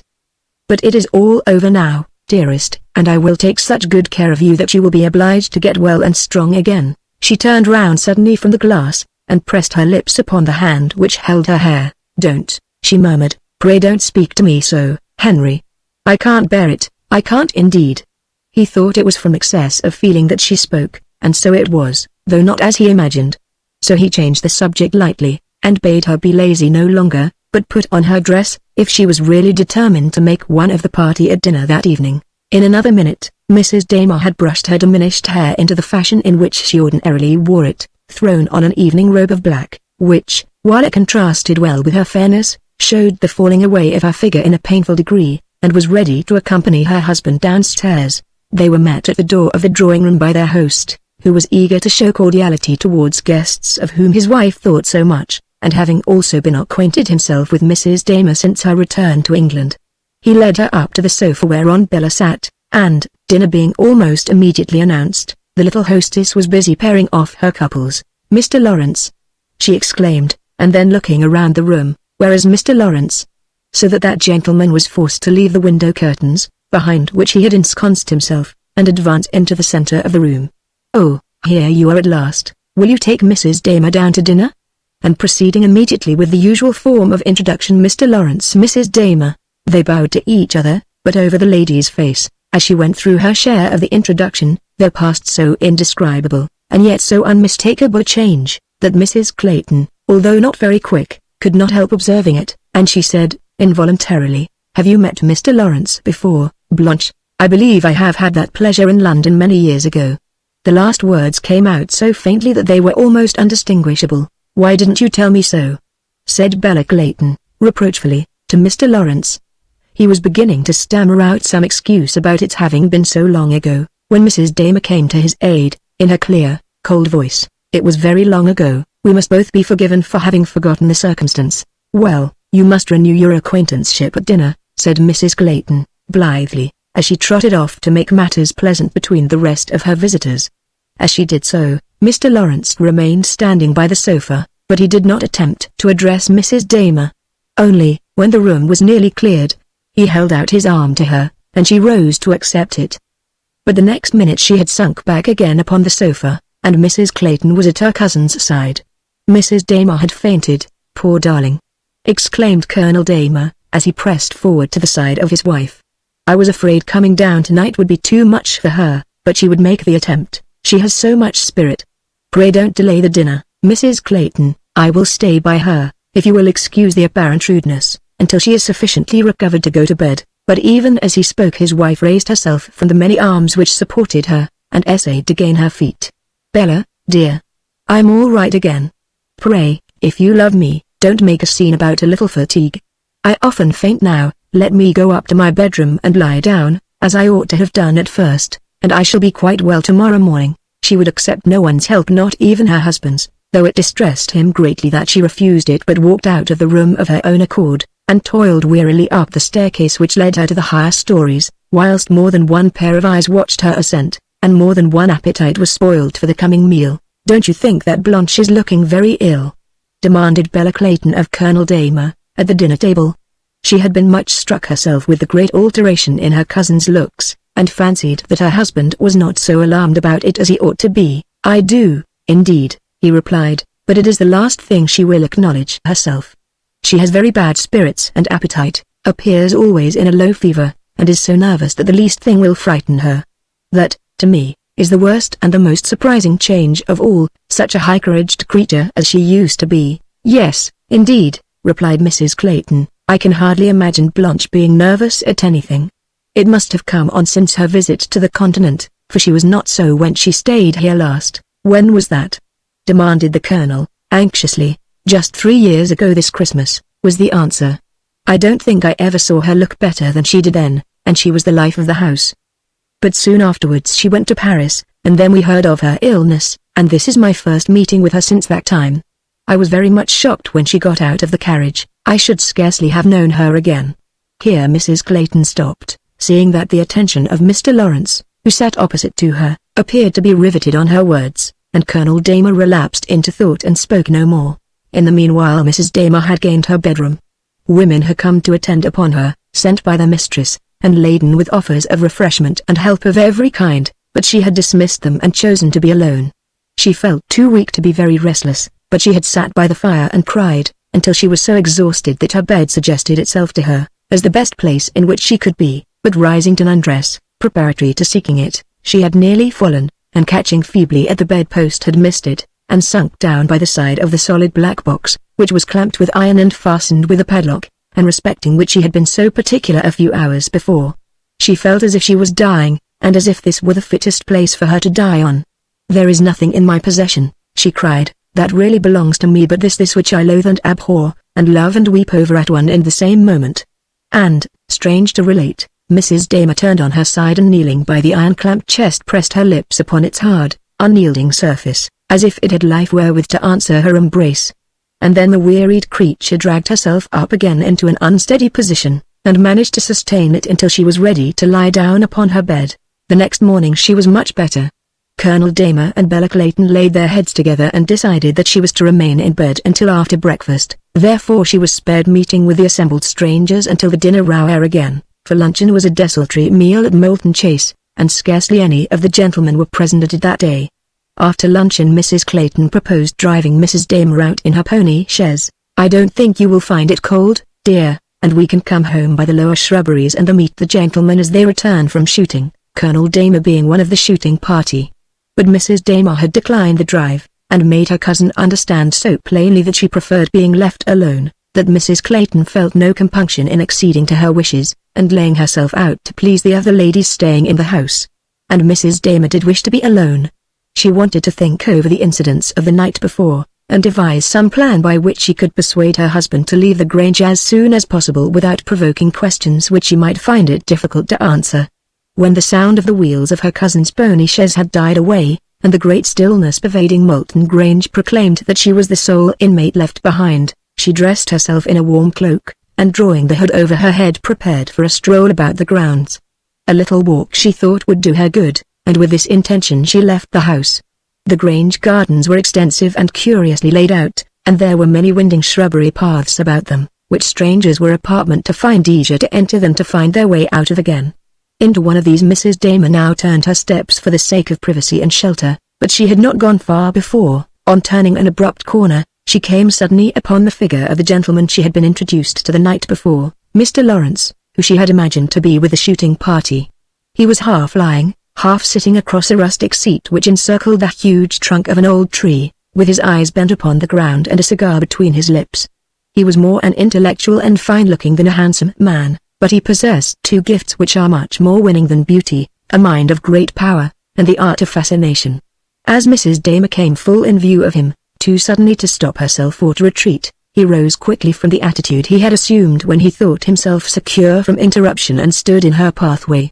She attempted to pass him with an inclination of the head, but he put out his hand and stopped her. "Blanche. You must speak to me, you shall not pass like this, I insist upon it." And she tried in vain to disengage her arm from his detaining clasp. "Mr. Lawrence, what right have you to hold me thus?" "What right, Blanche?" "The right of every man over the woman who loves him. That is your right over me no longer. I have tried to avoid you. You have both seen and known it. No gentleman would force himself upon my notice in this manner. Your taunt fails to have any effect upon me. I have sought an explanation of your extraordinary conduct from you in vain. My letters have been unanswered, my entreaties for a last interview disregarded, and now that chance has brought us together again, I must have what I have a right to ask from your own lips. I did not devise this meeting, I did not even know you had returned to England till yesterday, and then I sought to avoid you, but it was fated that we should meet, and it is fated that you satisfy my curiosity. What do you want to know?" she asked, in a low voice. "First, have you ceased to love me?" The angry light which had flashed across her face when he used force to detain her died away, the pallid lips commenced to tremble, and in the sunken eyes large teardrops rose and hung quivering upon the long eyelashes. "Enough, Blanche," Mr. Lawrence continued, in a softer voice. "Nature answers me. I will not give you the needless pain of speaking. Then, why did you forsake me? Why did you leave England without one line of farewell, and why have you refused to hold any communication with me since that time?" "I could not," she murmured. "You do not know, you cannot feel, you could never understand my feelings on that occasion." "That is no answer to my question, Blanche," he said firmly, "and an answer I will have. What was the immediate cause of your breaking faith with me? I loved you, you know how well. What drove you from me? Was it fear, or indifference, or a sudden remorse?" "It was," she commenced slowly, and then as if gathering up a great resolution, she suddenly exclaimed, "Do you really wish to know what parted us?" "I really intend to know," he replied, and the old power which he had held over her recommenced its sway. "Whatever it was, it has not tended to your happiness," he continued, "if I may judge from your looks. You are terribly changed, Blanche. I think even I could have made you happier than you appear to have been." "I have had enough to change me," she replied. "If you will know then, come with me, and I will show you, today, at once. Tomorrow may be too late." She began to walk towards the house as she spoke, rapidly and irregularly, her heart beating fast, but no trace of weakness in her limbs, and Herbert Lawrence followed her, he scarcely knew why, expecting that she had desired it. Into Milton Grange she went, up the broad staircase and to her chamber door before she paused to see if he was following. When she did so she found that he stood just behind her on the wide landing. "You can enter," she said, throwing open the door of her bedroom. "Don't be afraid, there is nothing here except the cause for which I parted with you." In her agitation and excitement, scarcely pausing to fasten the door behind her, Mrs. Damer fell down on her knees before the little black box with its iron clamps and ponderous padlock, and drawing a key from her bosom, applied it to the lock, and in another minute had thrown back the heavy lid. Having displaced some linen which lay at the top, she carefully removed some lighter materials, and then calling to the man behind her, bid him look in and be satisfied. Mr. Lawrence advanced to the box, quite ignorant as to the reason of her demand, but as his eye fell upon its contents, he started backwards and covered his face with his hands. As he drew them slowly away again he met the sad, earnest look with which the kneeling woman greeted him, and for a few moments they gazed at one another in complete silence. Then Mrs. Damer withdrew her eyes from his and rearranged the contents of the black box. The heavy lid shut with a clang. The padlock was fast again, the key in her bosom, and she rose to her feet and prepared to leave the room in the same unbroken silence. But he again detained her, and this time his voice was hoarse and changed. "Blanche, tell me, is this the truth?" "As I believe in heaven," she answered. "And this was the reason that we parted, this the sole cause of our estrangement? Was it not enough?" she said. "I erred, but it was as one in a dream.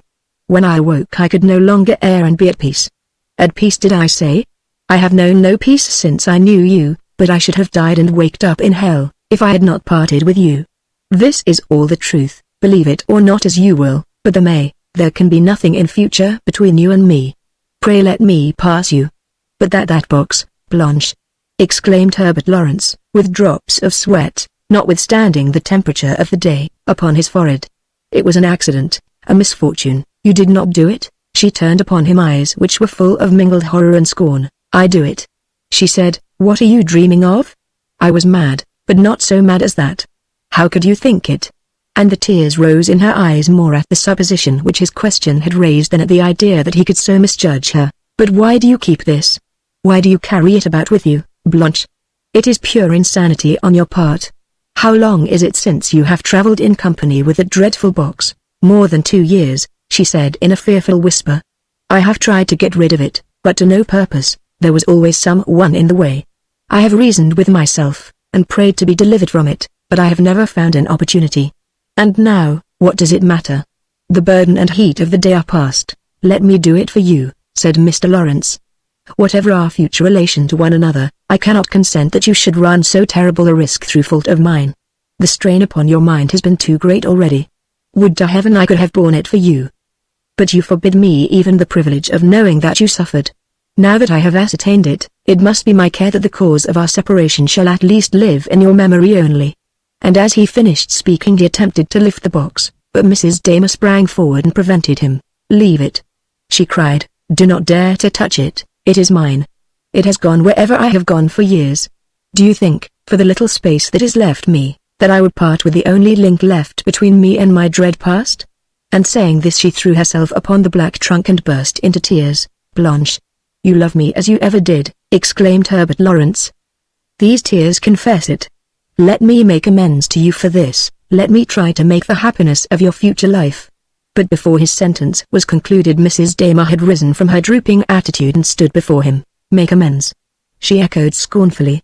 How can you make amends? Nothing can wipe out the memory of the shame and misery that I have passed through, nothing restore the quiet conscience I have lost. I do not know if I love you still or not.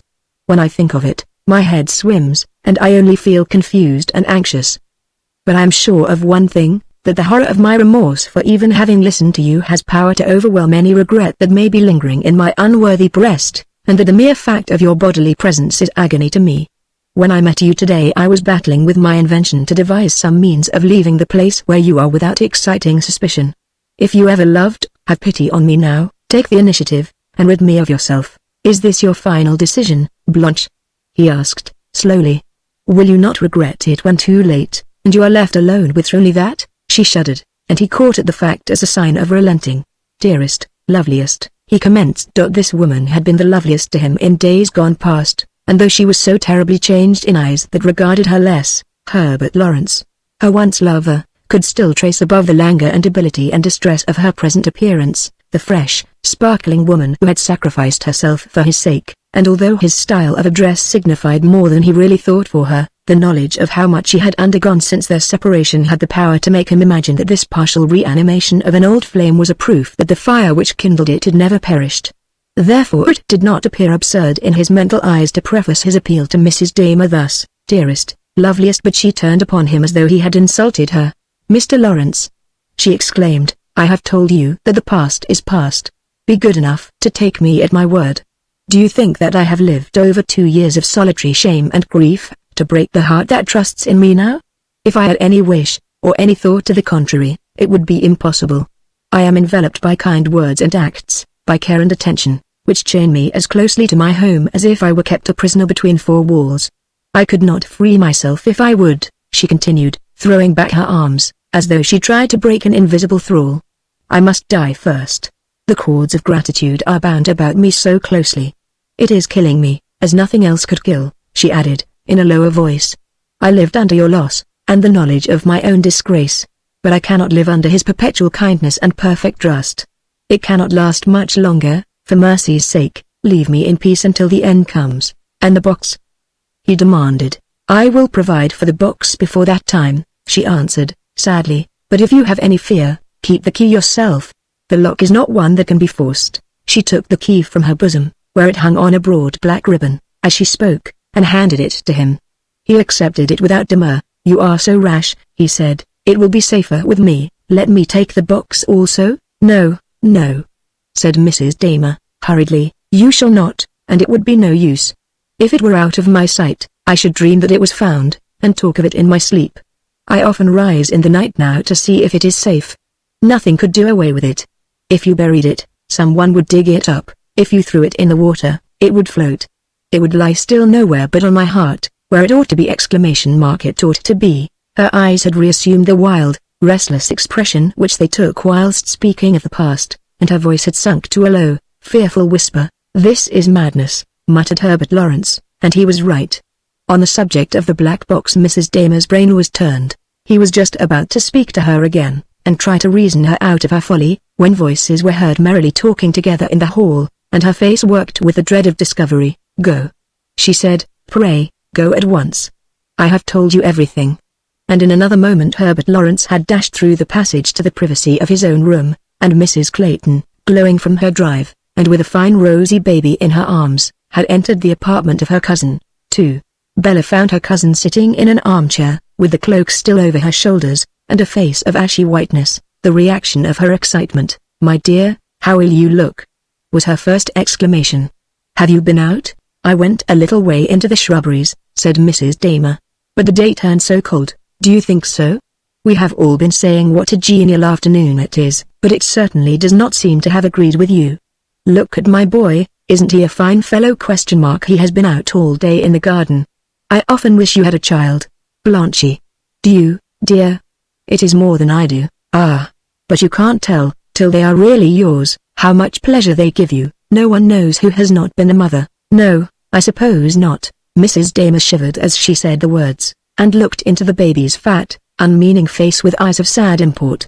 Mrs. Clayton thought she had wounded her cousin, and stooped to kiss the slight offence away, but she fancied that Blanche almost shrunk from her embrace. She must be really ill, thought the kindly little Bella, who had no notion of such a thing as heart-sickness for an apparently happy married woman. She ought to see a doctor. I shall tell Colonel Damer so. In another half-hour they were at her side together, urging her to take their advice. "Now, my darling," said the Colonel, when Mrs. Damer faintly protested against being made a fuss about, "you must be good for my sake. You know how precious you are to me, and how it would grieve me to have you laid up. Let me send for Dr. Barlow, as your cousin advises. You are very much overcome by the long journey here, and I am afraid the subsequent excitement of seeing your kind friends has been too much for you. You do not half know how dear you are to me, Blanche, or you would not refuse such a trifling request. Here have I been, for 5 years, dearest, only looking forward from day to day to meeting my dear loving little wife again, and then to have you so ill as this the first month of our reunion, is a great trial to me. Pray let me send for Dr. Barlow." But Mrs. Damer pleaded for delay. She had become chilled through being out in the shrubberies. She had not yet got over the fatigue of her journey. She had caught a cold whilst crossing from Havre to Folkestone. It was anything and everything but an illness which required medical attendance.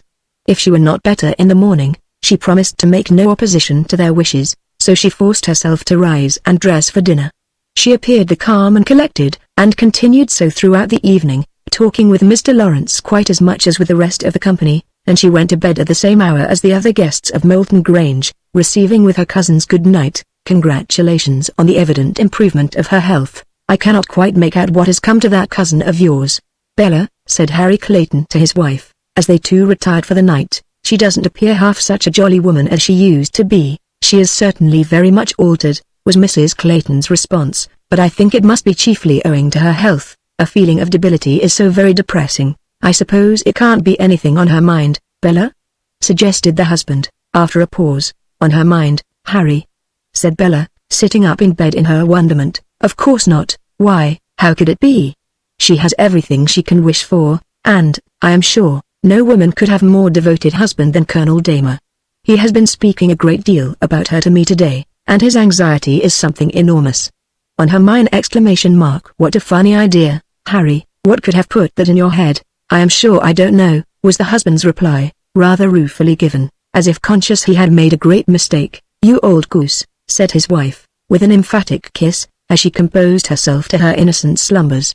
But before they were broken by nature, in the grey of the morning, Mrs. Clayton was roused by a tapping at the bedroom door, a tapping to which all Mr. Clayton's shouts to come in only served as a renewal. "Who can it be, Harry? Do get up and see," said Bella. So Harry got up, like a dutiful husband, and opened the door, and the figure of Colonel Damer, robed in a dressing gown, and looking very shadowy and unreal in the dawning, presented itself on the threshold. "Is your wife here?"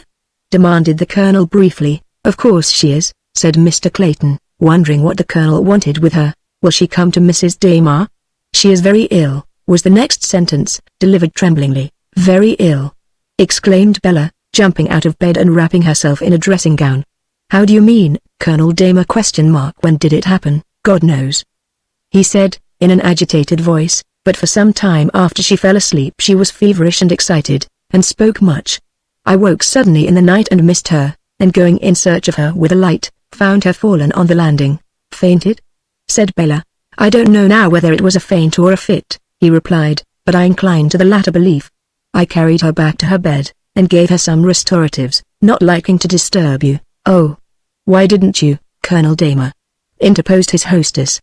"And thought she was better, till just now, when she had another attack of unconsciousness, and is so weak after it she cannot move. She has fever too, I am sure, from the rapidity of her pulse, and I don't think her head is quite clear. Harry, dear, send for Dr. Barlow at once, thrusting her naked feet into slippers, and come back with me, Colonel Damer. She should not be left for a minute," and she passed swiftly along the corridor to her cousin's room. As she neared that of Mr. Lawrence, the door opened a little, and a voice asked huskily, "Is anything the matter, Mrs. Clayton?" "I have been listening to noises in the house for the last hour. My cousin, Mrs. Damer, has been taken ill, Mr. Lawrence. But we have sent for the doctor. I am going to her now." And as the door closed again she fancied that she heard a sigh. Blanche Damer was lying on her pillows very hot and flushed, with that anxious, perturbed look which the eyes assume when the brain is only half clouded, and can feel itself to be wandering. "Blanche, dearest," cried Bella, as she caught sight of her face, "what is the matter? How did this happen?" "I dreamt that he had taken it," said Mrs. Damer, slowly and sadly, "but it was a mistake. He must not have it yet, not yet.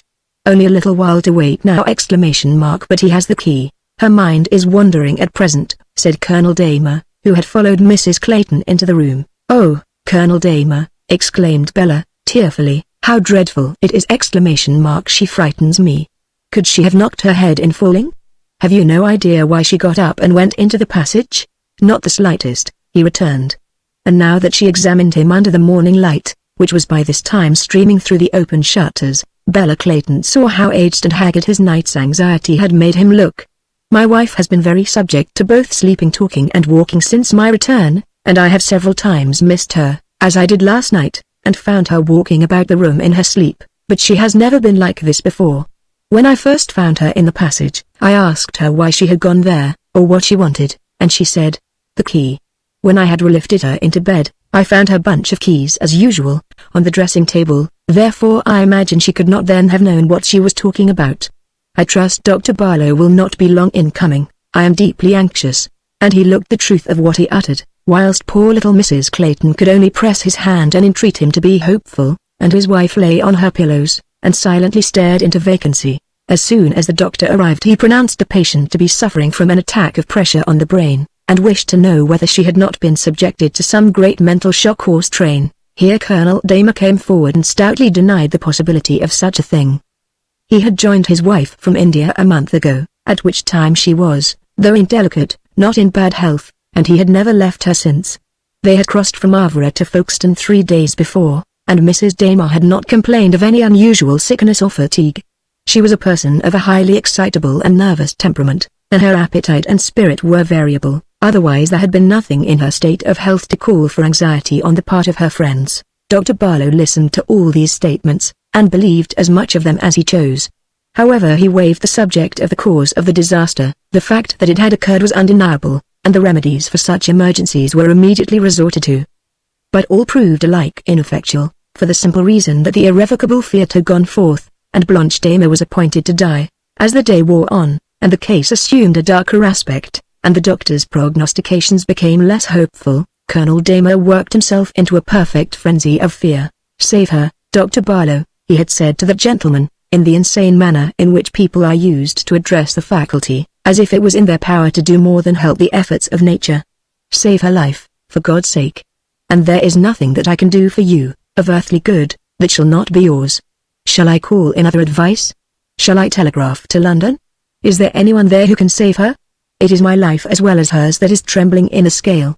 For the love of heaven, do not stand on ceremony, but only tell me what is best to be done." Of course Dr. Barlow told him that if he was not perfectly satisfied, he should wish him to telegraph to town for further advice. and mentioned several names celebrated in such cases. At the same time he assured Colonel Damer that he did not believe any number of doctors could do more for the patient than he was doing, and that it was impossible to guess at the probable termination of the illness for some days to come. Bella Clayton gave up the duty of amusing her guests, and stationed herself at the bedside of her cousin, and the unhappy husband wandered in and out of the room like a ghost, trying to think upon each fresh visit that there was a slight improvement in the symptoms, and spending the intervening time in praying for the life which he fondly imagined had been devoted to himself. Meanwhile, whenever Mrs. Damer opened her lips, it was to ramble on in this manner. Dying. Her hollow voice would exclaim, crushed to death beneath the weight of a pyramid of blessings that lies like lead upon my chest and reaches to the ceiling. Kind words, fond care, and sweet attentions, they bow me down to the earth.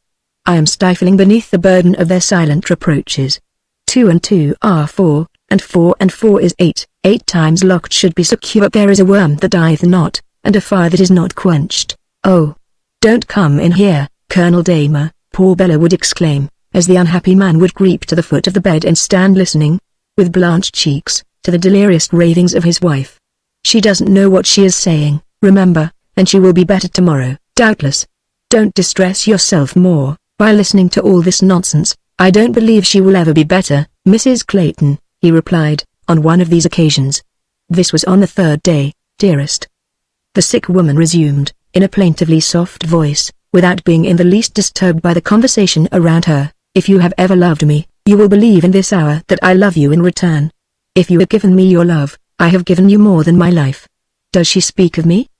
Demanded Colonel Damer. I think so, said Bella Clayton, sadly. Take it off. Take it off, cried Mrs. Damer, starting with terror. This iron-clamped box which presses on my soul. What have I done? Where shall I go? How am I to meet him again? What does she say? Asked the colonel, trembling. Colonel Damer, I must beg you to quit the room, said Bella, weeping. I cannot bear to stay here with both of you. Pray leave me alone with Blanche until she is quieter. And so the husband left the chamber, with fellow tears in his eyes, and she set herself to the painful task of attempting to soothe the delirious woman. If he would only strike me, moaned Mrs. Damer, or frown at me, or tell me that I lie, I could bear it better, but he is killing me with kindness. Where is the box? Open it, let him see all. I am ready to die. But I forgot there is no key, and no one shall touch it. It is mine. Hark! I hear it. I hear it. How could I put it there? Let me go, no one shall hold me. Let me go, I say. I hear it, and the world is nothing to me. At last, when they had almost despaired of ever seeing her sleep again, there came an uninterrupted hour of repose from sheer weariness, and then wide-open hollow eyes, a changed voice sounding with the question, Bella, have I been ill? And Mrs. Damer's delirium was over with her life. For on his next visit Dr. Barlow found her sensible but cold and pulseless, and broke to her friends the news that 12 hours more would end her existence. Colonel Damer went wild, and telegraphed at once to London for men who arrived when his wife was ready to be coffined. Bella heard the decree and wept silently, and a great gloom fell upon the guests of Milton Chase, who had been left altogether on poor Harry's hands since Mrs. Damer's illness. The dying woman lay very silent and exhausted for some time after she had waked from that brief, memory-restoring sleep. When she next spoke, she said, observing her cousin's swollen eyes, "Am I dying, Bella?" Poor little Mrs. Clayton did not at all know what answer to make to such a direct question, but she managed to stammer out something which, whatever it was meant for, was taken as affirmative by the one it most concerned. "I thought so. Shall I never be able to get out of bed again?" "I am afraid not, darling, you are so weak." "Yes, I am. I can hardly raise my hand. And yet I must rise if I can. I have something so particular to do. Cannot I do it for you, Blanche? Will you do it, Bella?" "Anything, everything, love." "How can you ask me, and you will promise secrecy?" "Let me look in your face." "Yes, it is a true face, as it has ever been, and I can trust you." "Have the black box moved out of my room before I die, Bella, mind, before I die, and placed in your own dressing room." "What, dear, your linen box?" "Yes, my linen box, or whatever you choose to call it." "Take it away at once, Bella. Tell no one, and when I am dead, have it buried in my grave.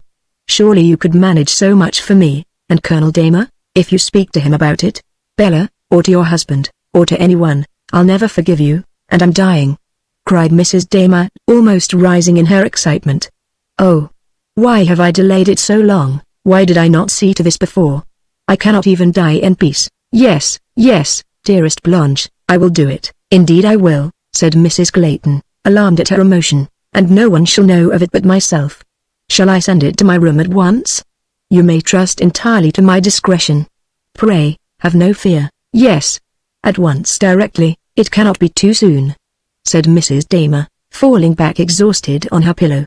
So a servant was called, and the iron-clamped box was carried away from the sick room and secreted in Mrs. Clayton's private apartment.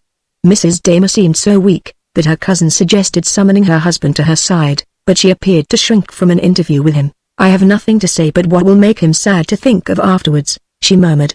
Let me die with you alone, dear Bella. It is better so. So Colonel Damer, although he went backwards and forwards all the night, was not called at any particular moment to see the last of his wife, and Blanche had her wish. She died alone with her faithful little cousin before the morning broke. As she was just going, she said, in a vague sort of manner, tell him, Bella, that I forgive him as I hope to be forgiven.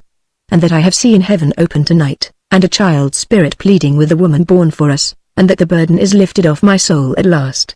And then she added solemnly, I will arise and go to my father, and went before she could finish the sentence. Innocent Bella repeated her last message in perfect faith to Colonel Damer. She told me to tell you, that she felt herself forgiven, and that she had seen heaven opened for her, and the weight of her sins was lifted off her soul. Oh, Colonel Damer, pray think of that, and take comfort. She is happier than you could make her. But the poor faithful husband was, for the present, beyond all reach of comfort. The London doctors arrived with the daylight, and had to be solemnly entertained at breakfast, and warmed and comforted before they were dispatched home again. The Christmas guests were all packing up their boxes, preparatory to taking their leave of Moulton Chase, for it was impossible to think of festivities with such a bereavement in the house.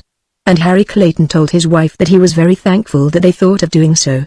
It has been a most unfortunate business altogether, Bella, and of course they all felt it, poor things, and the more so because they could take no active part in it.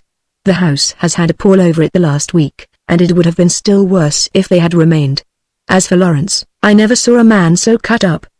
He has eaten nothing since your poor cousin was taken ill. One would think she had been his sister, or his dearest friend. Is he going with the rest, Harry? No, he will stay till after the funeral, then he is going abroad. He feels deeply with you, Bella, and desired me to tell you so. He is very good, thank him in my name. But released from the care of thinking for her guests, and sitting crying alone in her dressing room, poor Mrs. Clayton could not imagine what to do with the iron-clamped black box. She had promised Blanche not to confide in her husband, or Colonel Damer. The latter, having no family vault, wished to lay the remains of his wife amongst those of the Claytons in the country churchyard of Moulton, but how to get the black box conveyed to the grave without the knowledge of the chief mourners was a mystery beyond the fathoming of Bella's open heart. But in the midst of her perplexity, fate sent her aid. On the second day of her cousin's death, a gentle tap sounded at her chamber door, and on her invitation to enter being answered, she was surprised to see Mr. Lawrence on the threshold come, as she imagined, to offer his sympathy in person. This is very kind of you, Mr. Lawrence, she said. I can scarcely claim your gratitude, Mrs. Clayton. I have sought you to speak on a very important but painful subject. May I ask your attention for a few moments? Of course you may. And she motioned him to a seat. It concerns her whom we have lost. Mrs. Clayton, tell me truly, did you love your cousin? Dearly, very dearly, Mr. Lawrence. We were brought up together. Then I may depend on your discretion, and if you wish to save her memory you must exercise it in her behalf. There is a small iron-clamped black trunk amongst her boxes, which must not fall into Colonel Damer's hands. Will you have that box conveyed from her chamber to your own, and, if you will so far trust my honor, make it over to me? To you, Mr. Lawrence, the iron-bound box. What possible knowledge can you have of my cousin's secret? Her secret? Yes, she confided that box to my care the night she died. She made me promise to do, without question, what you have just asked me to perform, and I did it. The trunk is already here, and throwing open a cupboard at the side of the room, she showed him the chest which he had mentioned. I see that it is, he answered. How do you design disposing of it? She wished it to be buried in her grave. That is impossible in its present state. The contents must be removed. But how? Mrs. Clayton demanded, in surprise. It is locked and double-locked, and there is no key. I have the key, he answered, gravely. Oh, Mr. Lawrence, exclaimed his hostess, trembling, there is some dreadful mystery here. For heaven's sake tell me what it is. What connection can you possibly have with this box of my poor cousin's, if you have only met her once in your life? Did she say so?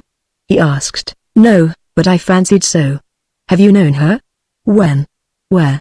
And why did you not tell us so before? How can I tell you now? He said, gazing into the pure womanly face upraised to his own, bearing an expression which was half surprise and half fear but which seemed as though it could never dream of anything like shame. You are too good and too happy, Mrs. Clayton, to know of, or be able to sympathize with, the troubles and temptations which preceded our fatal friendship and her fall, Blanche's fall. Ejaculated Bella Clayton, in a voice of horror. Don't interrupt me, please, Mrs. Clayton, he said, hurriedly, covering his face with his hands, or I shall never be able to tell you the wretched story. I knew your cousin years ago. Had you any suspicion that she was unhappy in her marriage? No. None. Replied Bella, with looks of surprise. She was then, thoroughly unhappy, as scores of women are, simply because the hearts of the men they are bound to are opposed to theirs in every taste and feeling. I met her when she first returned to England, and it is the old story, Mrs. Clayton. I loved her, and was mad enough to tell her so. When a selfish man and an unselfish woman have mutually confessed their preference for each other, the result is easily anticipated. I ruined her. Forgive my plain speaking, and she still loved on, and forgave me. Oh, Blanche! Exclaimed Bella Clayton, hiding her hot face in her hands. We lived in a fool's paradise for some months, and then one day she left her house and went to the continent, without giving me any warning of her intention. I was thunderstruck when I heard it, and deeply hurt, and as soon as I had traced her to Paris, I followed and demanded an explanation of her conduct. But she refused to see me, and when she found me pertinacious, left the city as suddenly as she had done that of London. Since which time she has answered no letters of mine, nor did we ever meet until, most unexpectedly, I met her in your house. My pride, after her first refusals to see me, was too great to permit me to renew my entreaties, and so I called her a flirt, and inconstant. I tried to banish her remembrance from my heart, and I thought I had succeeded. Oh, my poor darling! Exclaimed Mrs. Clayton. This accounts then for her holding aloof from all her relations for so long a time, by which means she estranged herself from many of them. She was working out her penitence and deep remorse in solitary misery, and she would not even let me share her confidence. But about the box, Mr. Lawrence, what has all this to do with the black box? When I met her in your shrubbery the other day, and reproached her for her desertion of me, insisting upon her giving me the reason of her change of mind, she bade me follow her to her own apartment. There, unlocking the box before you, she showed me its contents. And they are? Inquired Mrs. Clayton, breathlessly. Would you like to see them? He demanded, taking a key from his pocket. I have as much right to show them you as she would have had. But is your love for her dead memory and reputation strong enough to ensure your eternal secrecy on the subject? It is, said Bella Clayton, decidedly. This box, continued Mr. Lawrence, applying the key he held to the lock of the iron-clamped black trunk, has accompanied my poor girl on all her travels for the last 2 years. The dreadful secret of its contents which she bore in silent, solitary misery all that time has been, I believe, the ultimate cause of her death, by proving too heavy a burden for the sensitive and proud spirit which was forced to endure knowledge of its shame. She was killed by her remorse. If you have courage, Mrs. Clayton, for the sight, look at this and pity the feelings I must endure as I kneel here and look at it with you. He threw back the lid and the topmost linen as he spoke, and Bella Clayton pressed eagerly forward to see, carefully laid amidst withered flowers and folds of cambric, the tiny skeleton of a newborn creature whose angel was even then beholding the face of his Father in heaven. She covered her eyes with her clasped hands, no less to shut out the sight than to catch the womanly tears which poured forth at it, and then she cried between her sobs, "Oh, my poor, poor Blanche, what must she not have suffered? God have mercy on her soul, Amen," said Herbert Lawrence. "You will let me take the box away with me, Mrs. Clayton?" he asked, gently. She looked up as he spoke, and the tears were standing in his eyes. "Yes, yes," she said, "take it away, do what you will with it, only never speak of it to me again." He never did but once, and that was but an illusion.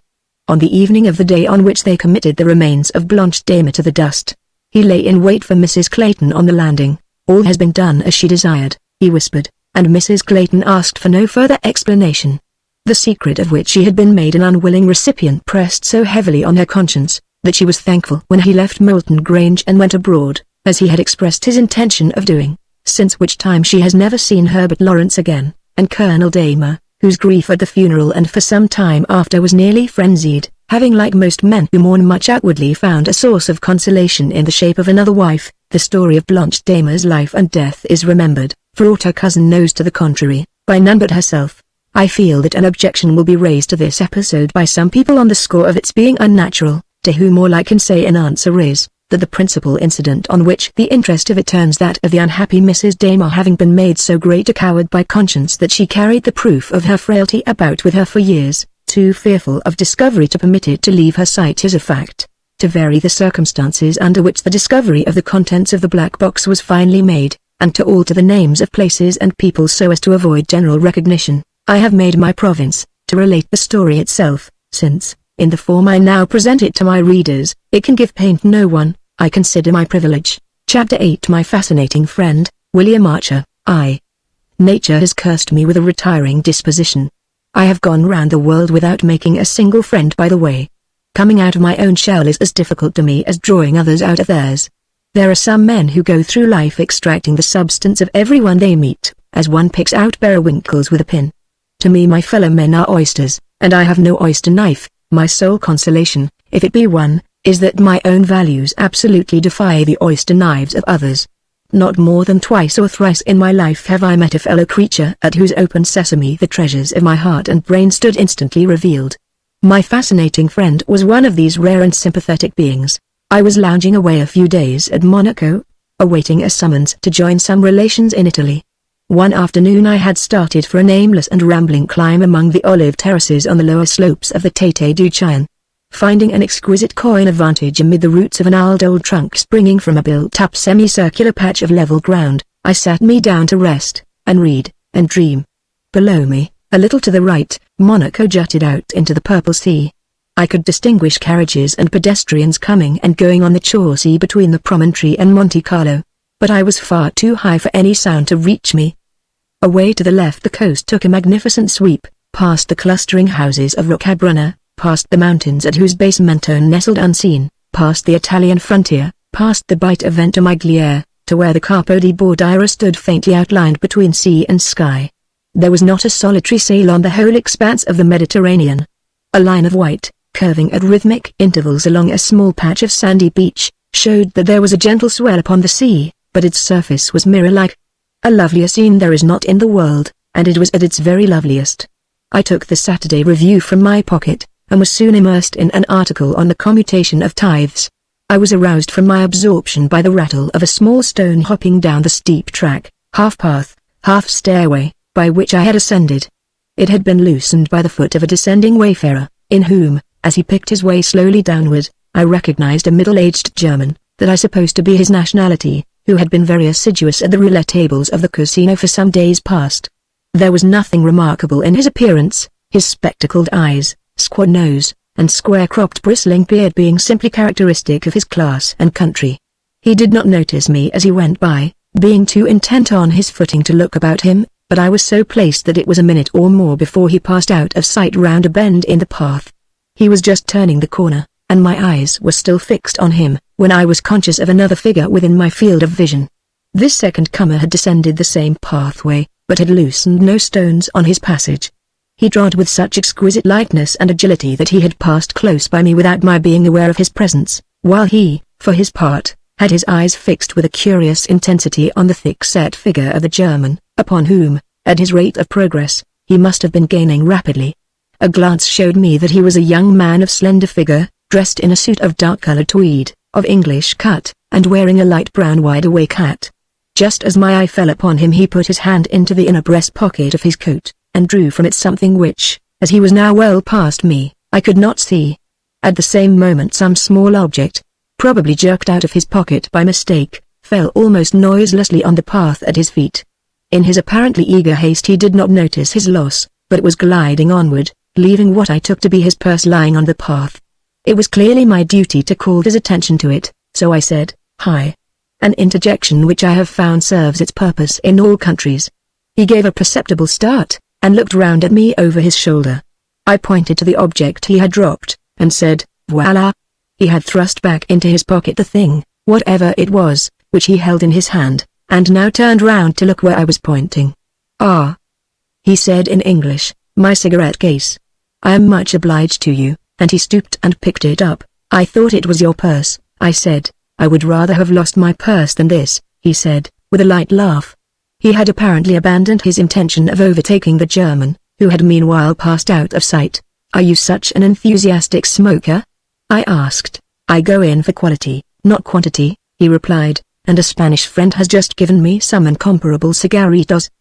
He opened the case as he ascended the few steps which brought him up to my little plateau. Have one? He said, holding it out to me with the most winning smile I have ever seen on any human face. I was about to take one from the left-hand side of the case, when he turned it away and presented the other side to me. No, no. He said, these flat ones are my common brand. The round ones are the gems. I am robbing you, I said, as I took one. Not if you are smoker enough to appreciate it, he said, as he stretched himself on the ground beside me, and produced from a little gold matchbox a wax vesta, with which he lighted my cigarette and his own. So graceful was his whole personality, so easy and charming his manner, that it did not strike me as in the least odd that he should thus make friends with me by the mere exchange of half a dozen words. I looked at him as he lay resting on his elbows and smoking lazily. He had thrown his hat off, and his wavy hair, longish and of an opaque charcoal black, fell over his temples while he shook it back behind his ears. He was a little above the middle height, of dark complexion, with large and soft black eyes and arched eyebrows, a small and rather broad nose, the worst feature in his face, full curving and sensitive lips, and a very strong and rounded chin. He was absolutely beardless, but a slight black down on the upper lip announced a coming moustache. His age could not have been more than 20. The cut of his clothes, as I have said, was English, but his large black satin neckcloth, flowing out over the collar of his coat, was such as no home-keeping Englishman would ever have dared to appear in. This detail, combined with his accent, perfectly pure but a trifle precise and deliberate, led me to take him for an Englishman brought up on the continent, probably in Italy, for there was no French intonation in his speech. His voice was rich, but deep, a light baritone. He took up my Saturday Review, the Bible of the Englishman abroad, he said. One of the institutions that makes me proud of our country. I have it sent me every week, I said. So had my father, he replied. He used to say, Shakespeare we share with the Americans, but damn it, the Saturday Review is all our own. He was one of the old school, my father, and the good school, I said, with enthusiasm. So am I. Now, I'm a bit of a radical, my new friend rejoined, looking up with a smile, which made the confession charming rather than objectionable, and from this point we started upon a discussion, every word of which I could write down if I chose, such a lasting impression did it make upon me. He was indeed a brilliant talker, having read much and travelled enormously for one so young. I think I have lived in every country in Europe, he said, except Russia. Somehow it has never interested me. I found that he was a Cambridge man, or, at least, was intimately acquainted with Cambridge life and thought, and this was another bond between us. His radicalism was not very formidable, it amounted to little more, indeed, than a turn for humorous paradox. Our discussion reminded me of Fuller's description of the wit combats between Ben Jonson and Shakespeare at the Mermaid. I was the Spanish galleon, my fascinating friend was the English man of war, ready to take advantage of all winds by the quickness of his wit and invention. An hour sped away delightfully, the only thing I did not greatly enjoy being the cigarette, which seemed to me no better than many I had smoked before. What do you think of my cigarettes? He said, as I threw away the stump. I felt that a blunt expression of opinion would be in bad taste after his generosity in offering an utter stranger the best he had. Exquisite. I answered. I thought you would say so, he replied, gravely. Have another. Let me try one of your common ones, I said. No, you shan't, he replied, closing the case with a sudden snap, which endangered my fingers, but softening the brusquerie of the proceeding by one of his enthralling smiles. Then he added, using one of the odd idioms which gave his speech a peculiar piquancy, I don't palm off upon my friends what I have of second best. He reopened the case and held it out to me. To have refused would have been to confess that I did not appreciate his gems as he called them. I smoked another, in which I still failed to find any unusual fragrance, but the aroma of my new-found friend's whole personality was so keen and subtle, that it may have deadened my nerves to any more material sensation. We lay talking until the pink flush of evening spread along the horizon, and in it Corsica, invisible before, seemed to body itself forth from nothingness like an island of phantom peaks and headlands. Then we rose, and, in the quickly gathering dusk, took our way down among the olive yards, and through the orange gardens to Monte Carlo, too. My acquaintance with my fascinating friend lasted little more than 48 hours, but during that time we were inseparable.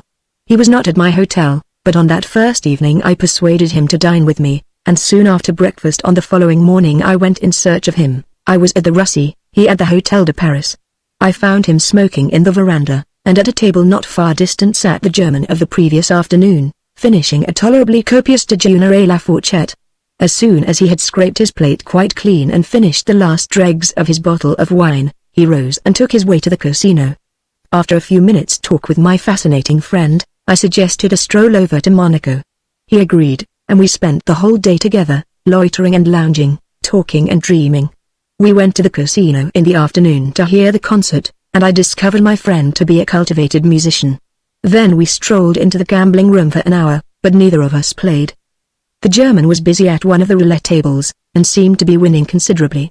That evening I dined with my friend at the table d'hôte of his hotel. At the other end of the table I could see the German sitting silent and unnoticing, wrapped in the joys of deglutition. Next morning, by arrangement, my friend called upon me at my hotel, and over one of his cigarettes, to which I was getting accustomed, we discussed our plan for the day. I suggested a wider flight than yesterday's. Had he ever been to Azar, the old Saracen robber nest perched on a rock 1,000 feet above the sea, halfway between Monaco and Villafranca? No, he had not been there, and after some consideration he agreed to accompany me. We went by rail to the little station on the seashore, and then attacked the arduous ascent. The day was perfect, though rather too warm for climbing, and we had frequent rests among the olive trees, with delightfully discursive talks on all things under the sun. My companion's charm grew upon me moment by moment. There was in his manner a sort of refined coquetry of amiability which I found irresistible. It was combined with a frankness of sympathy and interest subtly flattering to a man of my unsocial habit of mind. I was conscious every now and then that he was drawing me out, but to be drawn out so gently and genially was, to me, a novel and delightful experience. It produced in me one of those effusions of communicativeness to which, I am told, all reticent people are occasionally subject. I have myself given way to them some 3 or 4 times in my life, and found myself pouring forth to perfect strangers such intimate details of feeling and experience as I would rather die than impart to my dearest friend. 3 or 4 times, I say, have I found myself suddenly and inexplicably brought within the influence of some invisible truth-compelling talisman, which drew from me confessions the rack could not have extorted, but never has the influence been so irresistible as in the case of my fascinating friend. I told him what I had told to no other human soul, what I had told to the lonely glacier, to the lurid storm cloud, to the seething sea, but had never breathed in mortal ear. I told him the tragedy of my life. How well I remember the scene. We were resting beneath the chestnut trees that shadow a stretch of level sward immediately below the last short stage of ascent that leads into the heart of a squalid village now nestling in the crevices of the old Muslim fastness. The midday hush was on sea and sky. Far out on the horizon a level line of smoke showed where an unseen steamer was crawling along under the edge of the sapphire sphere. As I reached the climax of my tale, an old woman, bent almost double beneath a huge fagot of firewood, passed us on her way to the village. I remember that it crossed my mind to wonder whether there was any capacity in the nature of such as she for suffering at all comparable to that which I was describing. My companion's sympathy was subtle and soothing. There was in my tale an element of the grotesque which might have tempted a vulgar nature to flippancy. No smile crossed my companion's lips. He turned away his head, on pretense of watching the receding figure of the old peasant woman.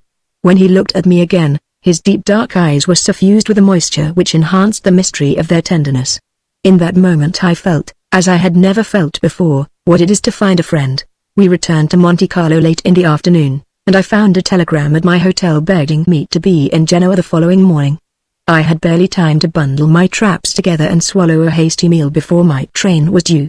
I scrawled a note to my newfound confidant, expressing most sincerely my sorrow at parting from him so soon and so suddenly, and my hope that ere long we should meet again. 3. The train was already at the platform when I reached the station.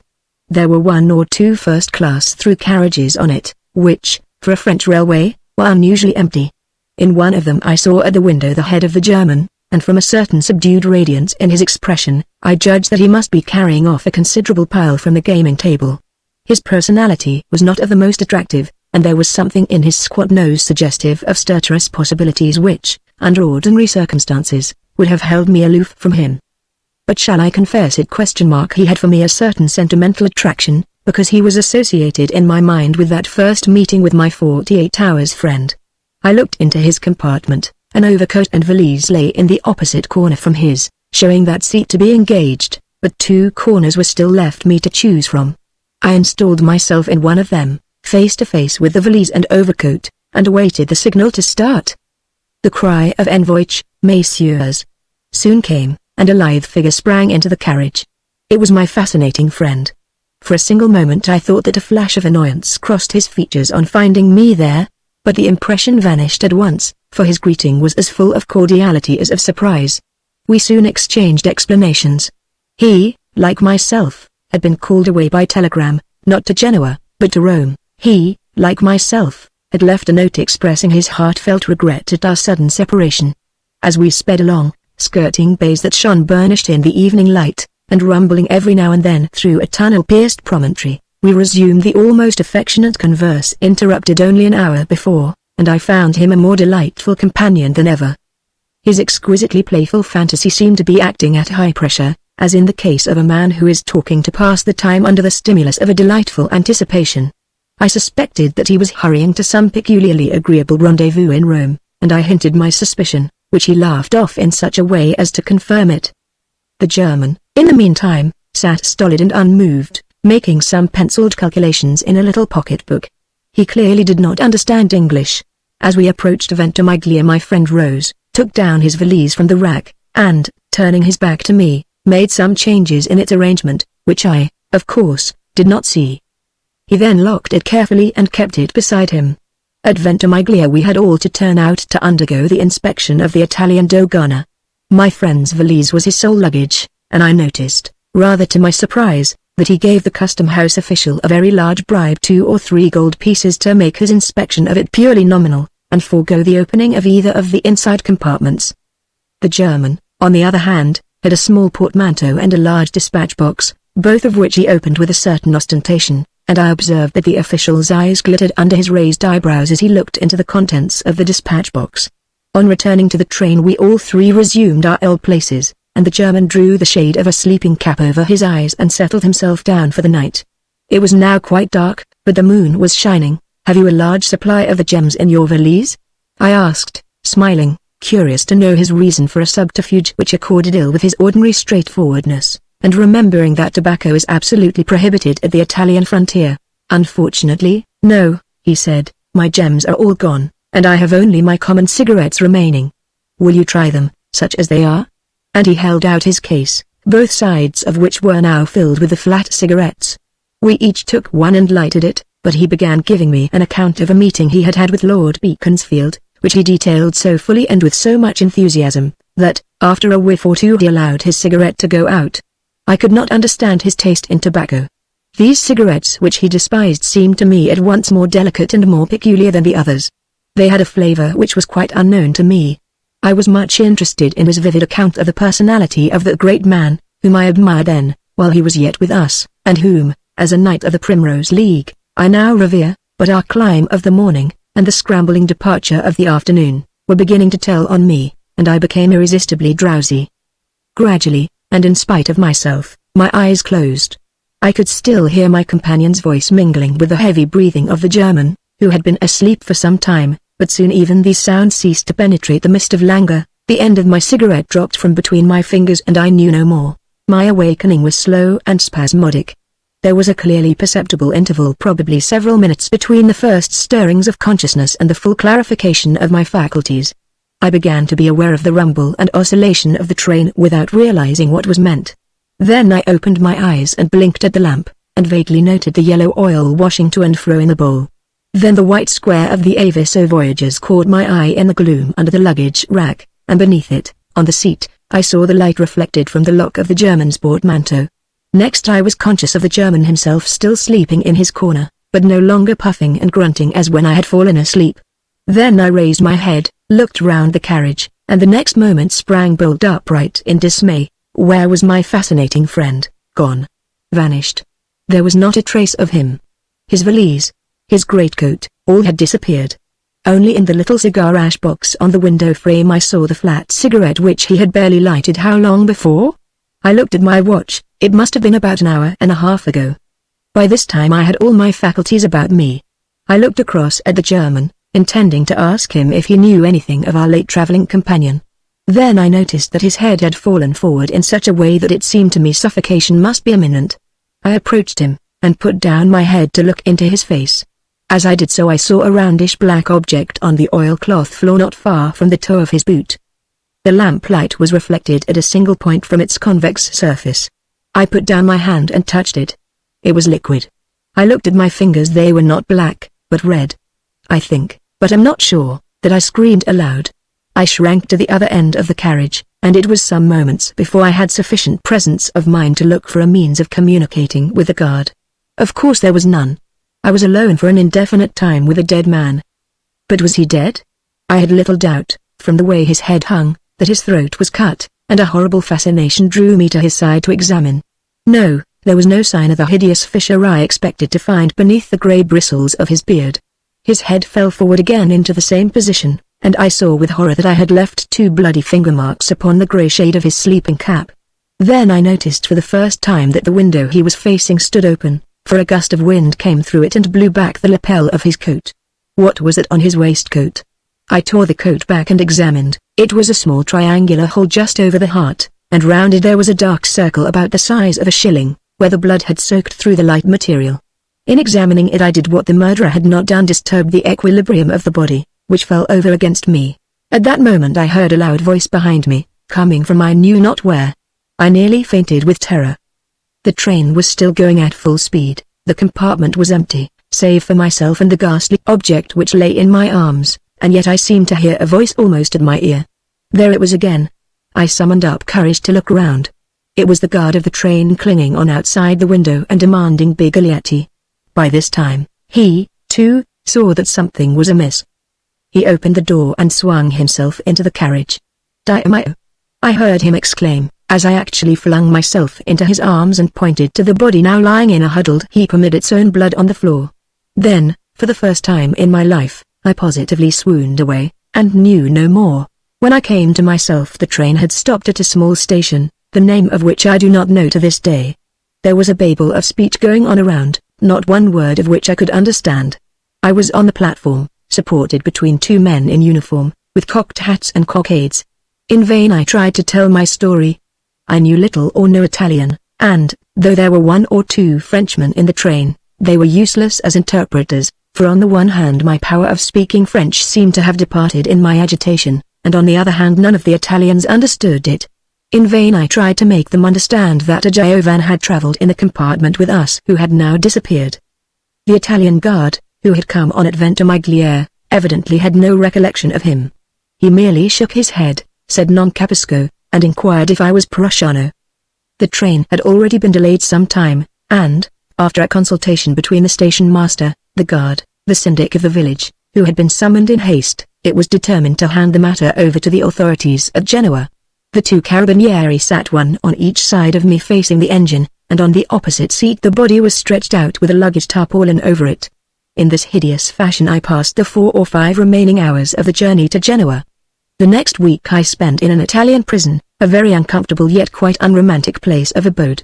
Fortunately, my friends were by this time in Genoa, and they succeeded in obtaining some slight mitigation of my discomforts. At the end of that time I was released, there being no evidence against me. The testimony of the French guard, of the booking clerk at Monaco, and of the staff of the Hôtel de Paris, established the existence of my fascinating friend, which was at first called in question. But no trace could be found of him. With him had disappeared his victim's dispatch box, in which were stored the proceeds of several days of successful gambling. Robbery, however, did not seem to have been the primary motive of the crime, for his watch, purse, and the heavy jewelry about his person were all untouched. From the German consul at Genoa I learned privately, after my release, that the murdered man, though in fact a Prussian, had lived long in Russia, and was suspected of having had an unofficial connection with the St. Petersburg police. It was thought, indeed, that the capital with which he had commenced his operation at Monte Carlo was the reward of some special act of treachery, so that the anarchists, if it was indeed they who struck the blow, had merely suffered Judas to put his 30 pieces out to usance, in order to pay back to their enemies with interest the blood money of their friends. 4. About 2 years later I happened one day to make an afternoon call in Mayfair, at the house of a lady well known in the social and political world, who honors me, if I may say so, with her friendship. Her drawing room was crowded, and the cheerful ring of afternoon teacups was audible through the pleasant medley of women's voices. I joined a group around the hostess, where an animated discussion was in progress on the Irish Coercion Bill, then the leading political topic of the day. The argument interested me deeply. But it is one of my mental peculiarities that when several conversations are going on around me I can by no means keep my attention exclusively fixed upon the one in which I am myself engaged. Odds and ends from all the others find their way into my ears and my consciousness, and I am sometimes accused of absence of mind, when my fault is in reality a too great alertness of the sense of hearing. In this instance the conversation of 3 or 4 groups was more or less audible to me, but it was not long before my attention was absorbed by the voice of a lady, seated at the other side of the circular ottoman on which I myself had taken my place. She was talking merrily, and her hearers, in one of whom, as I glanced over my shoulder, I recognized an ex-cabinet minister, seemed to be greatly entertained. As her back was toward me, all I could see of the lady herself was her short black hair falling over the handsome fur collar of her mantle. He was so tragic about it, she was saying, that it was really impayable. The lady was beautiful, wealthy, accomplished, and I don't know what else. The rival was an Australian squatter, with a beard as thick as his native bush. My communicative friend, I scarcely knew even his name when he poured forth his woes to me, thought that he had an advantage in his light moustache, with a military twirl in it. They were all 3 travelling in Switzerland, but the Australian had gone off to make the ascent of some peak or other, leaving the field to the foe for a couple of days at least. On the first day the foe made the most of his time, and had nearly brought matters to a crisis. The next morning he got himself up as exquisitely as possible, in order to clinch his conquest, but found to his disgust that he had left his dressing case with his razors at the last stopping place. There was nothing for it but to try the village barber, who was also the village stationer, and draper, and ironmonger, and chemist, a sort of Alpine Whiteley, in fact. His face had just been soaped, what do you call it, lathered, is it not? And the barber had actually taken hold of his nose so as to get his head into the right position, when, in the mirror opposite, he saw the door open, and oh, horror! Who should walk into the shop but the fair one herself. He gave such a start that the barber gashed his chin. His eyes met hers in the mirror, for a moment he saw her lips quiver and tremble, and then she burst into shrieks of uncontrollable laughter, and rushed out of the shop. If you knew the pompous little man, I am sure you would sympathize with her. I know I did when he told me the story. His heart sank within him, but he acted like a Briton. He determined to take no notice of the contretemps, but returned boldly to the attack. She received him demurely at first, but the moment she raised her eyes to his face, and saw the patch of sticking plaster on his chin, she was again seized with such convulsions that she had to rush from the room. She is now in Melbourne, he said, almost with a sob, and I assure you, my dear friend, that I never now touch razor without an impulse, to which I expect I shall one day succumb, to put it to a desperate use. There was a singing in my ears, and my brain was whirling. This story, heartlessly and irreverently told, was the tragedy of my life. I had breathed it to no human soul save one. I rose from my seat, wondering within myself whether my agitation was visible to those around me, and went over to the other side of the room whence I could obtain a view of the speaker. There were the deep, dark eyes, there were the full sensuous lips, the upper shaded with an impalpable down. There was the charcoal black hair. I knew too well that rich contralto voice. It was my fascinating friend. Before I had fully realized the situation, she rose, handed her empty teacup to the cabinet minister, bowed to him and his companion, and made her way up to the hostess, evidently intending to take her leave. As she turned away, after shaking hands cordially with Lady X, her eyes met mine intently fixed upon her. She did not start, she neither flushed nor turned pale. She simply raised for an instant her finely arched eyebrows, and as her tall figure sailed past me out of the room, she turned upon me the same exquisite and irresistible smile with which my fascinating friend had offered me his cigarette case that evening among the olive trees. I hurried up to Lady X, who is the lady who has just left the room. I asked. Oh, that is the Baroness M., she replied. She is half an Englishwoman, half a Pole. She was my daughter's bosom friend at Girton, a most interesting girl. Is she a politician? I asked. No, that's the one thing I don't like about her. She is not a bit of a patriot. She makes a joke of her country's wrongs and sufferings. Should you like to meet her? Dine with us the day after tomorrow. She is to be here. I dined at Lady X's on the appointed day, but the Baroness was not there. Urgent family affairs had called her suddenly to Poland. A week later the assassination of the Tsar sent a thrill of horror through the civilized world. Don't you think your friend might be held an accessory after the fact to the death of the German? Asked the novelist, when all the flattering comments, which were many, were at an end. And an accessory before the fact to the assassination of the Tsar? Chimed in the editor. Why didn't he go straight from Lady S' house to the nearest police station and put the police on the track of his fascinating friend? What a question! The romancer exclaimed, starting from his seat and pacing restlessly about the deck. How could any man with a palate for the rarest flavors of life resist the temptation of taking that woman down to dinner? And, besides, hadn't he eaten salt with her? Hadn't he smoked the social cigarette with her? Shade of De Quincey. Are we to treat like a vulgar criminal a mistress of the finest of the fine arts? Shall we be such crawling creatures as to seek to lay by the heels a muse of murder? Are we a generation of detectives, that we should do this thing? So my friend put it to me, said the critic dryly, not quite so eloquently, but to that effect. Between ourselves, though, I believe he was influenced more by consideration of his personal safety than by admiration for murder as a fine art. He remembered the fate of the German, and was unwilling to share it. He adopted a policy of non-intervention, said the eminent tragedian, who in his hours of leisure, was something of a politician.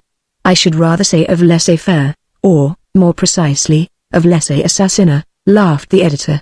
What was the fascinating friend supposed to have in her portmanteau? Asked Beatrice. What was she so anxious to conceal from the custom-house officers? Her woman's clothes, I imagine, the critic replied, though I don't hold myself bound to explain all the ins and outs of her proceedings. Then she was a wonderful woman, replied the fair questioner, as one having authority, if she could get a respectable gown and fixings, as the Americans say, into a small portmanteau. But, she added, I very soon suspected she was a woman. Why? Asked several voices simultaneously.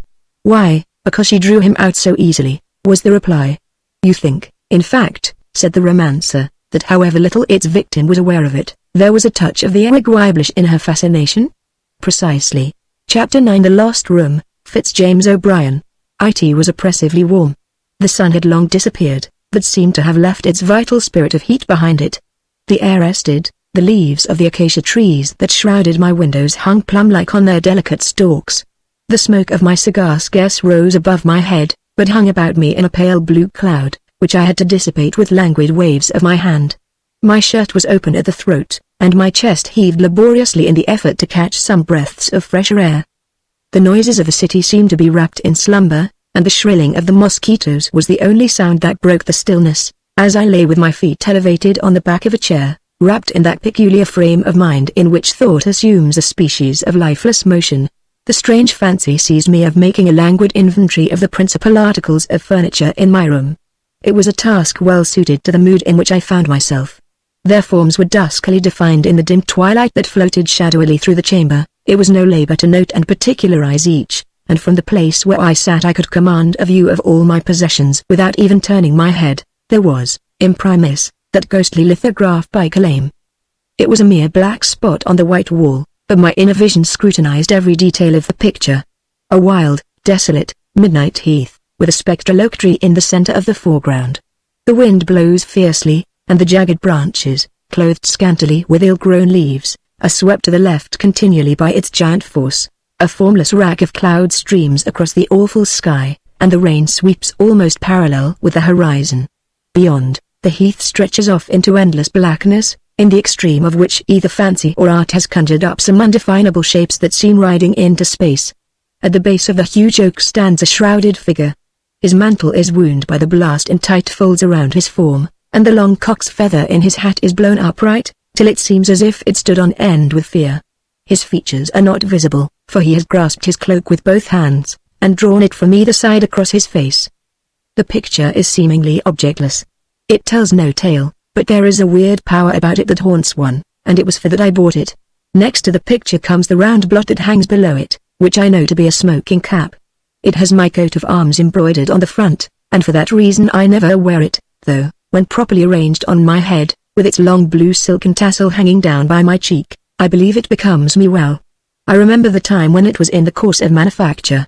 I remember the tiny little hands that pushed the colored silks so nimbly through the cloth that was stretched on the embroidery frame, the vast trouble I was put to get a colored copy of my armorial bearings for the heraldic work which was to decorate the front of the band, the pursings up of the little mouth, and the contractions of the young forehead, as their possessor plunged into a profound sea of cogitation touching the way in which the cloud should be represented from which the armed hand, that is my crest, issues, the heavenly moment when the tiny hands placed it on my head, in a position that I could not bear for more than a few seconds, and I, king-like, immediately assumed my royal prerogative after the coronation, and instantly levied a tax on my only subject, which was, however, not paid unwillingly.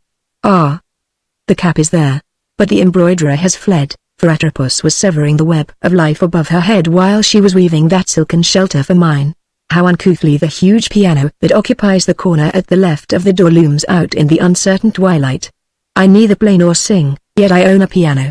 It is a comfort to me to look at it, and to feel that the music is there, although I am not able to break the spell that binds it.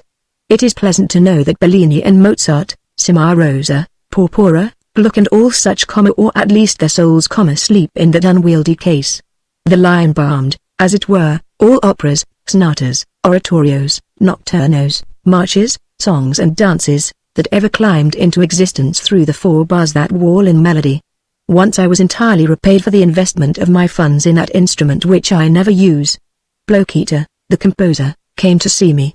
Of course his instincts urged him as irresistibly to my piano as if some magnetic power lay within it compelling him to approach. He tuned it. He played on it. All night long, until the grey and spectral dawn rose out of the depths of the midnight, he sat and played, and I lay smoking by the window listening. Wild, unearthly, and sometimes insufferably painful, were the improvisations of Blocheater. The chords of the instrument seemed breaking with anguish. Lost souls shrieked in his dismal preludes, the half-heard utterances of spirits in pain, that groped at inconceivable distances from anything lovely or harmonious, seemed to rise dimly up out of the waves of sound that gathered under his hands.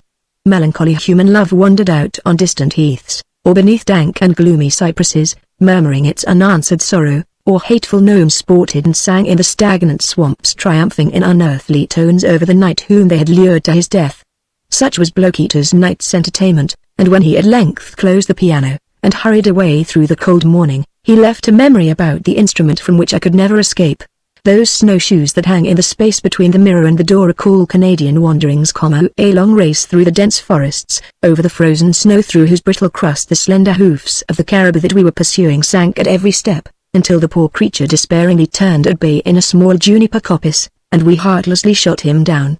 And I remember how Gabriel, the habitant, and François, the half-breed, cut his throat, and how the hot blood rushed out in a torrent over the snowy soil, and I recall the snow cabane that Gabriel built, where we all 3 slept so warmly, and the great fire that glowed at our feet, painting all kinds of demoniac shapes on the black screen of forest that lay without, and the deer steaks that we roasted for our breakfast, and the savage drunkenness of Gabriel in the morning, he having been privately drinking out of my brandy flask all the night long. That long haftless dagger that dangles over the mantelpiece makes my heart swell. I found it, when a boy, in a hoary old castle in which one of my maternal ancestors once lived. That same ancestor who, by the way, yet lives in history was a strange old sea king, who dwelt on the extremest point of the southwestern coast of Ireland. He owned the whole of that fertile island called Inniskillen, which directly faces Cape Clear, where between them the Atlantic rolls furiously, forming what the fishermen of the place call the Sound. An awful place in winter is that same Sound. On certain days no boat can live there for a moment, and Cape Clear is frequently cut off for days from any communication with the mainland. This old sea king Sir Florence O'Driscoll by name passed a stormy life. From the summit of his castle he watched the ocean, and when any richly laden vessels bound from the south to the industrious Galway merchants, hove in sight, Sir Florence hoisted the sails of his galley, and it went hard with him if he did not tow into harbour ship and crew. In this way he lived, not a very honest mode of livelihood, certainly, according to our modern ideas, but quite reconcilable with the morals of the time. As may be supposed, Sir Florence got into trouble. Complaints were laid against him at the English court by the plundered merchants, and the Irish Viking set out for London, to plead his own cause before good Queen Bess, as she was called. He had one powerful recommendation: he was a marvellously handsome man. Not Celtic by descent, but half Spanish, half Danish in blood. He had the great northern stature with the regular features, flashing eyes, and dark hair of the Iberian race. This may account for the fact that his stay at the English court was much longer than was necessary, as also for the tradition, which a local historian mentions, that the English queen evinced a preference for the Irish chieftain, of other nature than that usually shown by monarch to subject. Previous to his departure, Sir Florence had entrusted the care of his property to an Englishman named Hull. During the long absence of the knight, this person managed to ingratiate himself with the local authorities, and gain their favor so far that they were willing to support him in almost any scheme. After a protracted stay, Sir Florence, pardoned of all his misdeeds, returned to his home. Home no longer. Hull was in possession, and refused to yield an acre of the lands he had so nefariously acquired. It was no use appealing to the law, for its officers were in the opposite interest. It was no use appealing to the Queen, for she had another lover, and had forgotten the poor Irish knight by this time, and so the Viking passed the best portion of his life in unsuccessful attempts to reclaim his vast estates, and was eventually, in his old age, obliged to content himself with his castle by the sea and the island of Inniskillen, the only spot of which the usurper was unable to deprive him. So this old story of my kinsman's fate looms up out of the darkness that enshrouds that half-gliss dagger hanging on the wall. It was somewhat after the foregoing fashion that I dreamily made the inventory of my personal property. As I turned my eyes on each object, one after the other, or the places where they lay, for the room was now so dark that it was almost impossible to see with any distinctness, a crowd of memories connected with each rose up before me, and, perforce, I had to indulge them. So I proceeded but slowly, and at last my cigar shortened to a hot and bitter morsel that I could barely hold between my lips, while it seemed to me that the night grew each moment more insufferably oppressive. While I was revolving some impossible means of cooling my wretched body, the cigar stump began to burn my lips. I flung it angrily through the open window, and stooped out to watch it falling. It first lighted on the leaves of the acacia, sending out a spray of red sparkles, then, rolling off, it fell plump on the dark walk in the garden, faintly illuminating for a moment the dusky trees and breathless flowers. Whether it was the contrast between the red flash of the cigar stump and the silent darkness of the garden, or whether it was that I detected by the sudden light a faint waving of the leaves, I know not, but something suggested to me that the garden was cool. I will take a turn there, thought I, just as I am. It cannot be warmer than this room, and however still the atmosphere, there is always a feeling of liberty and spaciousness in the open air, that partially supplies one's wants. With this idea running through my head, I arose, lit another cigar, and passed out into the long, intricate corridors that led to the main staircase. As I crossed the threshold of my room, with what a different feeling I should have passed it had I known that I was never to set foot in it again. I lived in a very large house, in which I occupied 2 rooms on the 2nd floor. The house was old-fashioned, and all the floors communicated by a huge circular staircase that wound up through the center of the building, while at every landing long, rambling corridors stretched off into mysterious nooks and corners. This palace of mine was very high, and its resources, in the way of crannies and windings, seemed to be interminable. Nothing seemed to stop anywhere. Cul-de-sacs were unknown on the premises. The corridors and passages, like mathematical lines, seemed capable of indefinite extension, and the object of the architect must have been to erect an edifice in which people might go ahead forever. The whole place was gloomy, not so much because it was large, but because an unearthly nakedness seemed to pervade the structure. The staircases, corridors, halls, and vestibules all partook of a desert-like desolation. There was nothing on the walls to break the somber monotony of those long vistas of shade. No carvings on the wainscoting, no molded masks peering down from the simply severe cornices, no marble vases on the landings. There was an eminent dreariness and want of life so rare in an American establishment all over the abode. It was Hood's haunted house put in order and newly painted. The servants, too, were shadowy, and chary of their visits. Bells rang 3 times before the gloomy chambermaid could be induced to present herself, and the Negro waiter, a ghoul-like looking creature from Congo, obeyed the summons only when one's patience was exhausted or one's want satisfied in some other way. When he did come, one felt sorry that he had not stayed away altogether, so sullen and savage did he appear. He moved along the echoless floors with a slow, noiseless shamble, until his dusky figure, advancing from the gloom, seemed like some reluctant Ifrit, compelled by the superior power of his master to disclose himself. When the doors of all the chambers were closed, and no light illuminated the long corridor save the red, unwholesome glare of a small oil lamp on a table at the end, where late lodgers lit their candles, one could not by any possibility conjure up a sadder or more desolate prospect. yet the house suited me. Of meditative and sedentary habits, I enjoyed the extreme quiet. There were but few lodgers, from which I infer that the landlord did not drive a very thriving trade, and these, probably oppressed by the somber spirit of the place, were quiet and ghost-like in their movements. The proprietor I scarcely ever saw. My bills were deposited by unseen hands every month on my table, while I was out walking or riding, and my pecuniary response was entrusted to the attendant of Reed. On the whole, when the bustling, wide-awake spirit of New York is taken into consideration, the somber, half-vivified character of the house in which I lived was an anomaly that no one appreciated better than I who lived there. I felt my way down the wide, dark staircase in my pursuit of zephyrs. The garden, as I entered it, did feel somewhat cooler than my own room, and I puffed my cigar along the dim, cypress-shrouded walks with a sensation of comparative relief. It was very dark. The tall growing flowers that bordered the path were so wrapped in gloom as to present the aspect of solid pyramidal masses, all the details of leaves and blossoms being buried in an embracing darkness, while the trees had lost all form, and seemed like masses of overhanging cloud. It was a place and time to excite the imagination, for in the impenetrable cavities of endless gloom there was room for the most riotous fancies to play at will. I walked and walked, and the echoes of my footsteps on the ungravelled and mossy path suggested a double feeling. I felt alone and yet in company at the same time. The solitariness of the place made itself distinct enough in the stillness, broken alone by the hollow reverberations of my step, while those very reverberations seemed to imbue me with an undefined feeling that I was not alone. I was not, therefore, much startled when I was suddenly accosted from beneath the solid darkness of an immense cypress by a voice saying, "Will you give me a light, sir?" "Certainly," I replied, trying in vain to distinguish the speaker amidst the impenetrable dark. Somebody advanced, and I held out my cigar. All I could gather definitively about the individual who thus accosted me was that he must have been of extremely small stature, for I, who am by no means an overgrown man, had to stoop considerably in handing him my cigar. The vigorous puff that he gave his own lighted up my Havana for a moment, and I fancied that I caught a glimpse of long, wild hair.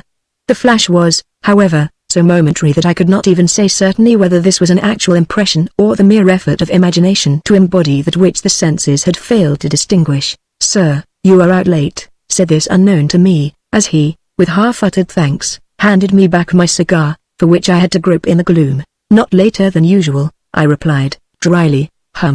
"You are fond of late wanderings, then? That is just as the fancy seizes me. Do you live here?" "Yes, queer house, isn't it? I have only found it quiet." "But you will find it queer, take my word for it." This was earnestly uttered, and I felt at the same time a bony finger laid on my arm, that cut it sharply like a blunted knife. "I cannot take your word for any such assertion," I replied rudely, shaking off the bony finger with an irrepressible motion of disgust. "No offense, muttered my unseen companion rapidly, in a strange, subdued voice, that would have been shrill had it been louder. "Your being angry does not alter the matter. You will find it a queer house. Everybody finds it a queer house. Do you know who live there?" "I never busy myself, sir, about other people's affairs," I answered sharply, for the individual's manner, combined with my utter uncertainty as to his appearance, oppressed me with an irksome longing to be rid of him. "Oh, you don't? Well, I do. I know what they are well. And as he pronounced the three last words his voice rose with each, until, with the last, it reached a shrill shriek that echoed horribly among the lonely walks. "Do you know what they eat?" he continued. "No, sir, nor care." "Oh, but you will care. You must care. You shall care. I'll tell you what they are. They are enchanters. They are ghouls. They are cannibals. Did you never remark their eyes, and how they gloated on you when you passed? Did you never remark the food that they served up at your table? Did you never in the dead of night hear muffled and unearthly footsteps gliding along the corridors, and stealthy hands turning the handle of your door? Does not some magnetic influence fold itself continually around you when they pass, and send a thrill through spirit and body, and a cold shiver that no sunshine will chase away? Oh, you have felt all these things. I know it. The earnest rapidity, the subdued tones, the eagerness of accent, with which all this was uttered, impressed me most uncomfortably. It really seemed as if I could recall all those weird occurrences and influences of which he spoke, and I shuddered in spite of myself in the midst of the impenetrable darkness that surrounded me. Said I, assuming, without knowing it, a confidential tone, "May I ask you how you know these things?" "How I know them? Because I am their enemy, because they tremble at my whisper, because I hang upon their track with the perseverance of a bloodhound and the stealthiness of a tiger, because I was of them once, wretch. I cried excitedly, for involuntarily his eager tones had wrought me up to a high pitch of spasmodic nervousness. Then you mean to say that you, as I uttered this word, obeying an uncontrollable impulse, I stretched forth my hand in the direction of the speaker and made a blind clutch. The tips of my fingers seemed to touch a surface as smooth as glass, that glided suddenly from under them. A sharp, angry hiss sounded through the gloom, followed by a whirring noise, as if some projectile passed rapidly by, and the next moment I felt instinctively that I was alone. A most disagreeable feeling instantly assailed me, a prophetic instinct that some terrible misfortune menaced me, an eager and overpowering anxiety to get back to my own room without loss of time. I turned and ran blindly along the dark cypress alley, every dusky clump of flowers that rose blackly in the borders making my heart each moment cease to beat. The echoes of my own footsteps seemed to redouble and assume the sounds of unknown pursuers following fast upon my track. The boughs of lilac bushes and syringas, that here and there stretched partly across the walk, seemed to have been furnished suddenly with hooked hands that sought to grasp me as I flew by, and each moment I expected to behold some awful and impassable barrier fall across my track and to wall me up forever. At length I reached the wide entrance. With a single leap I sprang up the 4 or 5 steps that formed the stoop, and dashed along the hall, up the wide, echoing stairs, and again along the dim, funereal corridors until I paused, breathless and panting, at the door of my room. Once so far, I stopped for an instant and leaned heavily against one of the panels, panting lustily after my late run. I had, however, scarcely rested my whole weight against the door, when it suddenly gave way, and I staggered in head foremost. To my utter astonishment, the room I had left in profound darkness was now a blaze of light. So intense was the illumination that, for a few seconds while the pupils of my eyes were contracting under the sudden change, I saw absolutely nothing save the dazzling glare. This fact in itself, coming on me with such utter suddenness, was sufficient to prolong my confusion, and it was not until after several minutes had elapsed that I perceived the room was not only illuminated, but occupied. And such occupants. Amazement at the scene took such possession of me that I was incapable of either moving or uttering a word. All that I could do was to lean against the wall, and stare blankly at the strange picture. It might have been a scene out of Faublas, or Gramont's memoirs, or happened in some palace of Minister Fouque. Round a large table in the center of the room, where I had left a student-like litter of books and papers, were seated half a dozen persons. 3 were men and 3 were women. The table was heaped with a prodigality of luxuries. Luscious Eastern fruits were piled up in silver filigree vases, through whose meshes their glowing rinds shone in the contrasts of 1,000 hues. Small silver dishes that Benvenuto might have designed, filled with succulent and aromatic meats, were distributed upon a cloth of snowy damask. Bottles of every shape, slender ones from the Rhine, stout fellows from Holland, sturdy ones from Spain, and quaint basket-woven flasks from Italy, absolutely littered the board. Drinking glasses of every size and hue filled up the interstices, and the thirsty German flagons stood side by side with the aerial bubbles of Venetian glass that rest so lightly on their thread-like stems. An odor of luxury and sensuality floated through the apartment. The lamps that burned in every direction seemed to diffuse a subtle incense on the air, and in a large vase that stood on the floor I saw a mass of magnolias, tuberoses, and jasmines grouped together, stifling each other with their honeyed and heavy fragrance. The inhabitants of my room seemed beings well suited to so sensual an atmosphere. The women were strangely beautiful, and all were attired in dresses of the most fantastic devices and brilliant hues. Their figures were round, supple, and elastic, their eyes dark and languishing, their lips full, ripe, and of the richest bloom. The 3 men wore half masks, so that all I could distinguish were heavy jaws, pointed beards, and brawny throats that rose like massive pillars out of their doublets.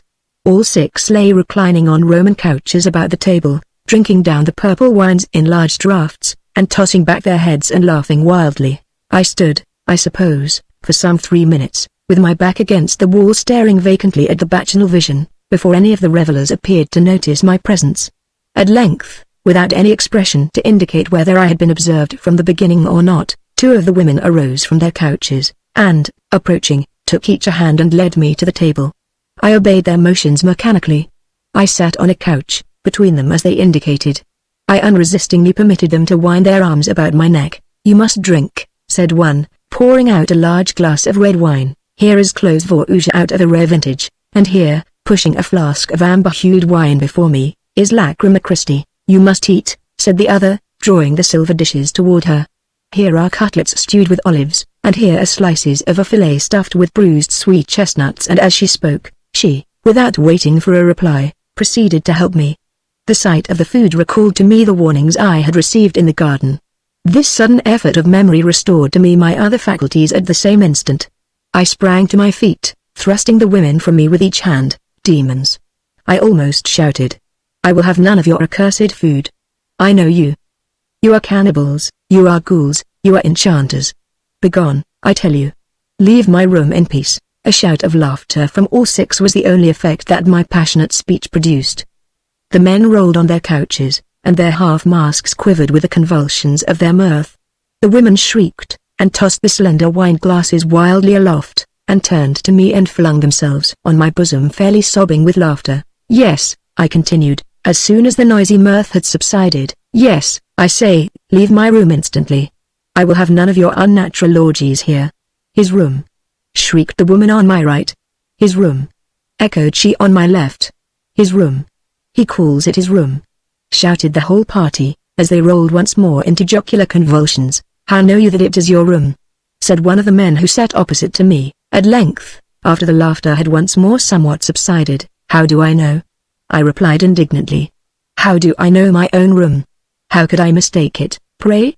There's my furniture, my piano." "He calls that a piano," shouted my neighbors, again in convulsions as I pointed to the corner where my huge piano, sacred to the memory of Blokeater, used to stand. "Oh, yes. It is his room. There is his piano." The peculiar emphasis they laid on the word piano caused me to scrutinize the article I was indicating more thoroughly. Up to this time, though utterly amazed at the entrance of these people into my chamber, and connecting them somewhat with the wild stories I had heard in the garden, I still had a sort of indefinite idea that the whole thing was a masquerading freak got up in my absence, and that the bacchanalian orgy I was witnessing was nothing more than a portion of some elaborate hoax of which I was to be the victim. But when my eyes turned to the corner where I had left a huge and cumbrous piano, and beheld a vast and somber organ lifting its fluted front to the very ceiling, and convinced myself, by a hurried process of memory, that it occupied the very spot in which I had left my own instrument, the little self-possession that I had left forsook me. I gazed around me bewildered. In like manner everything was changed.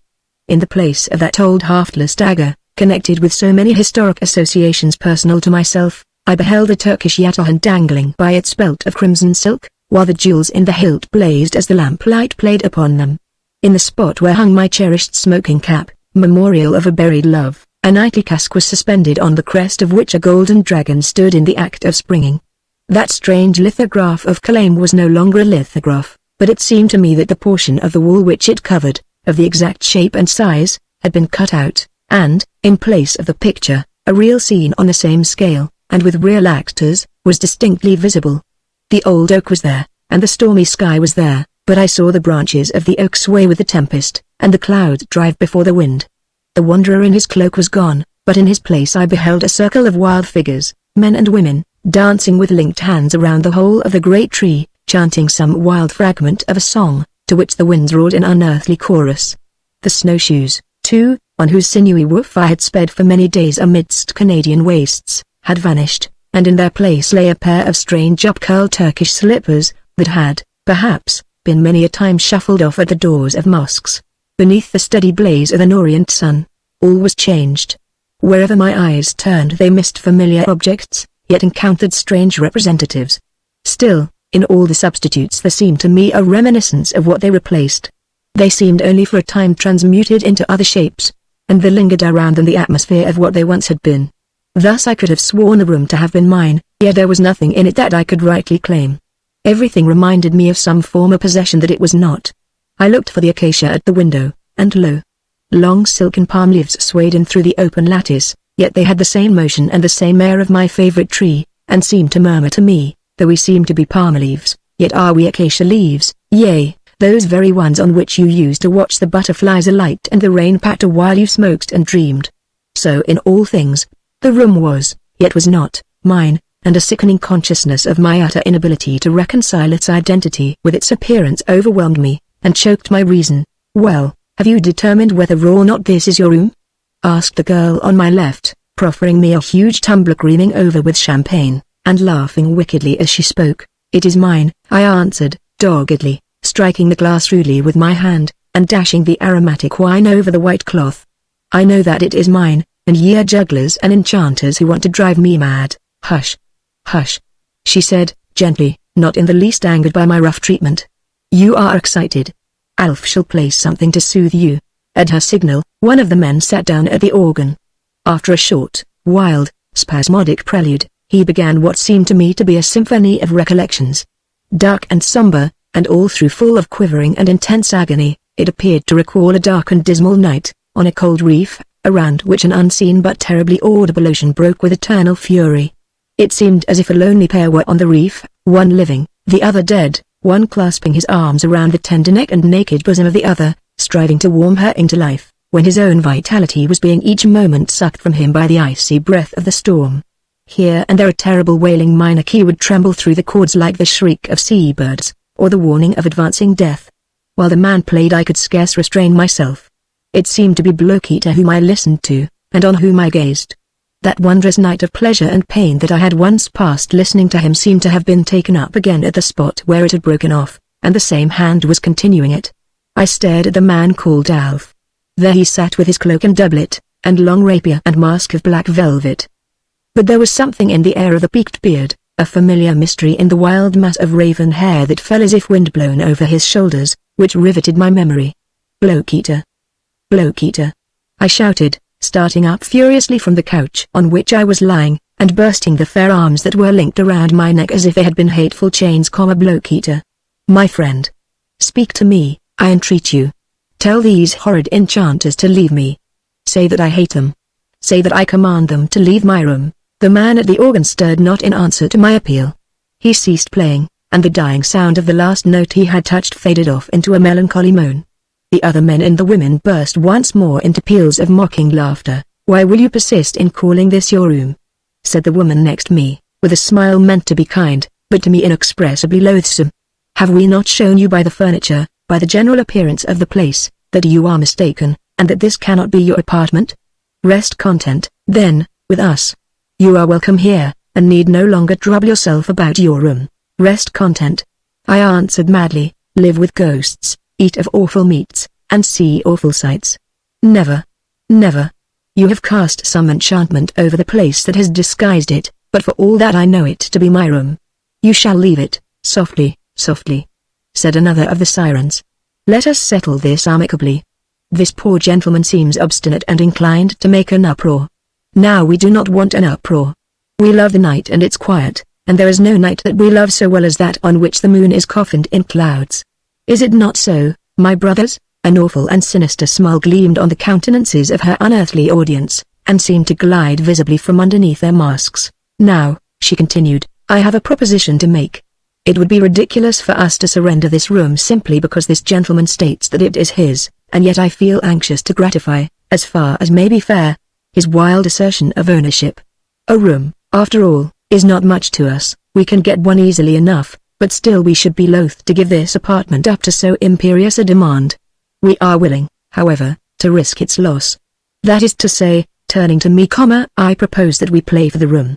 If you win, we will immediately surrender it to you just as it stands. If, on the contrary, you lose, you shall bind yourself to depart and never molest us again." Agonized at the ever-darkening mysteries that seemed to thicken around me, and despairing of being able to dissipate them by the mere exercise of my own will, I caught almost gladly at the chance thus presented to me. The idea of my loss or my gain scarce entered into my calculations. All I felt was an indefinite knowledge that I might, in the way proposed, regain in an instant, that quiet chamber and that peace of mind of which I had so strangely been deprived. "I agree," I cried eagerly, "I agree.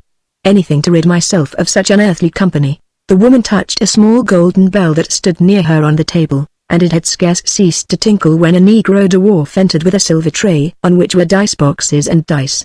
A shudder passed over me as I thought in this stunted African I could trace a resemblance to the ghoul-like black servant to whose attendance I had been accustomed. "Now," said my neighbor, seizing one of the dice boxes and giving me the other, "the highest wins. Shall I throw first?" I nodded assent. She rattled the dice, and I felt an inexpressible load lifted from my heart as she threw 15. "It is your turn," she said, with a mocking smile, "But before you throw, I repeat the offer I made you before. Live with us. Be one of us. We will initiate you into our mysteries and enjoyments, enjoyments of which you can form no idea unless you experience them.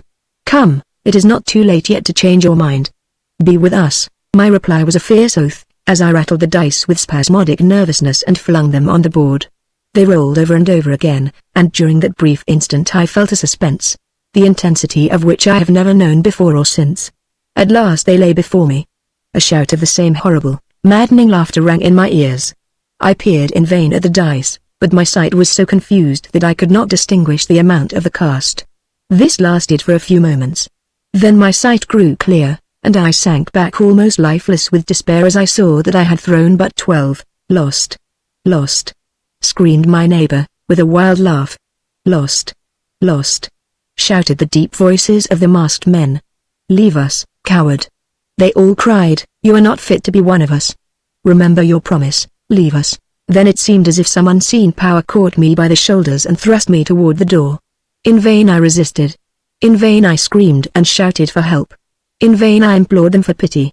All the reply I had was those mocking peals of merriment, while, under the invisible influence, I staggered like a drunken man toward the door. As I reached the threshold, the organ pealed out a wild triumphal strain. The power that impelled me concentrated itself into one vigorous impulse that sent me blindly staggering out into the echoing corridor, and as the door closed swiftly behind me, I caught one glimpse of the apartment I had left forever. A change passed like a shadow over it. The lamps died out, the siren women and masked men vanished, the flowers, the fruits, the bright silver and bizarre furniture faded swiftly, and I saw again, for the 10th of a second, my own old chamber restored. There was the acacia waving darkly, there was the table littered with books, there was the ghostly lithograph, the dearly beloved smoking cap, the Canadian snowshoes, the ancestral dagger. And there, at the piano, organ no longer, sat Blokeeta playing. The next instant the door closed violently, and I was left standing in the corridor stunned and despairing. As soon as I had partially recovered my comprehension I rushed madly to the door, with the dim idea of beating it in. My fingers touched a cold and solid wall. There was no door. I felt all along the corridor for many yards on both sides. There was not even a crevice to give me hope. I rushed downstairs shouting madly. No one answered. In the vestibule I met a Negro. I seized him by the collar and demanded my room. The demon showed his white and awful teeth, which were filed into a saw-like shape, and extricating himself from my grasp with a sudden jerk, fled down the passage with a gibbering laugh. Nothing but echo answered to my despairing shrieks. The lonely garden resounded with my cries as I strode madly through the dark walls, and the tall funereal cypresses seemed to bury me beneath their heavy shadows. I met no one, could find no one. I had to bear my sorrow and despair alone. Since that awful hour I have never found my room. Everywhere I look for it, yet never see it.